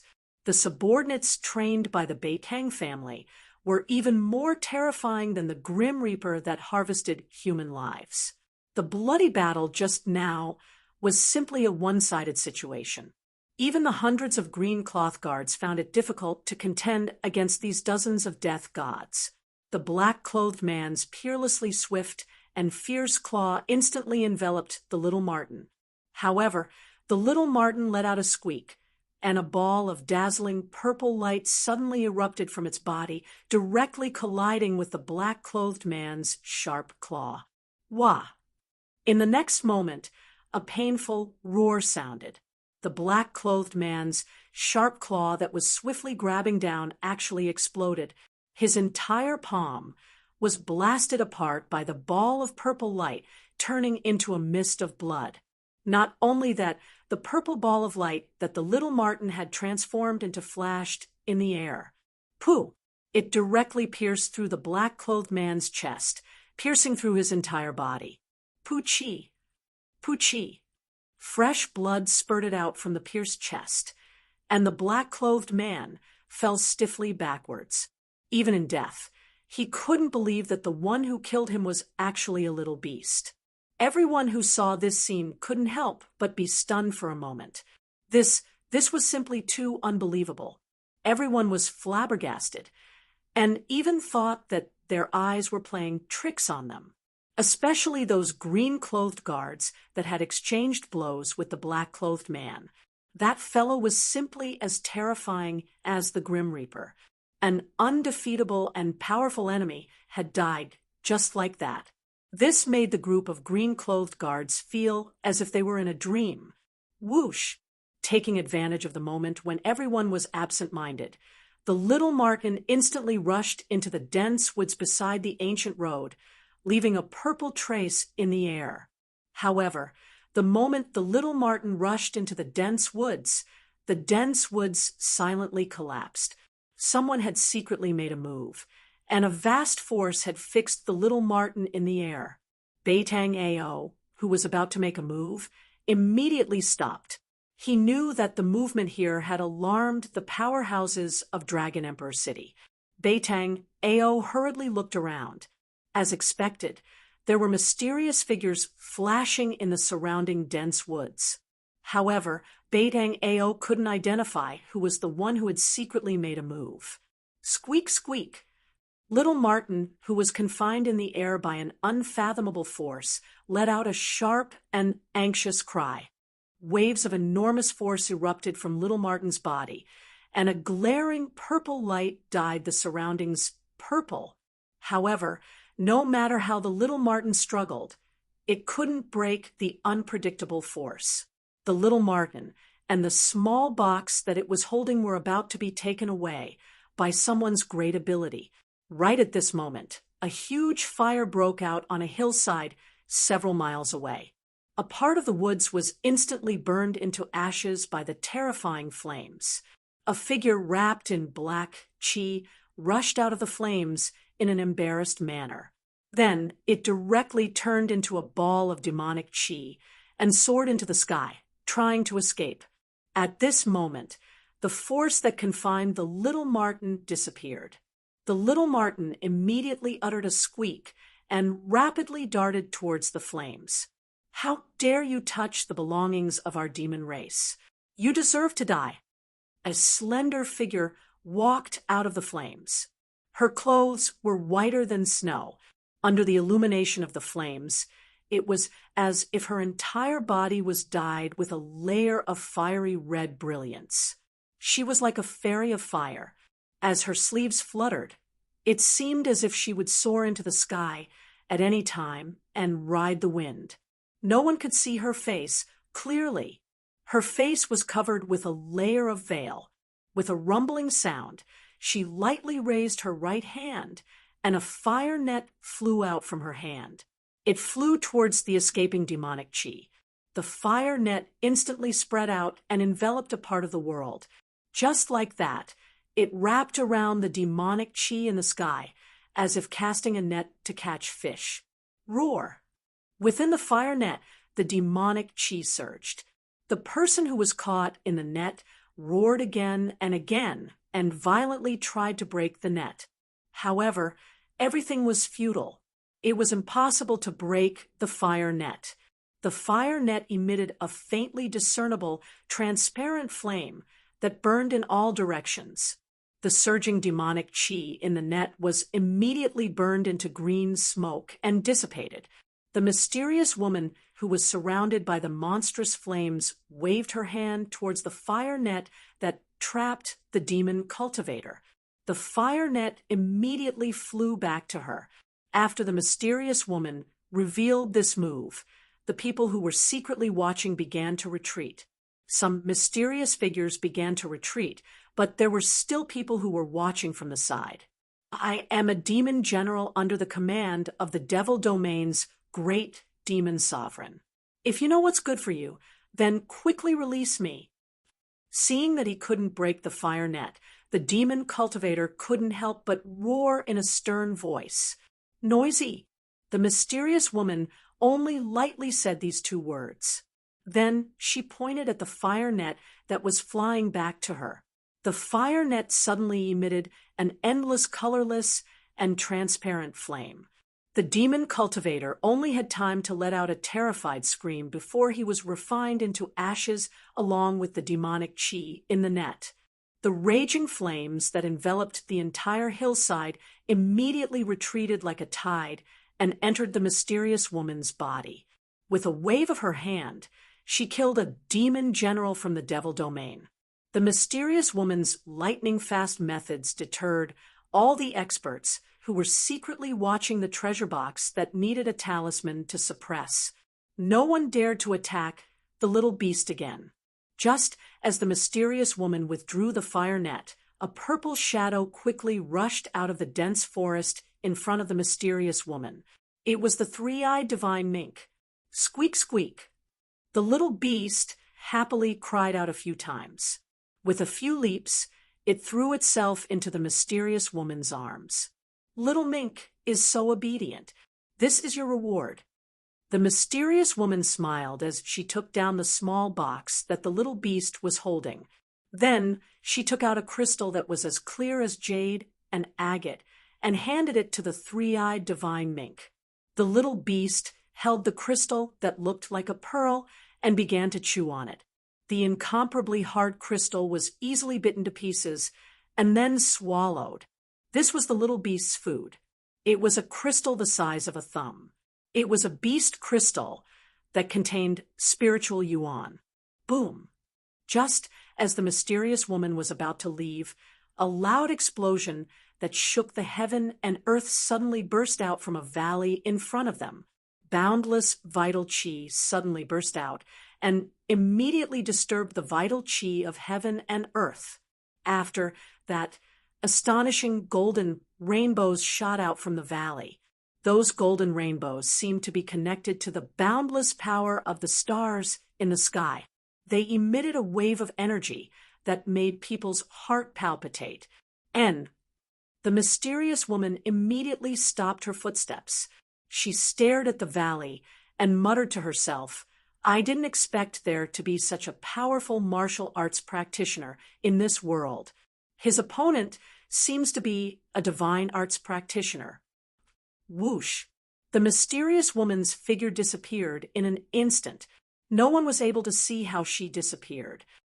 The demon race has appeared again. After the mysterious woman disappeared, these words faintly came out from the darkness. "Let's go." When Beitang Ao saw the mysterious woman taking away the treasure box, he immediately brought his subordinates and rushed into the dense forest. They rushed towards the valley where the loud explosion was coming from. In the valley a few miles away, the battle between Beitang Yi and Gu Fei had already reached the climax. Beitang Yi still held the absolute upper hand and firmly suppressed Gu Fei. But as the battle continued, Beitang Yi was secretly startled because Gu Fei was terrifyingly tenacious.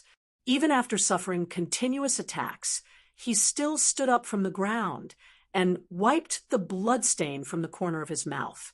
Then he continued to fight with him like a madman. Chapter 125. This was a small valley, a messy little valley.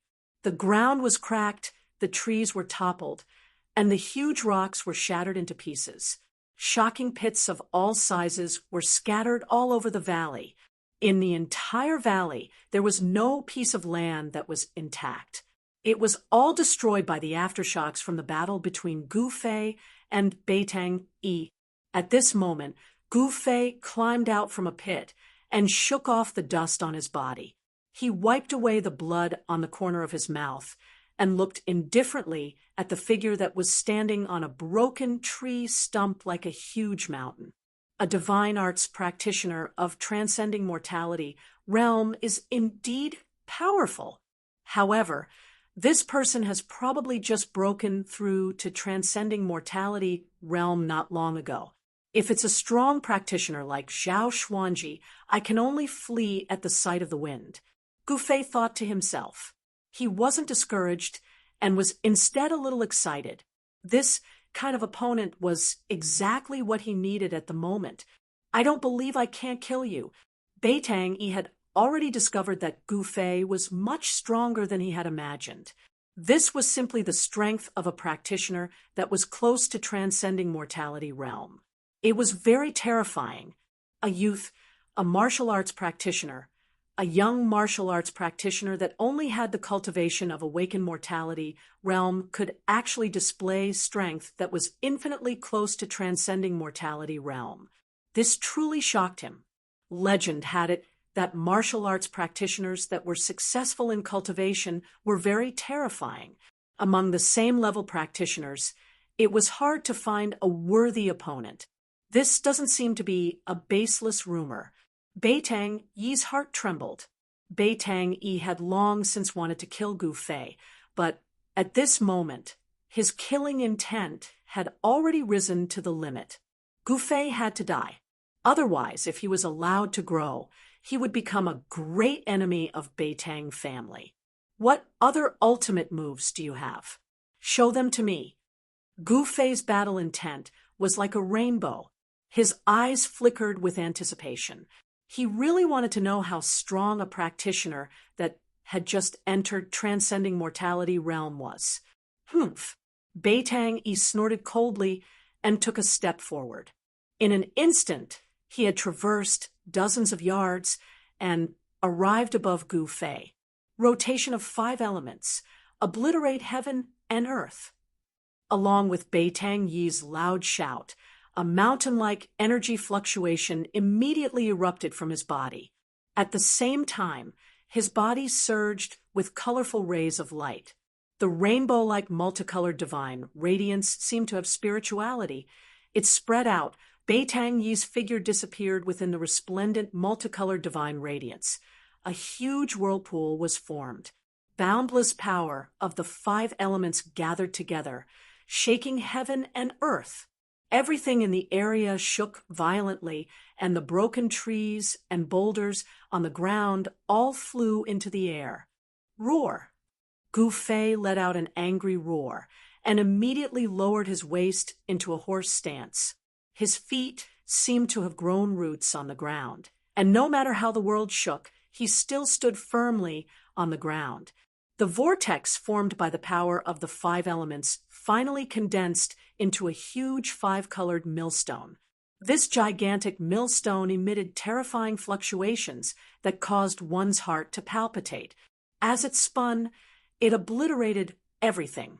At the same time, a great suction force began to appear, sucking in everything that was enveloped by the millstone before completely obliterating it. Gu Fei's expression was incomparably dignified. He tried his best to resist this suction force. His entire body emitted a blazing aura, and the thick earth energy surged out from his feet, tightly binding him to the ground. Gu Fei seemed to have merged with the earth under his feet. The great suction force of the 5 elements reincarnation cycle could not pull him into the 5 elements millstone that was grinding down below for a moment. This guy is starting to go all out. Gu Fei felt a great danger descending upon him. Beitang Yi didn't hold back at all. He actually fused the 5 elements into a 5 elements great millstone that could destroy everything. He wanted to obliterate Gu Fei. It was easy to imagine how strong Beitang Yi's killing intent was. If I still can't kill him like this, then I would be a transcending mortality cultivator in vain.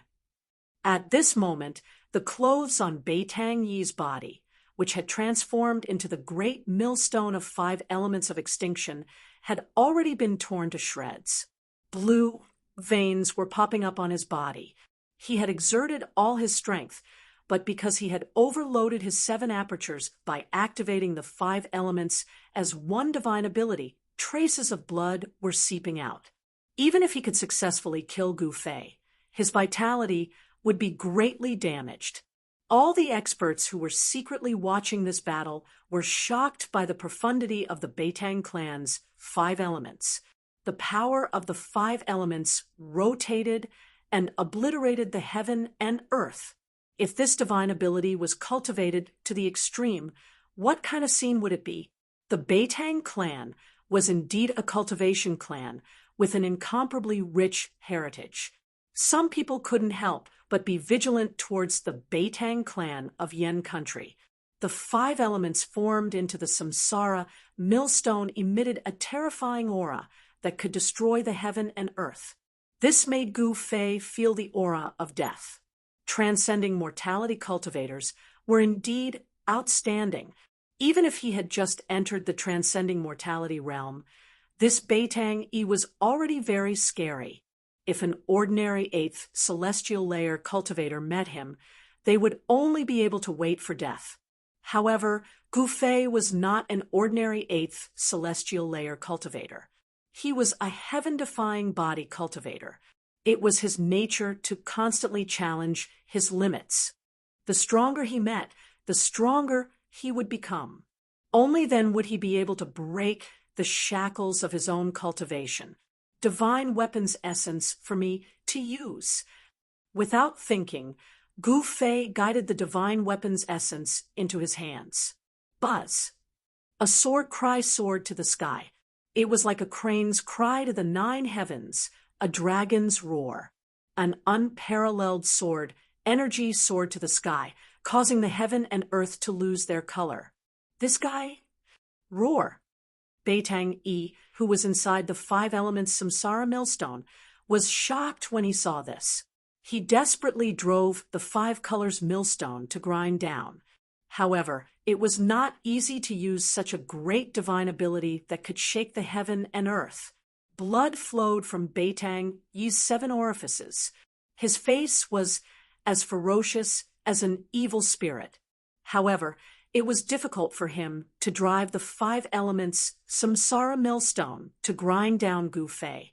However, the speed of the 5 elements samsara millstone's grinding speed had increased by a lot. At this time, the slowly rotating 5 colors millstone was less than 5 zhang away from Gu Fei. The mighty destructive power caused the heaven and earth to shake. Cracks began to appear on the ground. If you can unite the 5 elements, so can I. Gu Fei went all out. He had no choice but to go all out. The 5 elements samsara millstone could only be used with the cultivation of the transcending mortality realm.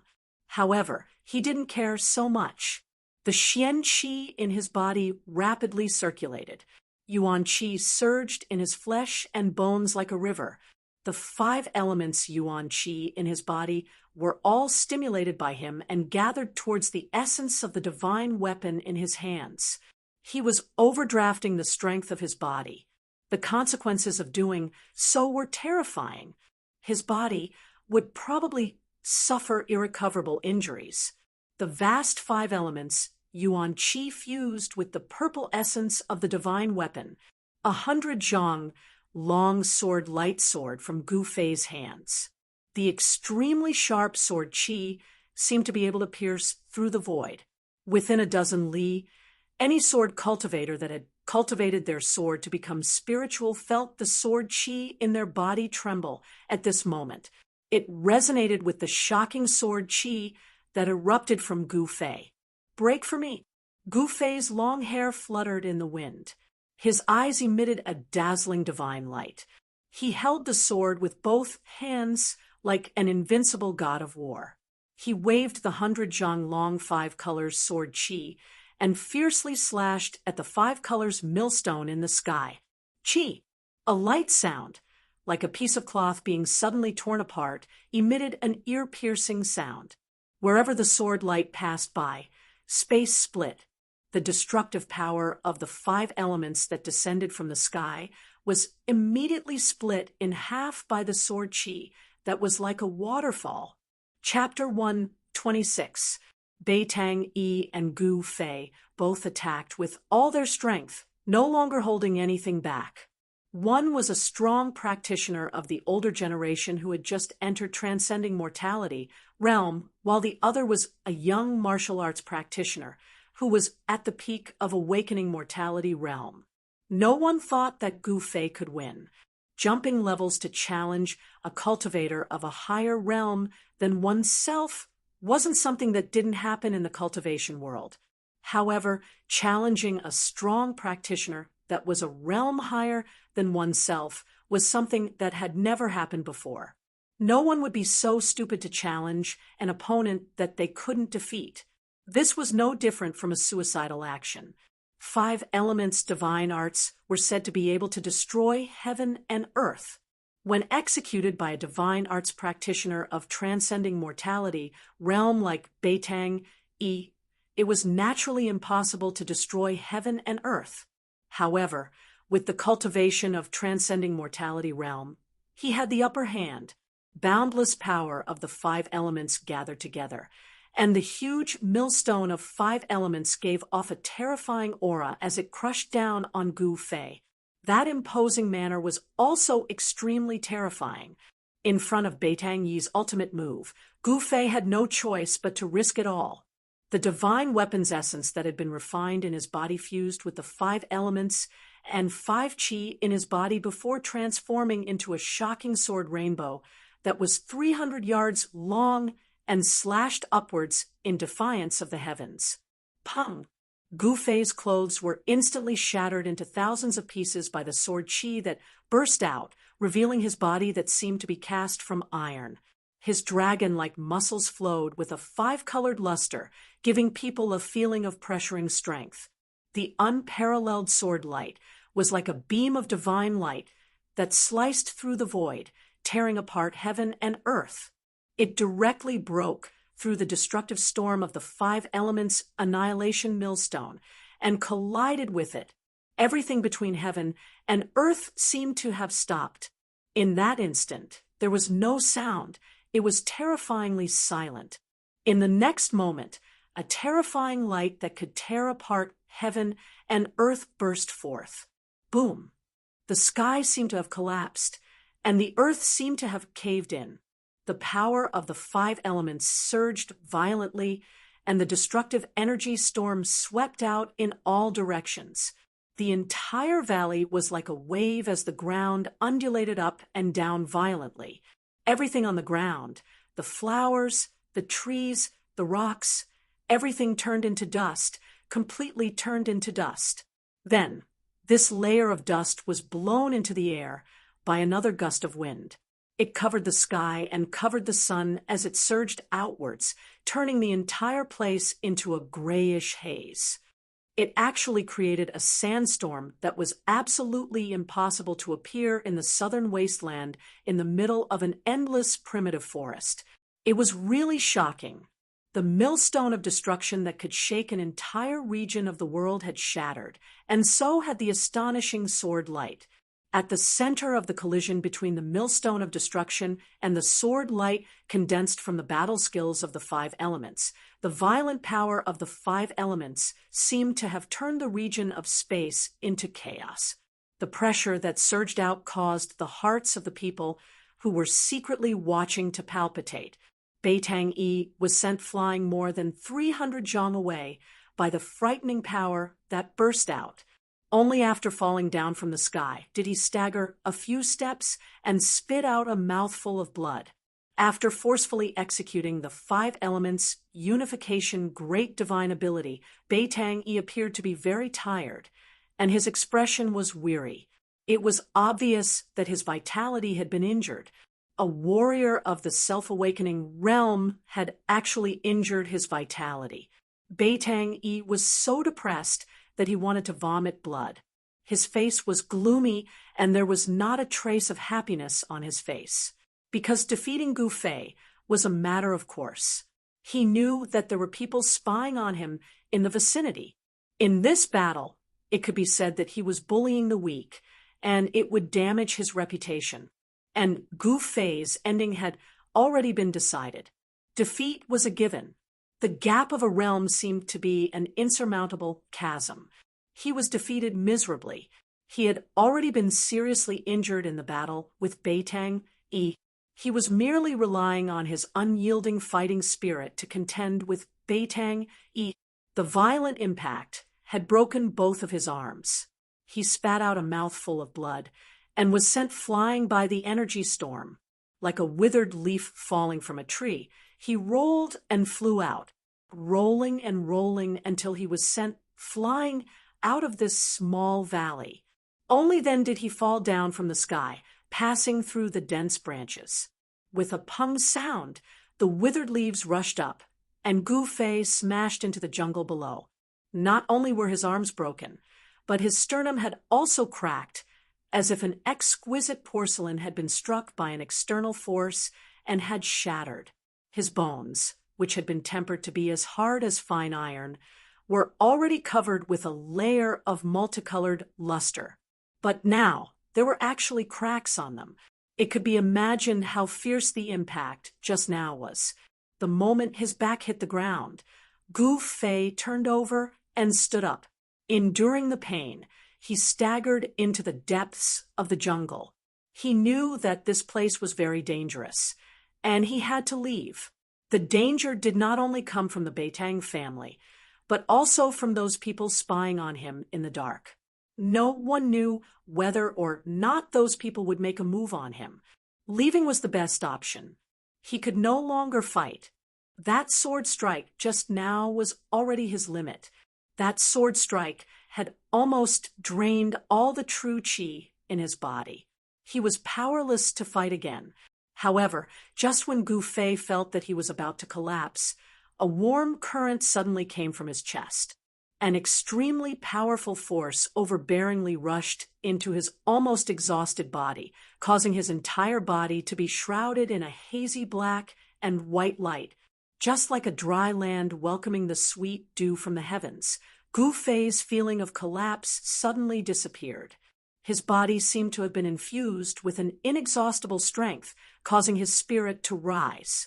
The yin-yang jade pendant, at the critical moment of his life and death, once again showed its extraordinariness.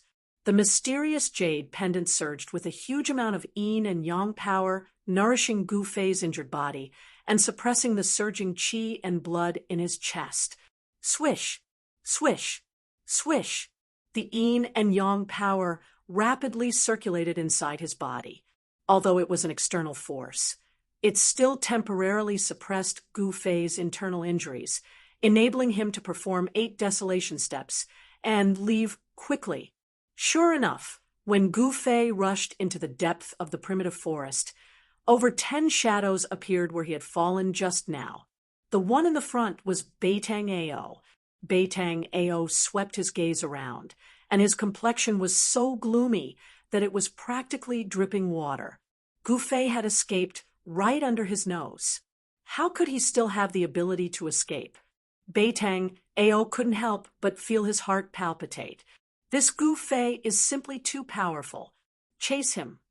Soon, Beitang Ao found the traces of Gu Fei's escape. He immediately led his subordinates to chase after him. If Gu Fei didn't die, I wouldn't be able to eat or sleep in peace. Among those people who were secretly peeping at Zhang Tai, some people also followed Beitang Ao and his subordinates. The gray dust gradually dissipated. Under the night sky, a figure surrounded by golden light rushed towards the battlefield from the direction of Dragon Emperor City, like a meteor chasing after the moon. The terrifying pressure of the 9th heavenly layer of ascending mortality had already spread here from dozens of li away. Those who were secretly peeping at Zhang Tai all changed their expressions, and some directly retreated. That person seemed to be flying in the wind, and soon came close. Where's Beitang? The person's voice seemed to come from the prehistoric times of the universe.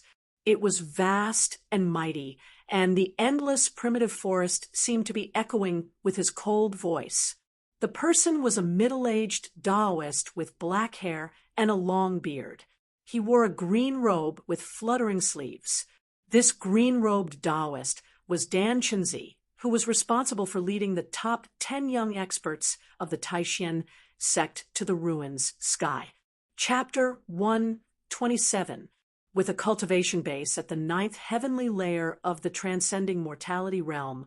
Other than those great cultivators at the Royal Void stage, no one would dare to underestimate an expert who was only a step away from becoming a great cultivator. Dan Chenzi's words reverberated in the air above the endless ancient forest, but no one responded. Turning into a golden rainbow, Dan Chenzi arrived on the moon. He was extremely powerful, and for a moment, he shocked everyone, whether it was those spying in the dark or those ordinary people on the ancient path. A slender figure surrounded by golden light stood at the top of the tree and looked around. Dan Chenzi's body emitted a majestic aura, and the aura of a powerful cultivator who looked down on the world was fully displayed at this moment. On the ancient path, the people of the Haoqian caravan were all indescribably shocked. Ling Luoyan and the others looked at the figure at the top of the tree shocked. This kind of immortal-like figure was absolutely rare. Dan Chenzi did not pay attention to Ling Luoyan and the others, but instead looked in several directions deep in the forest. He sensed that there were powerful cultivators hiding nearby. However, those people were not Beitang Yi, who he was looking for. He was originally in Dragon Emperor City, but suddenly received the news and immediately rushed over, but he seemed to be a step too late. The battle had already ended. How could Beitang Yi dare to face an expert like Dan Chenzi? The moment he sensed Dan Chenzi's aura, he immediately chose to retreat. Compared to Dan Chenzi, Beitang Yi, a cultivator who had just entered the transcending mortality realm, could not be compared at all. Their cultivation bases were like heaven and earth. For cultivators who had entered the transcending mortality realm, it was very difficult to advance to each realm. Correspondingly, with each realm, their cultivation base would take a big step forward, and their strength would multiply. This was not a breakthrough in a large realm. The transcending mortality realm was divided into 9 heavens. As long as one took these 9 big steps, they would be qualified to challenge the cultivation barrier of a large realm. Dan Chenzi was one of the few cultivators in the Taishan sect who was qualified to challenge the controlling void realm. As long as he could successfully take that step, Dan Chenzi, would be a great cultivator of the controlling void realm. Whoosh! Dan Chenzi's figure instantly disappeared from the top of a big tree beside the ancient path, and then directly appeared on a collapsed cliff beside a small valley several miles away. Someone is fighting here. Dan Chenzi carefully sensed the chaotic yuan qi fluctuations in the void, which were still very messy. It really is Gu Fei's aura. Dan Chenzi used his 9th heavenly layer ascended mortality realm spiritual sense to capture the extremely weak aura that Gu Fei left behind in the valley. Dan Chenzi immediately perked up, and a smile appeared on his grave face. Very good. He really didn't die to Zhao Xuanji's sword. Dan Chenzi's unruffled state of mind began to ripple. Gu Fei was a disciple of the younger generation in the 9 meridians of Taishan. Dan Chenzi would not have given such a disciple a second glance under normal circumstances. However, Gu Fei was not an ordinary disciple. Of the 9 meridians of Taishan, Gu Fei was the only successor of the Ling Chui Peak. If Gu Fei died, then the orthodoxy of the Ling Chui Peak would cease to exist. The sect leader, Taoist Xiantian, would absolutely not allow such a thing to happen. Therefore, Gu Fei had long been in Taoist Xuantian sights and attention. That was why Dan Chenzi was so happy when he found out that Gu Fei was not dead. After all, if Gu Fei was killed in front of his eyes, he would not be able to bear the responsibility. People of the Beitang clan, listen to me. If anything happens to Gu Fei, Dan Chenzi, will definitely kill the Beitang clan. Dan Chenzi said loudly. His voice spread far and wide, echoing in the ancient forest. But other than Dan Chenzi's own voice, there was a terrible silence. No one responded. Dan Chenzi was a cultivator of the Taishan sect. His arrival was already known to the higher-ups of the various forces in the southern wasteland. No one was willing to offend the Taishan sect, one of the 3 great Taoist sects. The 3 great Taoist sects were like birds of a feather. Although in the southern wasteland, there were forces that could rival any of the 3 great Taoist sects. In the whole world, there were not many forces that could compete with the 3 great Taoist sects. Dan Chenzi glanced around, and then with a chua sound, his body directly disappeared from the cliff. He turned into a golden shadow and quickly disappeared under the night sky. Gu Fei quickly moved through the dense forest. He was very careful, trying not to leave any traces in the places he passed. He knew that the people of the Beitang clan would not let him go so easily. But even so, Beitang Ao and his dozen or so men in black still followed the traces and followed him from behind. These people were all dressed in black, and like ghosts, they moved through the dense forest that was so dark that one could not even see their fingers in front of them. These people were obviously very familiar with tracking enemies in the ancient forest. It was very obvious that this group of people had received training in this aspect.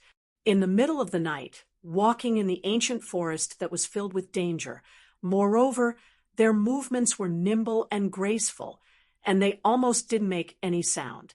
And, including that Batang Ao, there are a total of 15 people chasing after me. On the crown of a big tree, Gu Fei temporarily stopped. He carefully identified, and very quickly, he confirmed the number of people chasing after him. His arm was broken, and he couldn't use both of his hands for the time being, which made it somewhat inconvenient for him to move. However, he still had a pair of legs, and with the yin and yang power transmitted by the mysterious jade pendant into his body, for the time being, Gu Fei still had some strength to protect himself. Gu Fei was confident that even if he was seriously injured, he would still be able to kill these reckless people who chased after him. Holding his breath and restraining all the aura in his body, Gu Fei hid in the crown of the tree, motionless, as if he had merged with the surrounding space. Sure enough, very soon, a black shadow appeared near the big tree where Gu Fei was hiding, and was carefully moving towards the big tree. This was a man with a hideous scar on his face. He was like a cheetah, vigilantly glancing all around. As if he had sensed something, he began to slow down his speed. The forest was covered with a thick layer of withered branches and withered leaves, filling the air with a rotten smell. The quiet mountain forest gave people a kind of invisible, oppressive feeling. From other directions came a very light sound, which was practically negligible. This man's companions were very close to him. The nearest two people were less than 30 meters away from him. 15 people, including Batang Ao, were advancing in the forest in a fan shape. Just at the moment when that black-clothed man touched the bottom of the tree, Gu Fei moved. Like a goshawk hunting its prey, he silently swooped down from the tree. Gu Fei bent both of his legs and directly knelt down in front of that man with the pressure of empty Tai. By the time that man realized that something was wrong, both of Gu Fei's knees were already on the shoulders of that black-clothed man. Suddenly, a burst of crackling sound came from inside that black-clothed man's body. His spine was instantly broken into 17 or 18 pieces by the fierce power. His whole body became shorter out of nowhere, and he didn't even have the time to scream. His throat was blocked by the blood that gushed out. Gu Fei grew up in the Ling Chui peak of Taishan Mountain. Usually, when he had nothing to do, he would go into the depths of the mountain forest to find ferocious beasts to practice martial arts. Calling him the king of the mountain forest was not an exaggeration at all. Everything in the mountain forest was very familiar to him. After kneeling down and neatly killing this black-clothed man, Gu Fei somersaulted in the air. After landing on the ground, he didn't stop and instantly rushed into the dense forest at the side. Swish, swish, swish, shadows flashed, and Batang Ao's figure appeared under the big tree. He looked at the corpse on the ground that no longer had a human shape, and his complexion became extremely ugly. Soon after, 13 black shadows also walked out. Seeing this scene, these people's complexion couldn't help but change. Chapter 128. The two black-clothed men carefully and cautiously covered each other as they searched in the dense forest. Their foreheads were full of sweat due to nervousness. They couldn't help but be nervous because there was a very dangerous person hiding in this forest. Even if this person was seriously injured, he still had the ability to easily kill them. The scar-faced man, who was killed by that person, was the best proof. Thinking of the scar-faced man's corpse, no one would not be frightened. Even if these Beitang family's men were used to seeing blood and didn't know how many people died in their hands, it didn't mean that they were willing to see their own blood. It didn't mean that they weren't afraid of death. Carefully searching forward for less than 20 feet, suddenly one of the black-clothed men felt his feet go soft. The place where he landed did not seem to be covered with dead branches and leaves. Not good. In that instant, the black-clothed man felt goosebumps all over his body, and his hair stood on end. A "chee" sound came from beside his ears, and a huge black shadow suddenly shot up from the ground under his feet, like a foot stepping on the body of a giant python. This shadow suddenly wrapped around the black-clothed man's body with lightning speed. Kacha, kacha, kacha.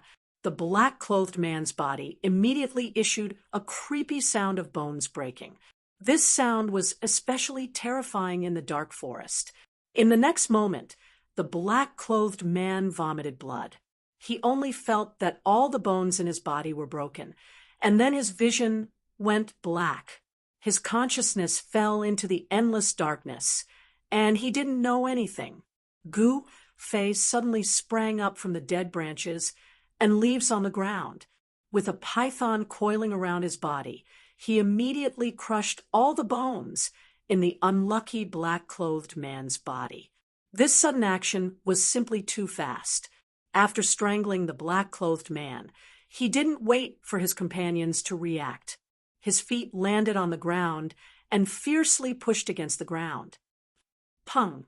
The dead branches and leaves under his feet suddenly exploded. At the same time, Gu Fei's body, like lightning, crashed into the arms of another black-clothed man. This move was learned by Gu Fei in the Taishan Mountain when he was fighting with the giant bear of the mountain.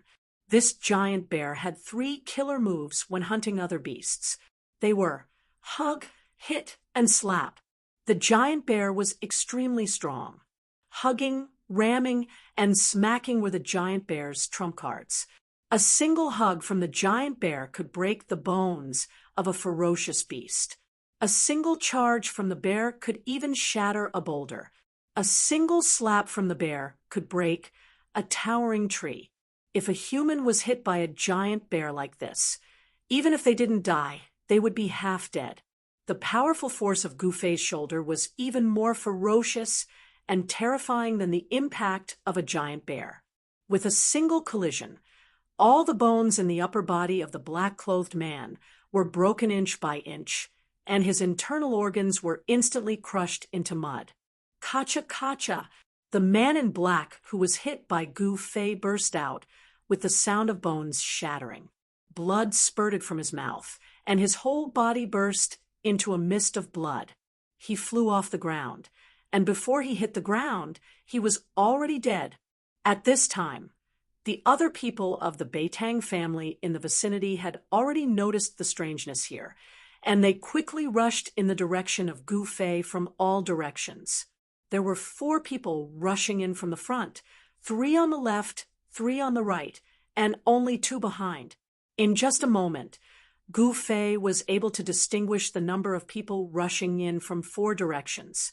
Swoosh! He immediately retreated. His body only turned around in the process of retreating. Pung! Broken branches and leaves swirled in the air as Gu Fei's body rushed into the thicket behind him. Gu Fei could clearly see the panic on the faces of the 2 black-clothed men who were rushing in front of him. His body moved like the wind and lightning, and the strong wind rolled up the fallen leaves on the ground, fluttering in the air. 8 desolate steps, 8 steps, 8 kills. With 1 step, Gu Fei crushed the head of a black-clothed man who was rushing in front of him. With the 2nd step, the body of the other black-clothed man was immediately torn into pieces, and a mist of blood burst out in the forest. The experts trained by the Beitang family were simply unable to withstand a single blow from Gu Fei. Under his combat skills, they simply didn't have the strength to fight back. Gu Fei instantly broke out of the encirclement, leaving behind 2 mutilated corpses. The forest was filled with an extremely strong smell of blood. Roar! Gu Fei! Beitang Ao rushed out, and he was extremely furious. 9 figures flashed behind him, but they didn't even see Gu Fei's shadow. Gu Fei had already gone far away.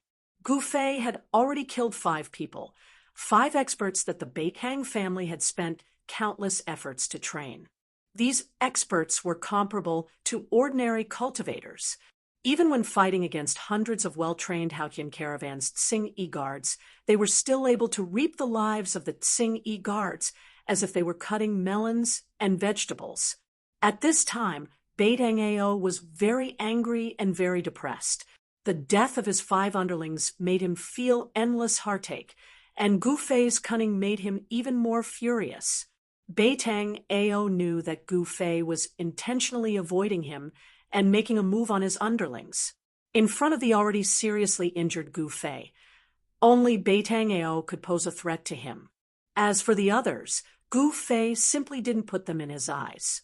In this primitive ancient forest, Gu Fei was like a fish in the sea, a bird flying in the sky. Wanting to kill him in the forest? This seemed even harder than ascending to the heavens. You 3 form a group and look after each other. This guy was seriously injured in the battle with Uncle. He won't be able to hold on for long. Beitang Ao said to the remaining 9 underlings in a deep voice. Although the 9 black-clothed men were frightened, they didn't dare to disobey Beitang Ao's order. They nodded towards Beitang Ao and walked into the dense forest in front of them in a group of 3. Beitang Ao looked at the headless corpse and the scattered flesh and blood on the ground. His expression was terrifyingly gloomy. He gritted his teeth and said, "Gu Fei, you better not fall into my hands. If you fall into my hands, I will definitely make you beg for death." Swish! Beitang Ao was extremely hateful and immediately rushed into the dense forest. Just as Beitang Ao was unresigned and continued to command his underlings to chase after Gu Fei in the endless primitive ancient forest in Dragon Emperor City 200 to 300 li away, in a room of an inn, 2 people were restless. "Big brother, you really made a move against that person?" In the room, a handsome teenager in white clothes asked a young man in white clothes in front of him with a shocked look. The teenager in white clothes and the young man in white clothes looked similar. The young man in white clothes had a quaint long saber on his waist. The scabbard of the long saber was engraved with mysterious runes. Faintly, an extremely sharp chi seemed to be emitting from the scabbard. This young man in white clothes was the mysterious person who poisoned Gu Fei together with Beitang Ao. This person was the Dongfang Long that Chu Tian had mentioned. Chapter 129. Dongfang Chen had already followed Dan Chenzi to Dragon Emperor City in South Wilderness. When Dan Chenzi left Taishian sect with Gu Fei and the others, he wanted to go to South Wilderness by air. However, in the sky above Yunmeng Mountain, they were intercepted by Demon Monarch of 6 realms. Fortunately, Taoist Chaoyang, the head of Shaoyang Peak, secretly followed them and stopped Demon Monarch of 6 realms at the critical moment. Therefore, they survived. However, after a fierce battle with the demons led by Li Ruahai and Zhao Xuanji, Gu Fei was struck into the bottomless abyss by Zhao Xuanji and was separated from the others. In the end, Mad Demon Li Ruahai and Fire Sword Demon Zhao Xuanji were driven away by Dan Chenzi, who was at the 9th level of the transcending mortality realm. Li Lingfeng, Ziyu, Dongfang Chen, and the others were only slightly injured. Among the top 10 experts of the younger generation of the Supreme Mystery Sect, apart from Gu Fei, whose life and death were unknown, fortunately, no one had died in the confrontation with the demon dweller. When Dan Chenzi returned, he went down that bottomless abyss and discovered that there was a surging underground river that led to an unknown place. Dan Chenzi thought that Gu Fei was most likely dead. After all, Zhao Xuanji was a powerhouse at the ascending mortality realm and cultivated sword immortal skills. Even Dan Chunzi had to avoid his full-strength strike, not to mention Gu Fei, who was only at the 8th sky of awakening mortality realm. Additionally, even if Gu Fei didn't die under Zhao Xuanji's sword, he was swept away by the undercurrent. His chance of survival was very slim. Dan Chunzi had no choice but to continue to Dragon Emperor City with the other 9 people. However, tonight, someone sent a message that Gu Fei didn't seem to be dead. Instead, he was being chased by Beitang clan and was in great danger. After receiving the news, how could Dan Chunzi sit still in Dragon Emperor City? No matter whether it was true or not, he left Dragon Emperor City at once and flew towards the direction pointed by that person. Canvassing Moon Pavilion was one of the best inns in Dragon Emperor City. Although it was an inn, it could be compared to the Emperor's mansion. In Dragon Emperor City, the king's mansion was not the most magnificent mansion. This was the southern wilderness, not the central plains. As the saying goes, the mountains are high and the emperor is far away. The forces of the southern wilderness did not really respect the Yen kingdom's royal family. Indeed, some forces in Dragon Emperor City could despise the imperial households of Yen country. In Dragon Emperor City, there were many mansions which were more magnificent than the king's mansion. This canvas lunar pavilion was not inferior to the regional king's mansion. It was all because behind the canvas lunar house, there was a power that even the southern wasteland duke could not help but look down on. Aside from the main building of the canvas moon pavilion, there was a courtyard behind it that was thousands of feet in circumference. Within the courtyard, there were 2, 9, and 18 courtyards scattered in a picturesque manner. In each courtyard, there were 18 suites.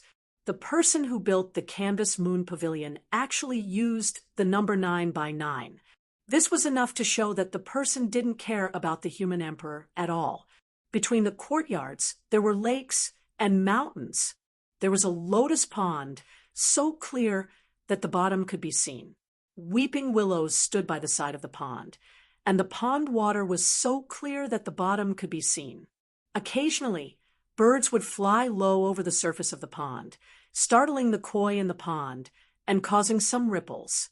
Half a year ago, someone had booked 3 of the 18 courtyards of the Canvas Moon Pavilion. In the past half a month, people started to move into the 3 courtyards one after another. The people who were able to stay in the Canvas Moon Pavilion all had extraordinary statuses. Moreover, the person who reserved 3 courtyards was even more extraordinary. At this moment, Dongfang Chen and Dongfang Long were in a superior guest room in one of the 18 courtyards of the Canvas Moon Pavilion. Humph! I did attack Gu Fei, so what? Seeing his younger brother's nervous look, Dongfang Long couldn't help but feel a bit disdainful inside. So what? If I had known it earlier, I would not have told you about Gu Fei. Dongfang Chen's expression changed. This matter could be big or small. If Gu Fei didn't die and pursued this matter, then Dongfang Chen, wouldn't be able to get away with it.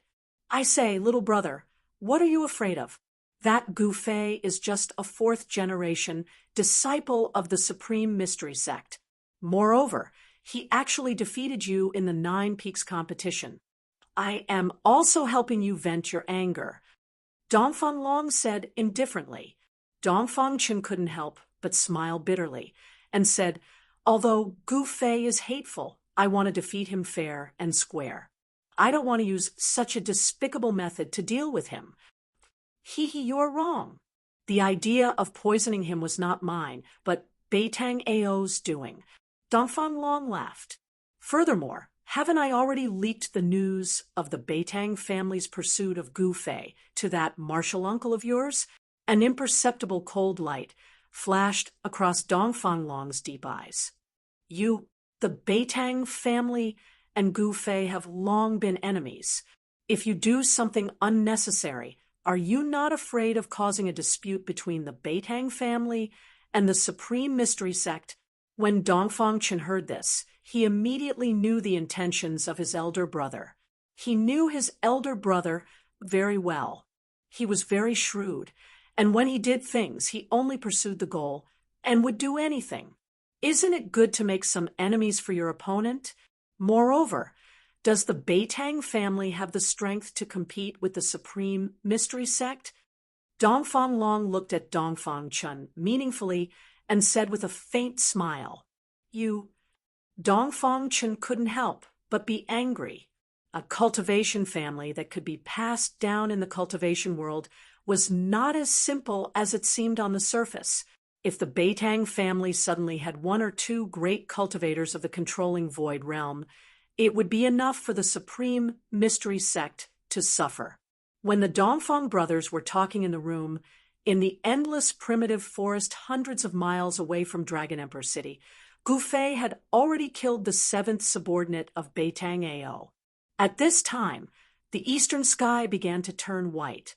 It was almost dawn. After a night of continuous fighting, if not the yin and yang power of the Tai Chi diagram on his chest that supported Gu Fei and prevented him from falling down, Gu Fei would have long been exhausted and killed by Beitang Ao. This yin-yang fish jade pendant that had integrated into his chest definitely had a big secret. Although the extraordinariness of the jade pendant made Gu Fei a bit uneasy, he was still glad that this mysterious jade pendant had saved him once again. Beitang Ao was completely driven mad. Seeing his subordinates being killed by Gu Fei one after another, he couldn't do anything to Gu Fei, which made him furious. 7 of his 14 subordinates had already died. Additionally, it was almost dawn. In the dark, he couldn't do anything to Gu Fei. When dawn came, Gu Fei would have nowhere to hide. "You 7 don't scatter," Beitang Ao directly ordered.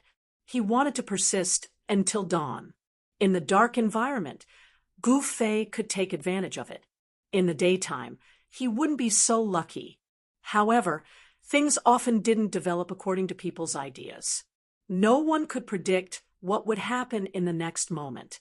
When Beitang Ao was thinking about how to kill Gu Fei, an unexpected person suddenly appeared and directly took Beitang Ao away.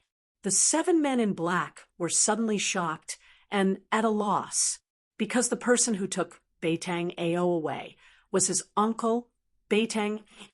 "Uncle," Beitang Ao said in shock.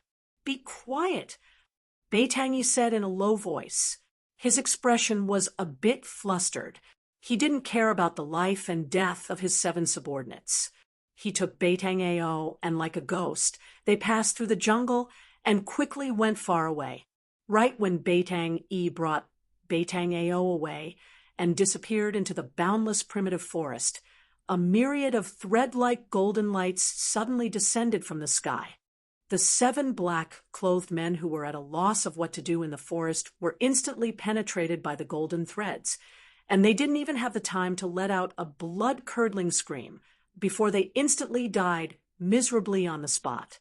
After the thousands of golden threads killed the 7 men of Beitang Ao, they didn't dissipate. Instead, they soared into the sky and converged towards an azure-clothed Taoist who was slowly descending from the sky. Then, all of the golden threads entered the Taoist's fluttering sleeves. Chapter 130. Standing at the top of the tree, Dan Chinzi glanced around and couldn't help but frown as he sensed that there were some extremely obscure auras nearby. Not all of the people who were peeping in the dark left. Some of them followed him. At this moment, a figure silently walked out of the woods. "Greetings, Uncle Master." The man came under the tree and bowed towards Dan Chinzi. Dan Chinzi lowered his head and looked at the man under the tree. He was in rags and had messy hair and a dirty face. It was almost impossible to identify his appearance. How dare they? Dan Chinzi couldn't help being furious at the sight of Gu Fei's appearance. Beitang clan is too much. How dare they hunt down a disciple of my Taishan sect? After the incident in the ruined sky realm, I will definitely demand an explanation from the Beitang clan. Although Gu Fei was in an extremely sorry state, he was still alive. As long as he was alive, Dan Chenzi could not help but inwardly sigh in relief. "Follow me." Dan Chenzi waved his sleeve as a ball of golden light rushed towards Gu Fei. It wrapped Gu Fei and flew to Dan Chenzi's side. Then, a golden light burst out of Dan Chenzi's body and flew towards Dragon Emperor City with Gu Fei. In one of the 18 courtyards of canvassing Moonlight Pavilion, Gu Fei was sitting in a superior independent guest room with legs crossed and regulating his breath. The one who built canvassing Moonlight Pavilion had really invested a lot in it. There were 18 guest rooms in 18 courtyards. Each guest room was independent and not connected to the others. Gu Fei found that his internal injuries were more severe than he had imagined. The battle with Beitang Yi had caused him an unimaginable impact. The bones in both arms were broken, the sternum and even the ribs had cracks. If it was a normal Xiuzha that received such heavy injuries, they would have fallen to the ground already. How could they have killed 7 experts trained by the Beitang family? His powerful physical body, which had been tempered day and night, displayed its extraordinary side at this moment. The terrifying regenerative ability caused Gu Fei's injuries to gradually heal. Of course, this self-healing process was not as terrifying as being able to recover in an instant. On the skin in the middle of his chest, a looming pattern of yin-yang fish was emitting a warm current that nourished Gu Fei's flesh, tendons, and bones, accelerating his recovery speed. Yin and yang were the 5 elements, and the 5 elements combined to create everything in the world. The yin-yang qi from the yin-yang fish jade pendant was 1 level higher than the 5 elements. Of yin-yang qi, Gu Fei noticed that the yin and yang qi that flowed through his limbs and bones finally converged at his dantian, where it was converted into wisps of 5 elemental yuan qi by the dim ball of 5 elemental origin light in his dantian. The wisps of 5 elemental yuan qi fused into his flesh and blood, healing his injured body. After the battle of life and death, Gu Fei's insane method of comprehending the essence of martial arts in the midst of life and death seemed to have some effect. He seemed to have understood something. He no longer deliberately operated the Xian Qi and let the yin-yang and 5 elements in his body interact. In the end, his heart became calmer and calmer. Naturally, he entered the state of forgetting everything. At this moment, Gu Fei's mind was filled with the diagram of the ancient Xian Qi technique. In the ancient Xian Qi technique, there were many obscure words, but now he gradually understood them. This made Gu Fei have a feeling of dispelling the clouds and seeing the blue sky. In the ancient Xian Qi technique, there were many obscure words, but now he gradually understood them. This made Gu Fei have a feeling of dispelling the clouds and seeing the blue sky. A life and death battle had deepened his understanding of the martial Tao. The problems that he had encountered in his cultivation had also gradually become clear. At this moment, Gu Fei's state of mind had risen to a new level. On this day, Gu Fei's room was filled with ripples of yuan qi. Vaguely, there was even the sound of wind and thunder. As Gu Fei's cultivation increased by the day, the thunderous sound of the heavenly drum that came from the vibrations of his muscles and bones had started to become louder and louder. The sun rose and set until night once again enveloped the earth. An indescribable sense of oppression began to gradually emit from Gu Fei's room. In the same courtyard, there lived Li Lingfeng, Ziyu, Dongfang Chen, and the other 9 most outstanding people of the Supreme Profound Sect's younger generation. They had long sensed the strangeness of Gu Fei's room, and the great master Dan Chenzi, who was at the 9th level of the transcending mortality realm, sat directly outside the suite where Gu Fei was. He knew that Gu Fei was in the middle of a breakthrough, and Dan Chenzi did not want anyone to disturb Gu Fei. The 18 independent rooms were actually equivalent to 18 pavilions. In the other pavilions in the courtyard, Li Lingfeng, Ziyu, and the others all came out of their rooms and leaned against the railings to look. There were also people watching from the other courtyards, and in the other two courtyards that were adjacent to the disciples of the Supreme Profound Sect, there were people directly walking into the courtyard where the disciples of the Supreme Profound Sect were. These people were all young men and women who were not even 20 years old. They were also dressed in white, but what was different from the disciples of the Supreme Profound Sect was that these people's sleeves were embroidered with imprints. There were two kinds of imprints on the sleeves. One was a small sword, a small cyan sword, and the other was a yellow rune. Some people had already noticed the imprints on the sleeves of these young men and women who walked into the courtyard where the disciples of the Supreme Profound Sect were. They suddenly realized that these people were all disciples of the three great Daoist sects. The young men and women in white with a small cyan sword embroidered on their sleeves were the disciples of the Guangqing Celestial Sect. The young men and women with a small rune embroidered on their sleeves were the disciples of the Shangqing Sect. These people were all disciples of the three great Daoist sects who had come to participate in the training in the ruins sky. They were also the most outstanding disciples of the younger generation of the Guangqing Celestial Sect and the Shangqing Sect.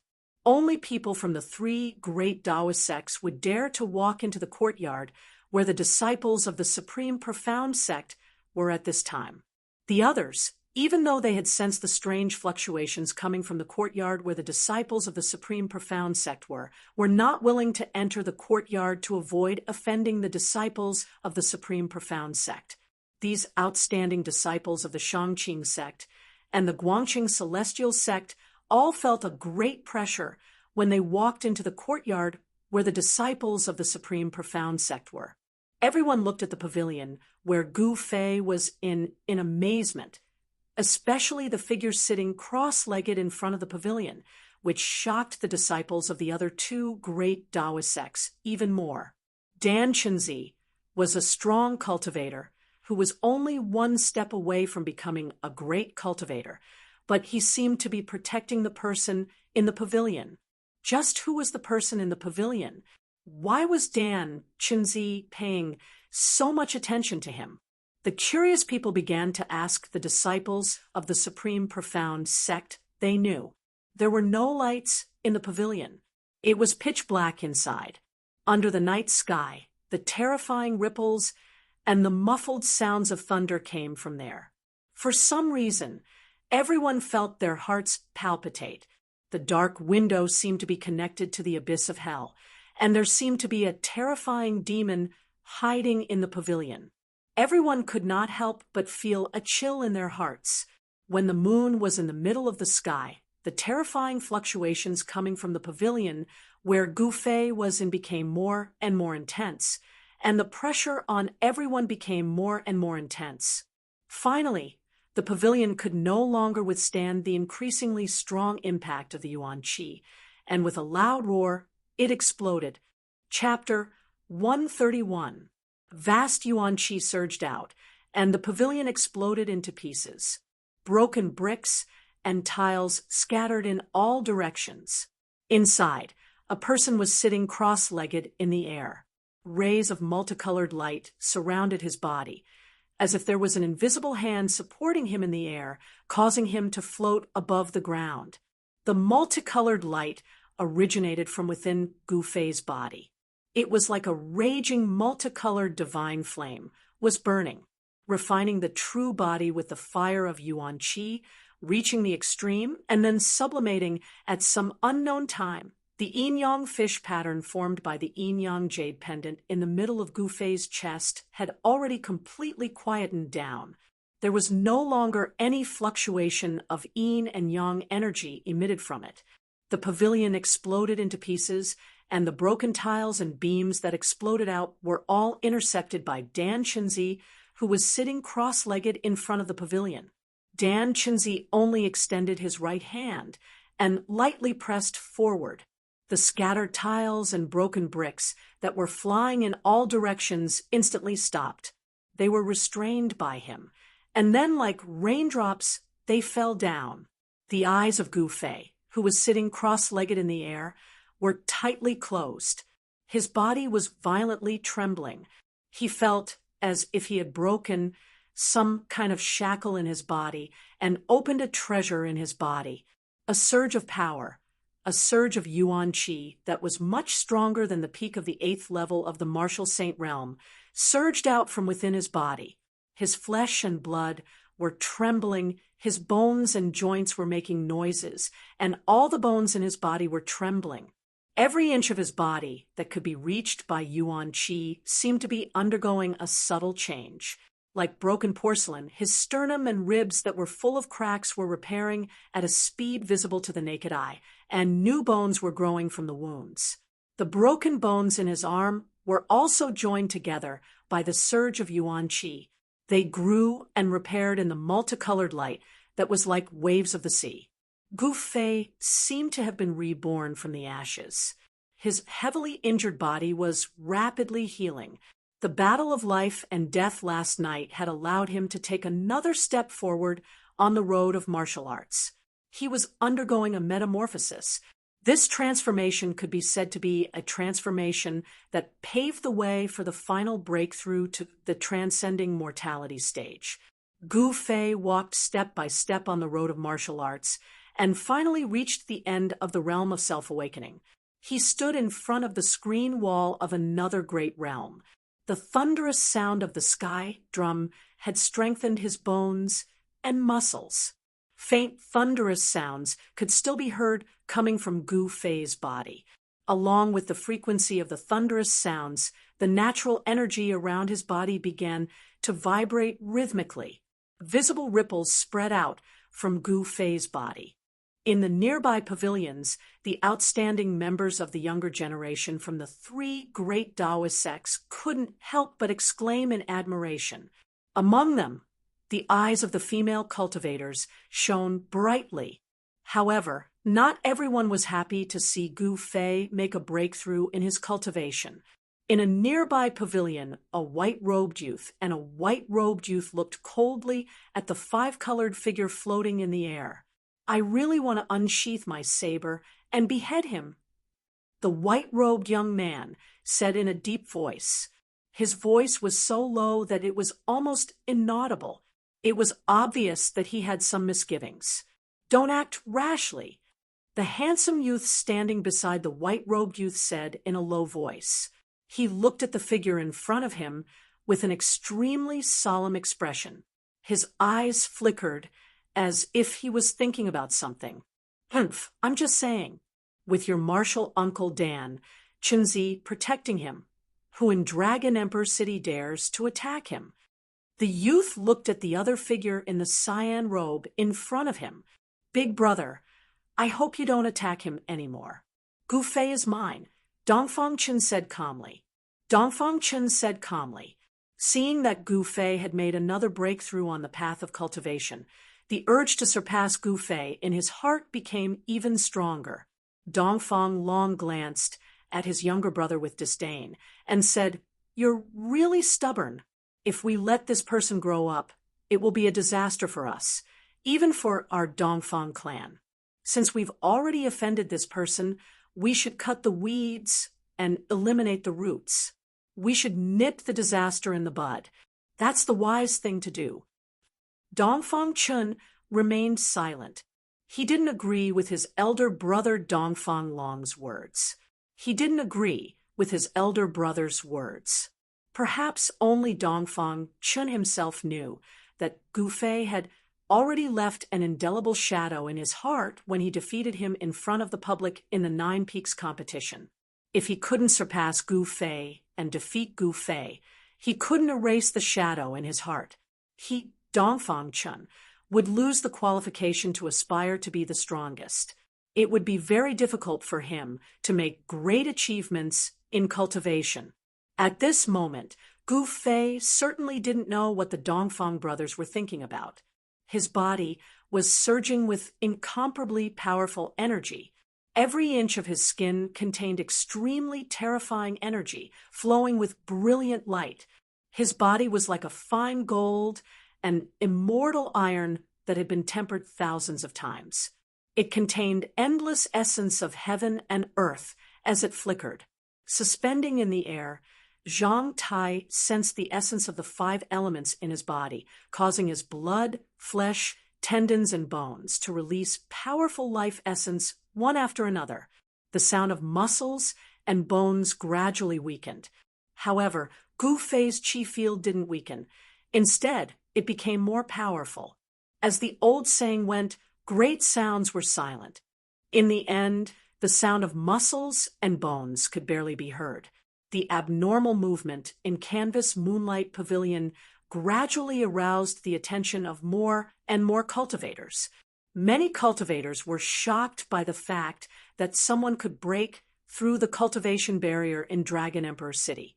Dragon Emperor City was not a good place. Without a powerful background, nobody would like to carry out deep cultivation here, especially breaking through the cultivation barrier, because nobody hoped to see a person who was more powerful and uncontrollable than himself. In the cultivation world, Xiuzha of the younger generation with unlimited potential like Gu Fei were people that all the major factions wanted to rope in. However, there were also many people who were jealous of talents in the cultivation world. If they couldn't rope him in, they would destroy him, instead of joining other forces. Because of this, Dan Chunzi protected Gu Fei when he sensed that Gu Fei was going to break through his original realm. With Dan Chunzi's help, nobody could harm Gu Fei in front of Dan Chunzi unless those old monsters in void-controlling realm attacked Gu Fei. Additionally, anyone who harmed Gu Fei was equal to challenging the entire Taishian sect. Given Dan Chunzi's cultivation base at the 9th heaven of Ascended Mortal Realm, he could frighten some people in Dragon Emperor City. Of course, the real powerhouses disdained to attack Gu Fei. Gu Fei is really a monster. In a pavilion about 60 m away from Gu Fei, Li Lingfeng sighed with emotion as he watched the colorful figure in front of him. 2 teenagers were standing on Li Lingfeng's side. One was a handsome teenager who was so beautiful that even women would be jealous of him. Of course, he was Ziyu, who looked like a girl. The other teenager was carrying a long sword on his back. His robe fluttered in the wind as he gave off a sharp chi field like the edge of a sword. Chapter 132. At some unknown time, Gu Fei's hands were able to move. His muscles and bones surged, rapidly healing his injured body. His broken arm had already been completely healed. Miraculously, at this time, the life essence energy within Gu Fei's body was flourishing to the extreme. Gu Fei floated in the air around 20 feet above the ground. Endless heaven and earth origin energy constantly gathered around him. Spiritual light flashed, and spiritual energy surged in a 100-foot radius. His eyes were closed, and his hands were constantly moving. It seemed as if he was making random movements. Everyone was confused, but Dan Chunzi's calm eyes began to shine. As time passed, the canvassing moon pavilion was strangely quiet. It was so quiet that it caused one to feel an indescribable pressure. Who knew how many pairs of eyes were watching the canvassing moon pavilion? In the latter half of the night, the darkest period before dawn, Gu Fei's hands began to move in a seemingly chaotic manner. These seemingly untraceable movements began to reveal a somewhat mysterious flavor. Turn disorder into order. Turn the impossible into the law. The 3,000 great Daos all lead to the same destination. Dan Chunzi looked at Gu Fei's dancing hands, and his eyes shined with a brilliant light. From Gu Fei's movements, he could feel the aura of the Tao. Although Gu Fei's movements seemed casual, the truth was that this was a manifestation of the Tao. From the mundane to the simple, Gu Fei was immersed in a mysterious martial realm. That complex martial intent was slowly peeled away by him, and he began to simplify it. Then he began to practice it with his hands. It could be said that at this moment, Gu Fei had touched upon the edge of the Tao. Martial skills were also part of the Tao. Gu Fei's comprehension of martial had already touched upon the threshold of skill nearing the Tao. By this point, even the disciples of the younger generation from the three great Taoist societies could tell that Gu Fei was extraordinary. However, they didn't have a cultivation base like Dan Chenzi's. Gu Fei gave them a mysterious and unfathomable feeling, although Li Lingfeng and the others seemed to have noticed something from Gu Fei's waving hands. They couldn't tell what it was exactly. They couldn't tell what it was, nor could they grasp it. Gu Fei's hands began to simplify the complicated movements. Then a series of mysterious hand seals began to appear between his hands. As the hand seals appeared, terrifying waves began to emit from his fingers. It wasn't the wave of magic power, and it wasn't the power of divine arts released by divine arts practitioners. Among the experts of the younger generation, no one knew what kind of power the Madra that Gu Fei had displayed represented. After all, the true meaning of martial arts had long disappeared. The path of martial arts had long declined in the Tunglong continent. Even though they didn't know what the Madra represented, everyone could sense the terrifying power of the Madra. It wasn't a Taoist method, but it was better than a Taoist method. It wasn't a divine art, but it was better than a divine art. At the sight of this scene, everyone was extremely shocked. Perhaps in Dragon Emperor City, besides some old monsters, only Gu Fei knew that this was a manifestation of the martial arts. The mysterious Madra was a battle skill that was one level higher than the Five Elements Fist, the Five Elements Extermination Madra. The true martial arts have reappeared.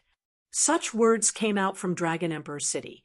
Then several strands of immortal thoughts that made even Dan Chenzi's heart palpitate instantly retreated and became silent.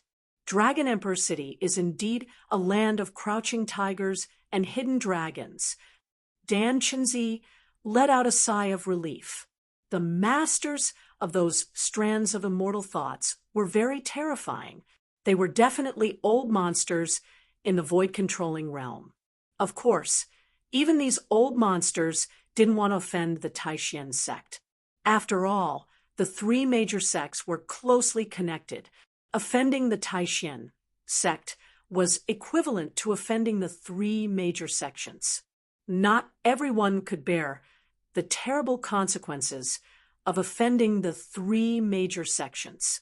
The five elements, Madra, gradually turned from complicated to simple.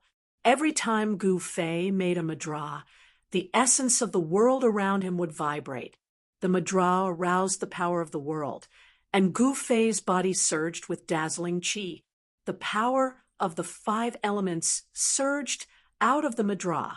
Sometimes green light shone in the sky, illuminating the world. Sometimes golden light shone like a scorching sun in the dark night. Sometimes flames surged and drowned in a sea of fire. Sometimes the sky turned dark and he was surrounded by dust and sand. Sometimes water vapor surged and his body seemed to be surrounded by towering waves. With the change of the Madra, the power of the five elements that erupted from Gu Fei's body also changed. He was in an ethereal state, and his body and cultivation method were completely in harmony. At this moment, the Madra came from his heart, which was a natural reaction of the profound meaning of the martial arts technique. Although the five elemental extermination seal was just a practice, the moment the seal was executed, the power that was emitted had already shaken the heavens and earth. Not only did the faces of the young experts turn pale, even the transcending mortality realm cultivators were shocked when they saw this. It was not difficult to see that although Gu Fei's cultivation had not reached the transcending mortality realm, his strength was comparable to that of a cultivator who had just entered the transcending mortality realm. This young man was terrifying.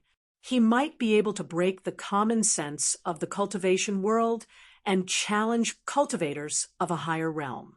At this time, there was already a group of heavily armored soldiers gathered outside the Canvas Moon Pavilion when Gu Fei was cultivating. The vast yuan qi that surged out had caused the pavilion to collapse, and the sound it made was so loud that it attracted a group of patrolling soldiers from the city guard. However, when these soldiers arrived at the Canvas Moon Pavilion, they did not dare to barge in.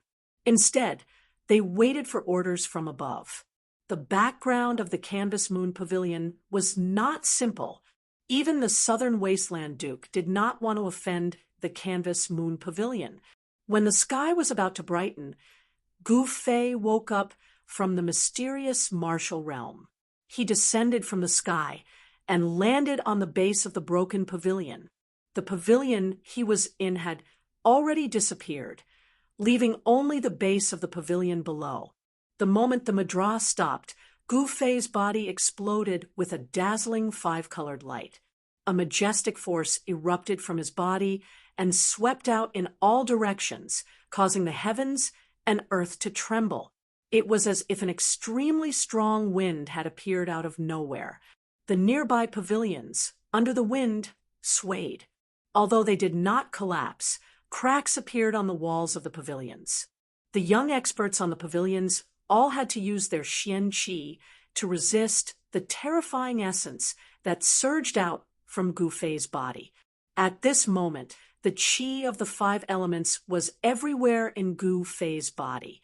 His entire body, whether it was his bones, flesh, blood, or internal organs, was like a piece of iron. Everywhere was filled with endless power. He was reborn. He was only one step away from being truly reborn. Gu Fei felt that his entire body, from inside to outside, seemed to have been reborn. His cultivation had entered the realm of flesh and blood transformation, which was also the ninth layer of the awakening self realm. Flesh and blood transformation, that was to refine one's own flesh and blood into new flesh and blood. This was a heaven-defying method of cultivation, to rid the mortal body of its mortal nature. This process was very difficult. For hundreds of years, within the Jade Spirit Peak, no one had succeeded. Gu Fei's master was trapped in the ninth layer of the awakening self realm. In the end, he couldn't truly change his flesh and blood and rid the mortal body of its mortal nature. In the end, he was buried in the soil. However, Gu Fei had plenty of time. He had already reached the ninth layer of the awakening self realm at a young age. Additionally, with the help of the extremely mysterious yin-yang fish jade pendant, his cultivation speed had increased by 10 times.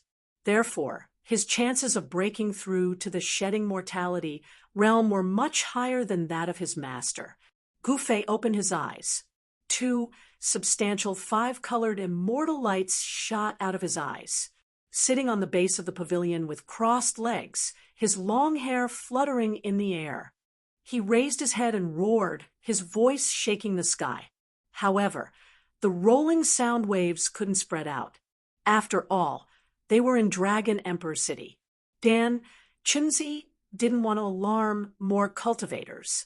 Therefore, he had secretly set up a soundproof realm around the courtyard with his great power. Apart from the explosion of the pavilion, there was no other sound that could be heard from this place. With his jet-black long hair fluttering in the air, Gu Fei's figure was incomparably tall. He formed a seal with his right hand and blasted it towards the sky. Endless golden light rushed into the sky and surged forward like a surging river. The area covered by the seal shook violently. The golden, immortal light seemed to have broken the void. The violent power surged, emitting a destructive aura that made people's hearts palpitate. Boom! The base of the pavilion that Gu Fei was sitting on was instantly shattered. Everything within 15 meters around him turned into dust. The courtyard instantly became chaotic, causing sand and pebbles to fly. Schwa. With a sound, Dan Chenzi, who was sitting in front of Gu Fei, directly moved back. He didn't make any move to stop Gu Fei. Even if this courtyard of the canvassing lunar pavilion was demolished, it was nothing. At most, he would just have to pay for a new courtyard. Gu Fei stood up and retracted his powerful aura into his body. Ninth heavenly layer. I've finally taken this step. A battle of life and death can really stimulate the body's potential. If I fight Beitang Yi now, I'm confident that I can fight him. Feeling the new power, Gu Fei didn't feel happy or sad at this moment. His state of mind was unusually calm. On another pavilion in the courtyard, Dongfang Chen and his elder brother Dongfang Long's expressions were rich and colorful. They changed again and again, but in the end, Dongfang Chen still revealed a brilliant expression. He jumped down from the pavilion and walked towards Gu Fei. Chapter 133. Gu Fei, I didn't expect you to break through at this time. Very good, Dan Chenzi said with a faint smile as he walked over to Gu Fei. Gu Fei's breakthrough was definitely a good thing for the trip to the ruined sky realm.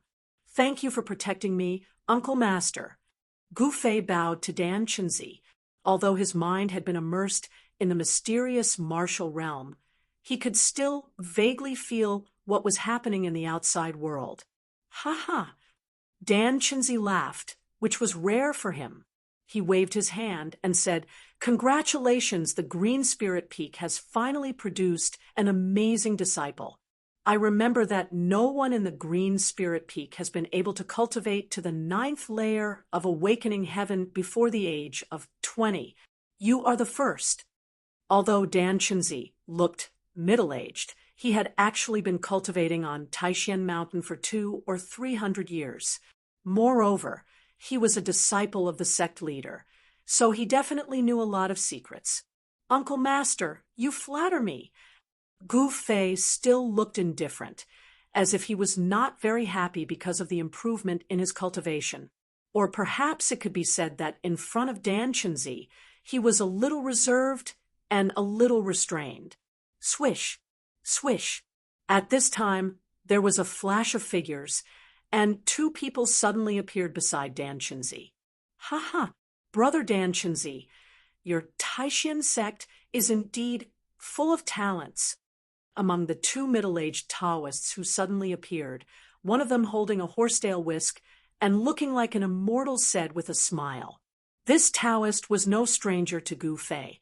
It was the senior cultivator of the Shangqing sect, Ding Yangzi, who had once visited the Taishan sect with Lin Shuer.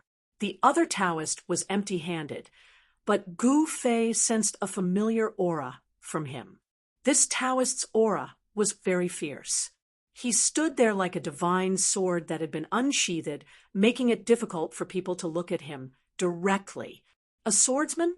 Looks like this person must be a senior cultivator of the Guangqing Immortal Sect. Gu Fei thought to himself. So it's fellow Taoist Ding Yangzi and Lu Rahai. Dan Chenzi wasn't unfamiliar with these 2 because they were the leaders of the Shangqing sect and Guangqing Celestial Sect's expedition to the ruins sky.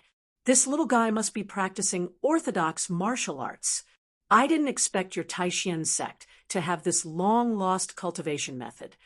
The middle-aged Taoist, who was like a heavenly sword being unsheathed and had an intimidating aura, looked at Gu Fei from head to toe. His eyes flickered as if they were about to shoot out of his eye sockets. Gu Fei felt that the gaze of this senior sword immortal of Guangqing Immortal Sect was as sharp as a sword aura. It seemed to be able to pierce through the void and see through his entire body. This feeling of being seen through made Gu Fei feel a little uncomfortable. "Gu Fei, greet Uncle Master Ding Yangzi of the Shangqing sect and Uncle Master Lu Rahai of the Guangqing Immortal Sect," Dan Chenzi said to Gu Fei with a smile. When Gu Fei heard this, he stepped forward and bowed to the 2 middle-aged Taoists, calling them Uncle Masters before retreating to Dan Chenzi's side in a neither servile nor overbearing manner. "Good, not bad. The senior sword immortal of the Guangqing immortal sect, Lu Ruhai, couldn't help but nod inwardly when he saw Gu Fei's performance. However, Ding Yangzi, who was standing next to Lu Ruhai, frowned inwardly. Where did this Gu Fei pop out from? The last time he visited the Taishan sect, he didn't seem to have heard of such a young expert. The last time Ding Yangzi and Lin Shuer had visited the Taishan sect on behalf of the Shangqing sect, Lin Shuer had used her extraordinary Taoist techniques to defeat the outstanding disciples of the Shangqing sect's younger generation. Even Dongfang Chun had been defeated by her Taoist talisman techniques. If the Taishan sect had more powerful young disciples, they would have already jumped out to compete with Lin Shuer. At this time, the disciples of the three great Taoist sects who were watching nearby also walked over. Greetings, Uncle Master and Uncle Masters. An ordinary-looking young man in white bowed to Dan Chenzi, Ding Yangzi, and Lu Ruhai then said to Gu Fei, "Congratulations, junior brother Gu Fei." This ordinary-looking young man in white was the eldest senior brother of the Taishan sect's younger generation, Li Lingfeng. Behind Li Lingfeng were 8 young men, including Ziyu and Dongfang Chen. Dan Chenzi and the other 2 just nodded. At this time, the disciples of the Shangqing sect and the Guangqing immortal sect also walked over. Let's let these young disciples interact with each other and improve their relationship. The 3 of us should find another place to discuss the details of entering the 100,000 mountains. Lu Ruhai said to Dan Chenzi and Ding Yangzi, "That's great." Dan Chenzi and Ding Yangzi nodded. Since Gu Fei had returned, they would not waste any more time and should start preparing to enter the 100,000 mountains. The abnormal phenomenon that occurred once every 260 years was not far away. Every time night fell, the blood-red star in the sky that represented slaughter and death would shine brighter and brighter. The blood-red star was full of demonic nature. Every 260 years, it would appear in the sky and emit endless demonic power that would disturb the world. Every time this happened, the cultivation of the demonic people who had fallen into the demonic path would also greatly increase. For those who had fallen into the demonic path, the appearance of the demonic star that occurred once every 260 years was their sacred day. Legend had it that the day the demonic star shone in the sky was the day when the demonic ancestor returned. At this time, the demonic cultivators would be affected by the demonic star, and the demonic chi in their bodies would surge, becoming much stronger than usual. Every time this happened, the world would be full of demons, causing quite a bit of chaos in the world. The 3 great Taoist sects would also take advantage of the time when the power of the demonic star caused the power of heaven and earth to become chaotic, and the power of the seal would weaken, thus opening the space barrier of the ruined sky realm and allowing them to enter the ruined sky realm. After Dan Chenzi and the other 2 turned into beams of light and left, a tall young man with eyes like cold stars, who was the leader of the Shangqing sect, walked up and looked at Gu Fei. "You are Gu Fei? I am Lin Xian of the Shangqing sect. I heard that you are the #1 expert of the younger generation in the Taishan sect. Now that I have seen you today, you are indeed extraordinary. I hope to have a chance to spar with you." Lin Xian's words were full of power. "When the time comes, I will not disappoint you." Gu Fei looked at Lin Xian. He felt some pressure from Lin Xian. This person was an expert. Both of them were extremely powerful figures, and their words were full of the smell of gunpowder. When their eyes met, sparks seemed to fly in the air. The bystanders couldn't help but change their expressions when they saw the 2 of them fighting. "Brother Gu, we meet again." At this time, a young man with a long sword on his back walked out from the crowd of the Guangqing immortal sect. "So it is Brother Lu."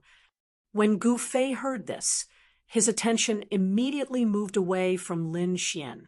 He recognized the young man with a sword on his back at a glance. This young man was Lu Yunhe who had once fought with Gu Fei in the Yunmeng Mountain against the ghost cultivators of Fengdu. At this time, a thought flashed in Gu Fei's mind. No wonder he felt a familiar aura on Lu Ruhai. It turned out that the person who had been chased by Zhao Xuanji that night and hurriedly rescued Lu Yunhe was Lu Ruhai. Uncle Lu, Brother Gu, come, let me introduce you. This is our eldest senior brother, Ren Wuming. This is our little junior sister, Li Mengyao. This is... Lu Yunhe introduced the disciples of the Guangqing immortal sect who had come to participate in the trial in the ruined sky to Gu Fei. Chapter 134. A group of promising young cultivators gathered together. The atmosphere was not that harmonious. No one was willing to admit that they were not as good as others. They were all young Xiuzha who stood out among their peers. Youthful vigor, youthful frivolity, these were the strong points of youths, but also the weak points of youths. Young people had a drive and were not afraid of anything. It was a good thing to be courageous in cultivation. However, if this drive was used elsewhere, it would become arrogance. In the eyes of some people, Gu Fei's behavior was a bit arrogant. Although they witnessed the process of Gu Fei breaking through the cultivation barrier, it did not mean that the Shangqing sect and Guangqing immortal sect would be afraid of him. After chatting for a while, Lin Xian left with the Shangqing sect. Then, Ren Wuming also left with the Guangqing immortal sect. Among the disciples of the Guangqing immortal sect, only Lu Yunhe seemed to get along well with Gu Fei. After a short meeting, Gu Fei remembered a few outstanding figures from the Shangqing sect and the Guangqing immortal sect. Lin Xian from the Shangqing sect, Ren Wuming from the Guangqing immortal sect, and Li Mengyao. These people were all geniuses. Among the younger generation of their respective sects, it was hard to find a worthy opponent. It was not hard to imagine that in 20 or 30 years they would become powerful figures in the cultivation world. After the people from the Shangqing sect and the Guangqing immortal sect left, only Gu Fei and the other 9 people from the same sect were left. Dongfang Chen, do you know someone called Dongfang Long? After the people from the Shangqing sect and the Guangqing immortal sect left, Gu Fei directly questioned Dongfang Chen. Gu Fei stared at Dongfang Chen. His gaze was as sharp as a knife. It made Dongfang Chen feel a strong sense of oppression, as if there was a knife on his back. He did not deliberately reveal a powerful force. It was a natural aura. Junior Marshal Brother Gu, you... Li Lingfeng and the others could feel the tense atmosphere between Gu Fei and Dongfang Chen and couldn't help but change their expressions. They knew that the Dongfang Long that Gu Fei mentioned had a great relationship with Dongfang Chen. He was Dongfang Chen's elder brother. Moreover, Dongfang Long was probably in Dongfang Chen's room. It had been 7 or 8 days since Dan Chenzi took Li Lingfeng and the others to Dragon Emperor City. Dongfang Long, Dongfang Chen's elder brother, didn't appear in Dragon Emperor City until 2 days ago. Dongfang Chen's face changed, and then he met Gu Fei's gaze, looked directly at Gu Fei, and said in a deep voice, "Dongfang Long is my big brother. What, Gu Fei? Do you know my big brother?" Bang! Gu Fei took a step forward, and the entire ground suddenly trembled. Without any warning, an incomparably powerful aura swept out from Gu Fei's body. The oppressive aura was as heavy as a mountain, surging like a surging river, and surging like the sea. Everyone was shocked. They didn't expect that Gu Fei would be so hostile to Dongfang Chen. The surging aura made everyone feel like they were in a storm. They couldn't help but step back. Is this the power of the 9th heavenly layer? Except for Li Lingfeng, who was also in the 9th heavenly layer, everyone else was frightened by Gu Fei's aura. Dongfang Chen, who bore the brunt of it, felt like he was struck by lightning.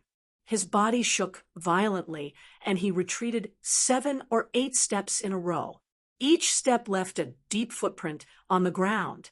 This was not a physical attack, but it was equivalent to Gu Fei's attack.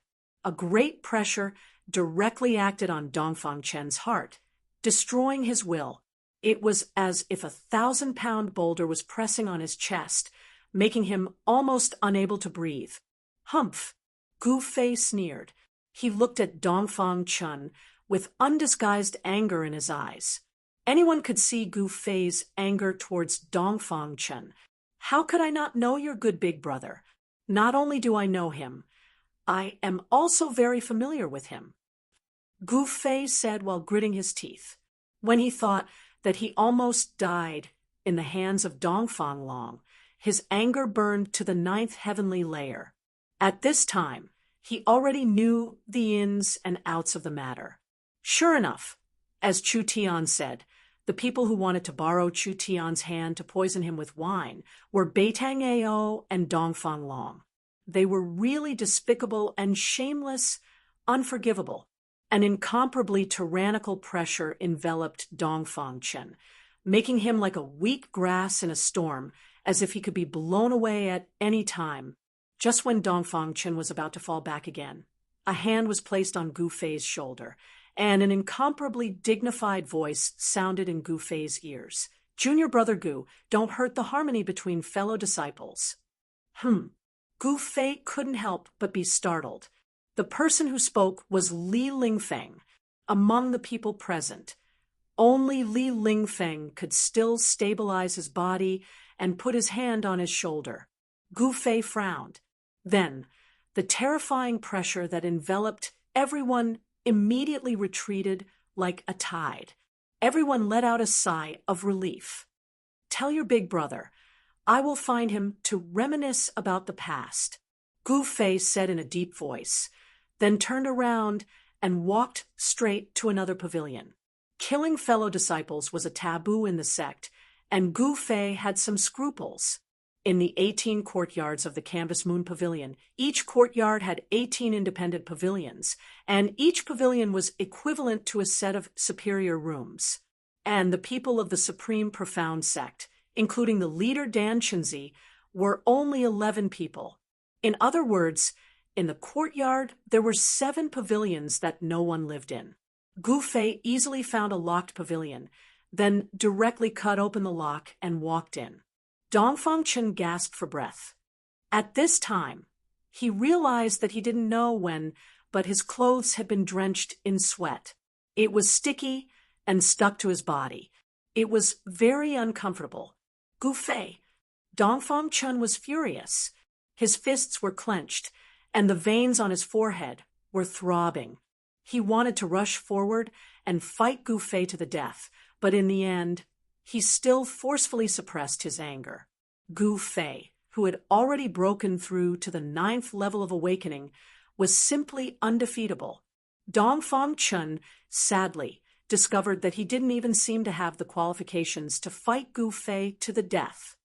"Junior brother Dongfang, what the hell is going on?"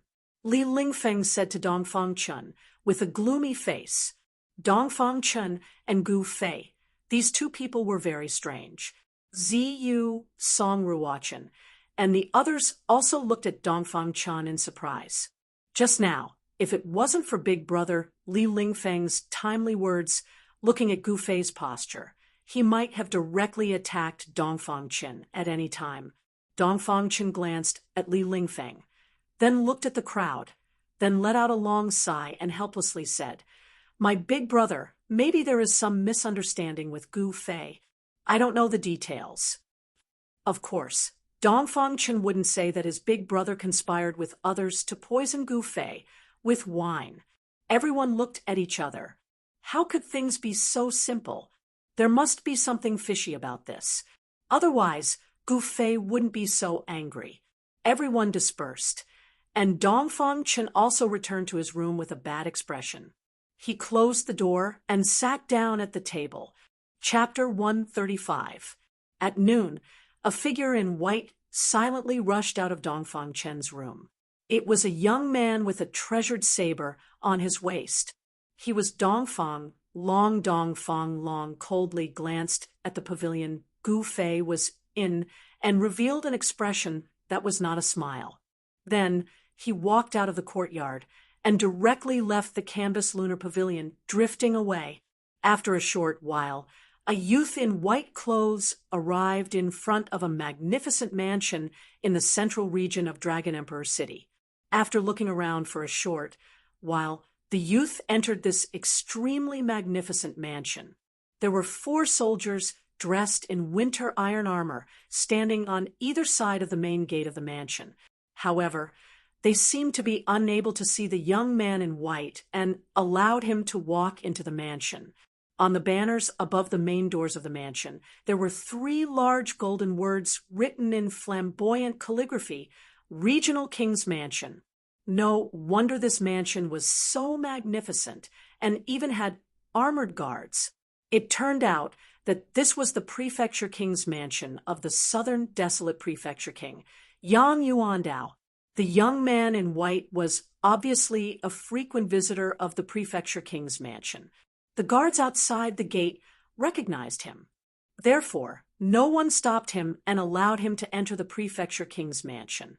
In the evening, in the Canvassing Moon Pavilion, 9 young disciples of the 3 great Taoist sects received invitations from the Southern Desolate Prefecture King's mansion at the same time. The Prefecture King's crown prince, Yang Sun, would invite them to a banquet in the Prefecture King's courtyard.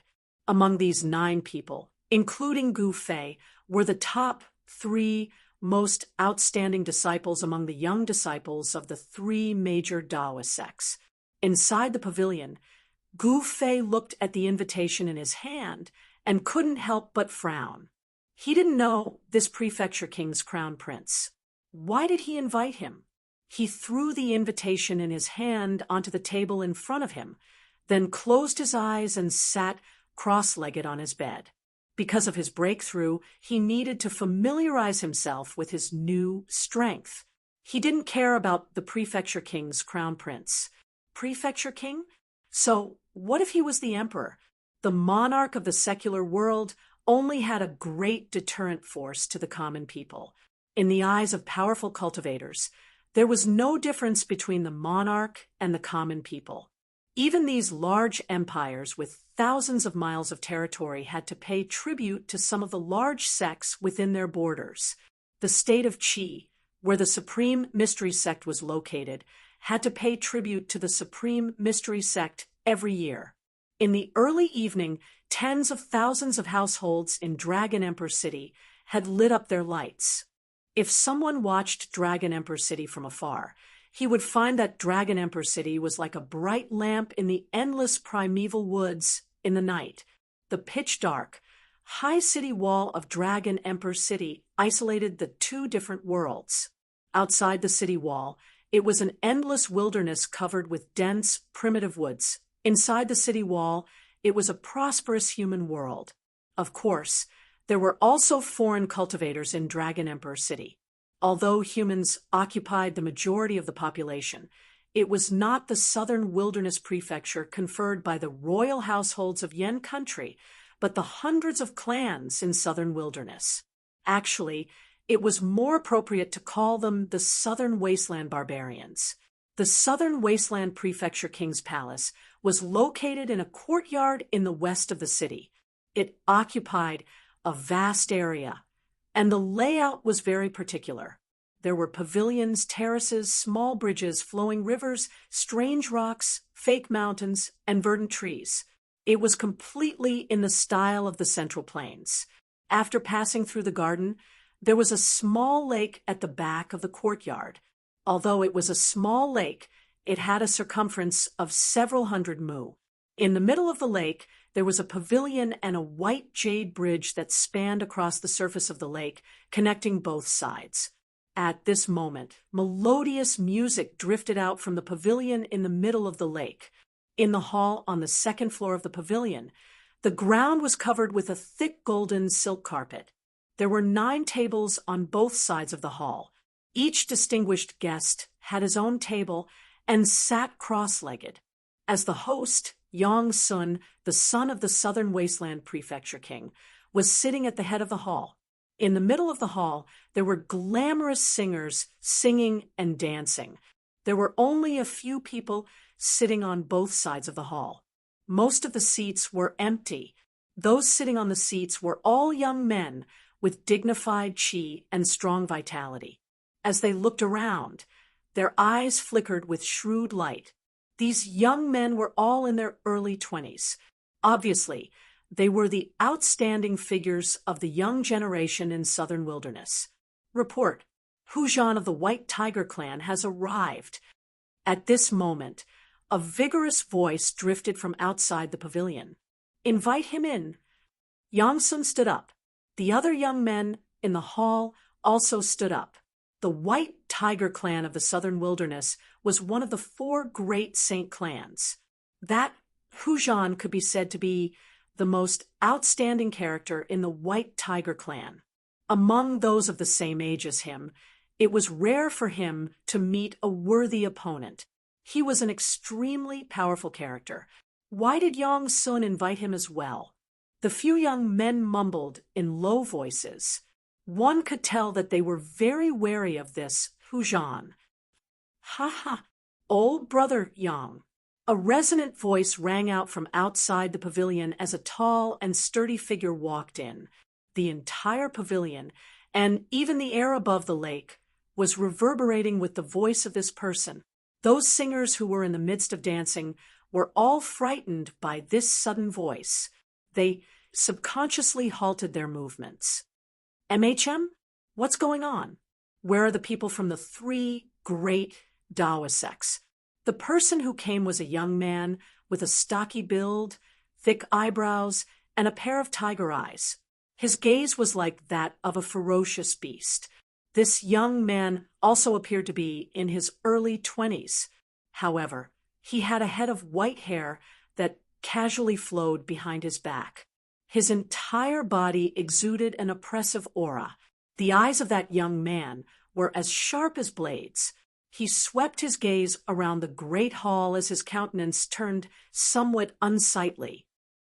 Old brother Yang, what do you mean by this? I'm here for the people from the 3 great Dawa sects. Where are they? When the few young men in the great hall saw this young man who resembled a ferocious tiger, their countenances involuntarily changed. As for the son of the Jiangling king, Yang Sun, he hurriedly walked over. He, brother Hujan, please be seated. Don't be impatient. The people from the 3 great Dawa sects should be arriving soon. Yang Sun smiled. Humph, I hope you won't disappoint me. You should know the consequences of making fun of me. This Hujan basically didn't give any face to Yang Sun, the son of the Jiangling king. He directly sat down on the first seat on the left. That fellow Dongfang, Long, only knows how to come up with rotten ideas. Before the 3 great Taoist sects and the 100 races of the southern desolate regions started fighting, I already have a stomach full of anger. Yang Sun was already cursing Dongfang Long in his heart. However, this idea of Dongfang Long's really moved Yang Sun. With the people from the 3 great Taoist sects, it could be considered a good plan to deal with these arrogant fellows from the southern desolate regions. Yang Jian had an ugly expression on his face as he returned to his seat unhappily. Just when he sat down, that booming voice rang out again. Reporting, Gui Tung of the Black Tortoise race has arrived. MHM, why is that bastard Gui Tung here as well? When Hujan heard the name Gui Tung, he couldn't help but frown. At this moment, the sound of heavy footsteps rang out from outside. It was as though a gigantic monster was walking in from the outside. The entire pavilion seemed to be trembling along with the sound of footsteps. However, when the person outside entered the great hall, everyone discovered that the person who made such heavy footsteps was actually a yellow-skinned young man who was less than 5 chi tall. His hands hung down to his knees, and he had a pointy head and a narrow forehead. Humph, smelly tiger, I didn't expect you to be here as well. The strange-looking young man treated Yang Sun, his master, as though he was transparent. After sweeping his gaze across the great hall, his gaze landed on Hujan. What's wrong? Is your turtle shell itching again? Do you want to get beaten up? Hu Zhan glared at Gui Tung with his tiger-like eyes. A fierce killing intent immediately spread out from his body. Smelly tiger, what's the use of being fierce to me? If you have the guts, go and beat up the people from the 3 great Dawa sects. Gui Ting took heavy steps towards Hu Zhan and directly sat down on the seat beside Hu Zhan. At this moment, everyone could clearly see that there was a bulge on Gui Tung's back. It seemed as though there was something like a pot hidden under his clothes. Could it be that he was still carrying his turtle shell? Everyone present was an outstanding figure among the younger generation of the southern desolate regions. Naturally, they knew the cultivation method of the Black Tortoise clan. Seeing how heavy Gui Tung's steps were, he should still be carrying his turtle shell. Reporting. The Guangqing celestial sects, Run Wuming, Lu Yunhe, and Li Mengyao have arrived. When the elites of the southern desolate regions in the pavilion heard this, their expressions immediately turned solemn. They all looked towards the entrance of the pavilion. The people from the 3 great Dao sects had finally arrived. Chapter 136. Haha, the friends from the Guangqing immortal sect have arrived. Quickly invite them in. Quickly invite them in. That Yang Sun smiled. His smile was incomparably radiant. He passionately stood up from his seat and walked towards the 3 white-robed young men and women with treasured swords on their backs. The 3 young men and women who walked into the hall were none other than Run Wuming, Lu Yunhe, and Li Mengyao of the Guangqing immortal sect. The prince of the Jiangling king, Yang Sun, was clearly much more enthusiastic towards Run Wuming, and the other 2 compared to Hu Zhan of the White Tiger clan and Gui Tung of the Black Tortoise clan. Yang Sun personally led Run Wuming and the other 2 to the row of empty seats on the right. Run Wuming was the eldest apprentice brother of the Guangqing immortal sect. Hence, he sat on the first seat on the right. Lu Yunhe sat below Run Wuming, followed by Li Mengyao. The junior apprentice sister of Guangqing, Li Mengyao wore white clothes that fluttered in the wind. Her skin was whiter than snow. At the instant she walked in, the eyes of the disciples from the major powers of the southern desolate region all lit up. She had a pair of clear and spirited eyes, long eyelashes, rosy and sexy lips, and a head full of jet-black long hair that was like a black waterfall cascading down her back. In addition, she had been cultivating the sword Dao for many years and had a treasured sword on her back. This caused this junior apprentice sister of Guangqing to have a heroic spirit amidst her gentleness, making her disposition even more attractive. Facing the scorching gazes of those people, Li Mengyao's expression was indifferent. There wasn't the slightest bit of fluctuation on her beautiful face. She was like a fairy from the Moon Palace who didn't eat the food of the mortal world. At this moment, the female singers who were performing in the hall had already been ordered to retreat by Yang Sun. Reporting, Lin Xian, Zhu Yiqi, and Yi Chun from the Shangqing sect have arrived. Just as Run Wuming and the others sat down, the welcoming voice rang out once again. At the entrance of the hall, 3 young men in their early 20s walked in. Next, the people invited by Yang Sun also arrived one after another. As the owner of this place, Yang Sun entered and exited the hall, standing up to welcome the distinguished guests. At this moment, everyone could see that Yang Sun, the Royal Highness of Duke Xing, wasn't that enthusiastic towards the young talents of the major local forces in South Wilderness. Instead, he treated the young disciples of the 3 major Daoist sects who had temporarily settled in Dragon Emperor City warmly and considerately. When Hu Zhan saw Yang Sun treating him so lightly, he couldn't help but feel angered. As for Gui Tung of the Black Tortoise clan, he didn't treat it as a big deal. His beady eyes would occasionally roam about the Dao sect's disciple. In the end, out of the 9 elites of the southern desolate regions, only 7 people came. There were 2 empty seats. Evidently, the 2 people Yang Sun invited didn't come. Perhaps those 2 did not even deign to come. After all, the one who ruled the southern wasteland was not the southern wasteland duke, Yang Yuandao, who was conferred the title of the southern wasteland duke by the Yen kingdom. Instead, it was the various great powers behind the southern wasteland elites. Additionally, these forces were not limited to Dragon Emperor City. Even the entire South Wilderness was their world. The southern wasteland was an ancient hell filled with legends. According to legends, the southern wasteland had already existed since the ancient times. In the depths of the southern wasteland was the 100,000 mountain range. The 100,000 mountain range was even more mysterious. Even the barbarians of the southern wasteland weren't willing to step into it easily. The barbarians of the southern wasteland didn't obey the Yen Empire at all. Although the great Yen Empire was powerful, its power lay in the territory of the Central Plains. In this boundless wilderness, even the whip of the empire couldn't touch it. The real rulers of the southern wasteland were the clans of those people on the left in the hall of the pavilion. From a certain perspective, these people were on the same level as Duke Yang Yuandao of the southern wasteland. In the eyes of these people, Yang Sun, the royal highness of Duke Xing, was nothing.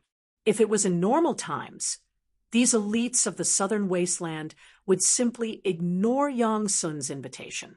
The reason why Hu Zhan and the others came was actually because of the people of the 3 major Taoist sects. Of the 9 seats on the right in the hall, only 1 was empty. In the end, Li Lingfeng and Zi, you still came to keep the appointment. After all, nominally, the southern wasteland Duke Xing's palace was the administrator of the southern wasteland. Therefore, they couldn't refuse the invitation of the royal highness of Duke Xing. However, other than cultivating, Gu Fei didn't care about the affairs of the outside world. He directly ignored the invitation of the royal highness of Duke Xing. Hence, it seemed that Dongfang Long's scheme was about to fail. Yang Sun didn't see the arrival of the person Dongfang Long spoke of. A trace of disappointment involuntarily flashed in his eyes. He heard that within the 3 major Taoist sects, only that person might be able to suppress the elites of the southern wasteland. After everyone sat down, Yang Sun, the host, didn't even say anything when Hu Zhan already spoke. What a great reputation the 3 major Taoist sects have. I, Hu Zhan, have long wanted to experience the innate techniques of the Taoist sects. As he spoke, Hu Zhan's tiger eyes gleamed with sharpness as they swept past Ren Wuming, Lin Xian, and Li Lingfeng. Hu Zhan had long been itching to fight, wanting nothing more than to have a great battle with the people of the 3 major Taoist sects. From his point of view, among the elites of the 3 major Taoist sects, only these 3 were worthy for him to fight. As for the others, he had no interest at all. When Yang Sun saw that Hu Zhan's words were filled with the smell of gunpowder, he couldn't help but feel joy in his heart. He couldn't be bothered to say anything, and was more than happy to watch the show from the side. As expected, the countenances of Li Lingfeng and the others instantly changed when they heard this. Hu Zhan's actions were undoubtedly a naked challenge to them. The southern wasteland is filled with crouching tigers and hidden dragons. We also wish to experience the innate techniques of the experts of the southern wasteland. Although Ren Wuming's words were calm, everyone present could feel his battle intent. The path of the sword immortal was a branch of the Taoist sects. They cultivated the Tao of the sword, and their methods were to slay demons and exterminate devils. It was very different from the Tao techniques of the Supreme Mystery Sect and the High Clarity Sect. Ren Wuming cultivated the sword day and night. He was like a sword, and the sword was like him.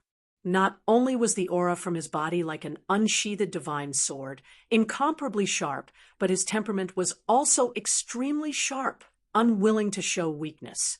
Hee hee.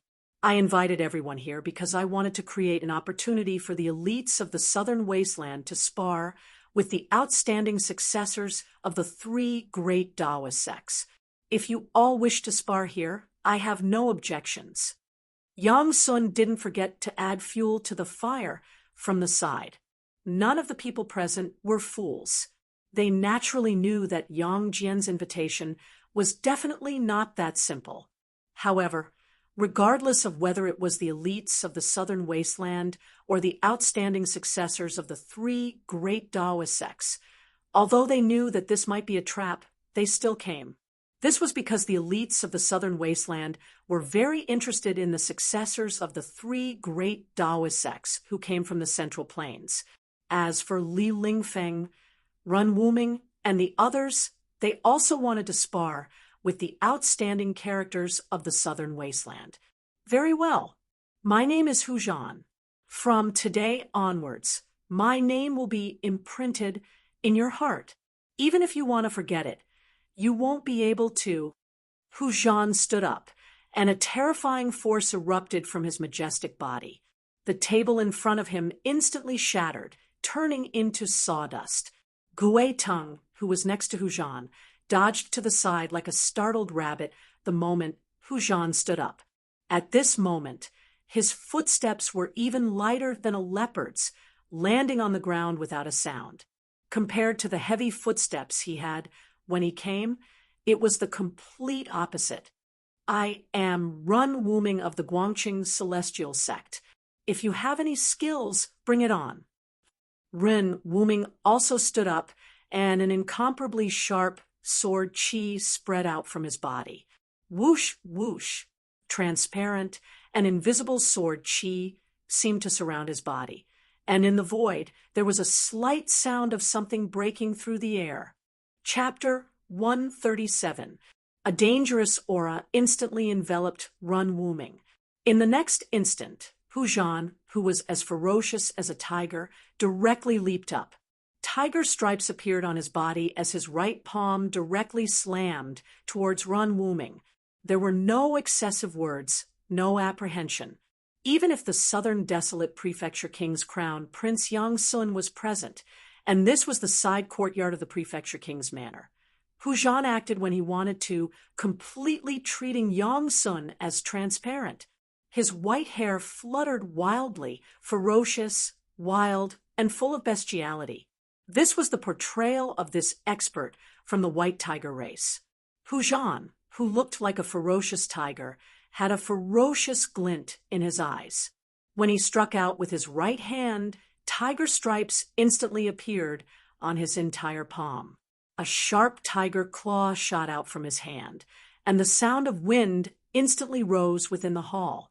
It wasn't a true white tiger claw, but the ferocious might of the white tiger caused the heavens and earth to tremble. Under the tiger claw, the astral wind was like blades. Before the claw arrived, Ren Wuming already felt as if he was being slashed by thousands of blades. The sword energy in Ren Wuming's body circulated. Rays of sword astral formed a dense sword net that coiled around his body, blocking the blade-like astral wind 3 feet away. Everyone's expression changed at this moment. Everyone felt an incomparably powerful pressure from Hu Zhan's body.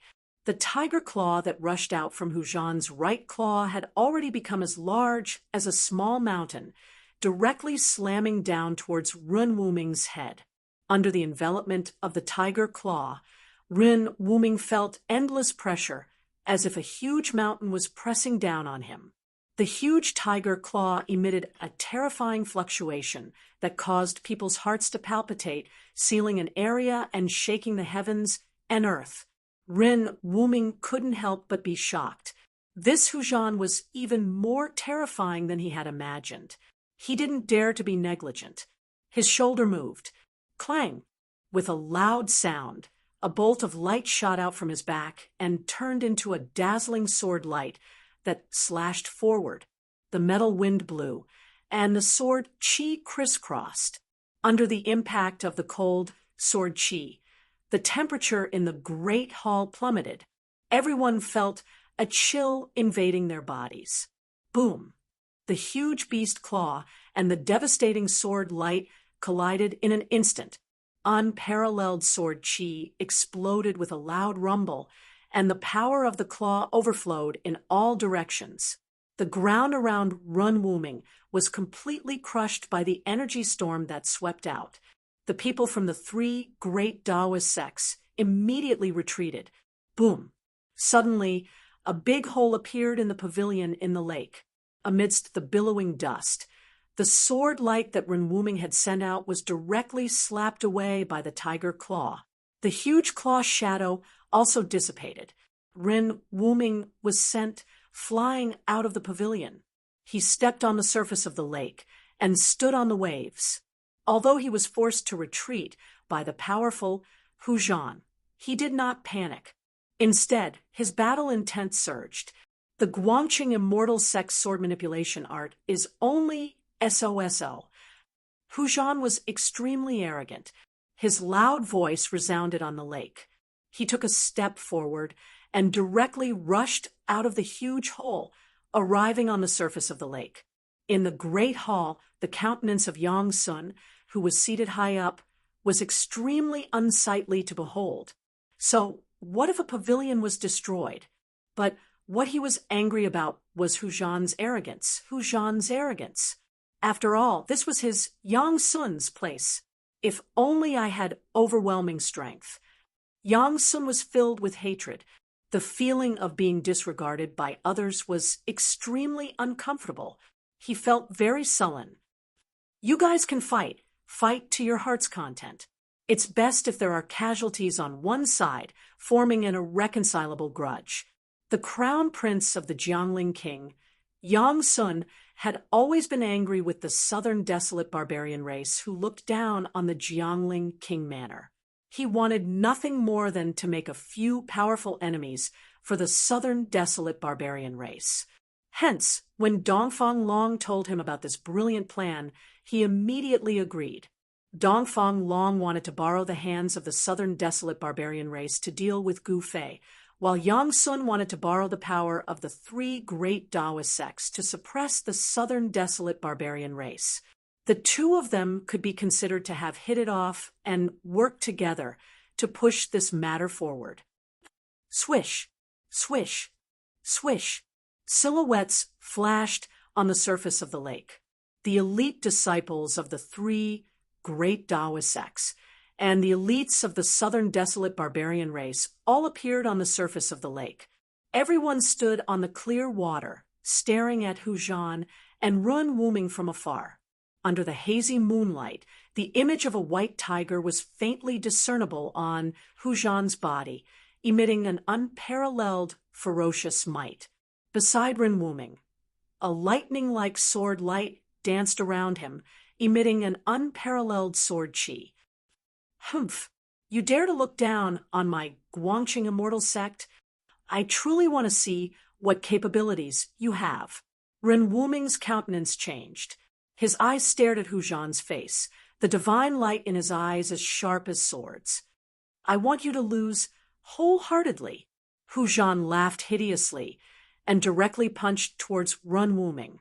The lake water in front of him suddenly sank, and then suddenly there was a monstrous wave, a powerful energy fluctuation that could topple the mountains and overturn the seas instantly exploded. A ferocious tiger image appeared in the wave, roaring as it pounced towards Run Wuming ferociously. Hu Zhan of the white tiger race was like a ferocious tiger. His entire body emitted an unfathomable ferocious power. The image of the ferocious tiger, formed by the lake water, was comparable to a real ferocious tiger.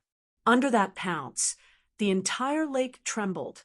It had the terrifying might of the Tiger King coming down from the mountain, frightening all the beasts.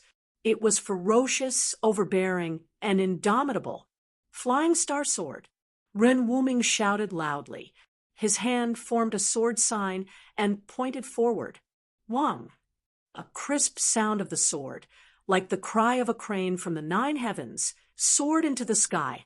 The sword light grew 10 feet, and like a meteor streaking across the sky, it shot towards the ferocious tiger that was pouncing towards him. The lake water silently separated, and the huge waves surged to both sides. The mud at the bottom of the lake could be seen clearly. The sword seemed to tear through the void, and the entire lake surface was split in half. Pum! With a loud sound, the unparalleled meteor sword light directly split the ferocious tiger that was formed by the waves into two halves, bursting into a sky full of splashes. After breaking Hujan's fist energy, Ren Wuming's sword aura did not stop. The sword sign in his hand changed, and a terrifying sword aura surged from his body again. 7 stars sword transformation. 7 stars illuminate the sky. Ren Wuming used his full strength, and the sword sign pointed towards the dazzling sword light. As the sword light trembled, it actually split into 7 shocking sword rainbows that were like meteors, and they flew towards Hujan. The 7 sword rainbows vaguely seemed to form a formation, and they trapped Hujan under the sword light. The power of the sword aura caused everyone present to be shocked. The eldest senior of the Guangqing celestial sect's younger generation disciples was indeed powerful. Lu Yunhe and Li Mengyao, who were watching the battle from the side, had a trace of a smile on their faces. Roar! At that moment, a tiger's roar shook the heavens and the earth. Hujan, who was trapped by the sword light, had his long white hair crazily fluttering. The baleful aura on his body soared into the sky.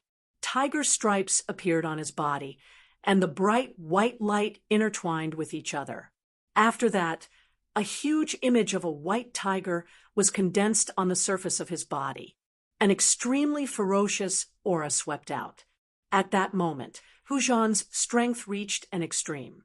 It was as if he had truly transformed into a ferocious tiger. The tiger's claws tore the heavens and the earth apart, and they directly slapped towards the 7 terrifying sword lights. Bung! Bung! Bung! Bung! 7 consecutive sounds, and the 7 shocking sword rainbows were actually directly slapped away by Hujan. The image of the white tiger on Hujan's body was condensed, and it was wild, ferocious, and its murderous aura was unparalleled. The ferocious might of the white tiger shook the heavens and the earth. Ren Wuming's body violently shook, and he retreated 7 steps on the surface of the lake. With every step he retreated, he spat out a mouthful of blood, as if those 7 heavy blows had directly landed on his body. Li Lingfeng, Lin Xian, and the others only then saw how terrifying the outstanding figures of the southern wasteland barbarian tribe's younger generation were. Chapter 138. Without a doubt, Ren Wuming had suffered a heavy blow. Out of the 7 destructive sword lights that were like shooting stars, 6 of them had been shattered. Only 1 sword light hadn't been shattered. That was because it was a flying sword light that had been transformed from a real sword. That dim sword light was recalled by Ren Wuming. With a clang, it entered the scabbard on his back. At this moment, his face was deathly pale as he looked at the roaring white tiger image in front of him in disbelief. Unfortunately, he was only 1 step away from the transcending mortality realm and couldn't completely become one with the sword. Otherwise, he would be able to display an unparalleled sword formation. No matter how powerful Hujan was, he would be able to defeat him. Boom! The peerless white tiger soared into the sky. The surface of the lake under its feet instantly exploded. A vast and unparalleled power burst out, causing water to splash all over the sky. The entire lake shook violently. This Hujan definitely had a terrifying strength that surpassed the awakening self realm. A horrifying aura surged out in all directions in an earth-shattering manner. Everyone's gazes were attracted by the tall figure that had leapt into the sky. Hujan, an outstanding young expert from the southern wasteland barbarian tribe. At this moment, he transformed into a white tiger and pounced towards Run Wuming from the sky, emitting an unparalleled and overbearing might. Run Wuming knew that he couldn't resist, so he quickly retreated on the surface of the lake like a phantom, leaving behind a series of afterimages that hadn't dissipated in time. Boom!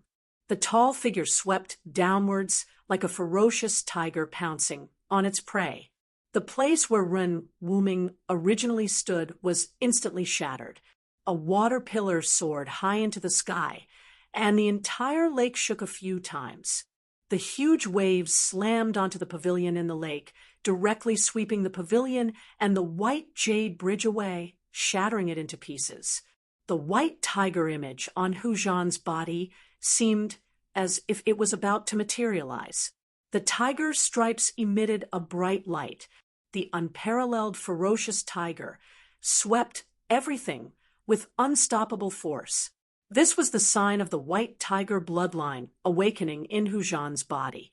The southern wasteland white tiger tribe's bloodline was said to be inherited from the ancient almighty, the white tiger Saint King.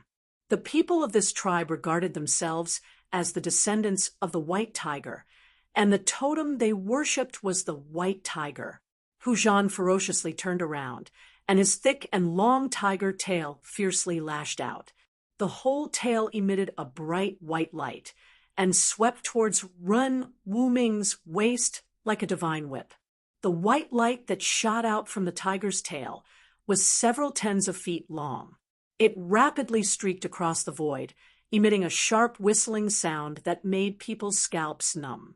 Its imposing manner was overwhelming. Bang! Ren Wuming was directly sent flying by the tiger tail as he coughed out large mouthfuls of blood. The #1 expert of the younger generation of the Guangqing Immortal sect was defeated. He was defeated by the young expert of the southern desolate white tiger race, Hujan, eldest senior brother. A few exclamations came from afar. Roar! A tiger's roar shook the sky. After that, an incomparably wild power erupted. The white tiger that had appeared from Hujan's body burst forth with a white light. Its claws grabbed towards Run Wuming, who was flying backwards. The huge beast claw seemed to break the void and caught up with Run Wuming in an instant. At the moment when he was about to be caught by the tiger claw that was surrounded by white light, Run Wuming suddenly felt a strong wave of sword chi coming from behind him. In the blink of an eye, a bright sword light brushed past Run Wuming's body and shot forward from behind him, meeting the terrifying tiger claw that was chasing after him. Boom! The sword light directly destroyed the tiger claw, but the sword light was also sent flying. Swish! Swish! A silhouette flashed beside Run Wuming. A white silhouette rushed forward from his side. The sword light that was repelled was recalled by that person with a wave of his hand. One person and one sword rushed towards Hujan, eldest senior brother.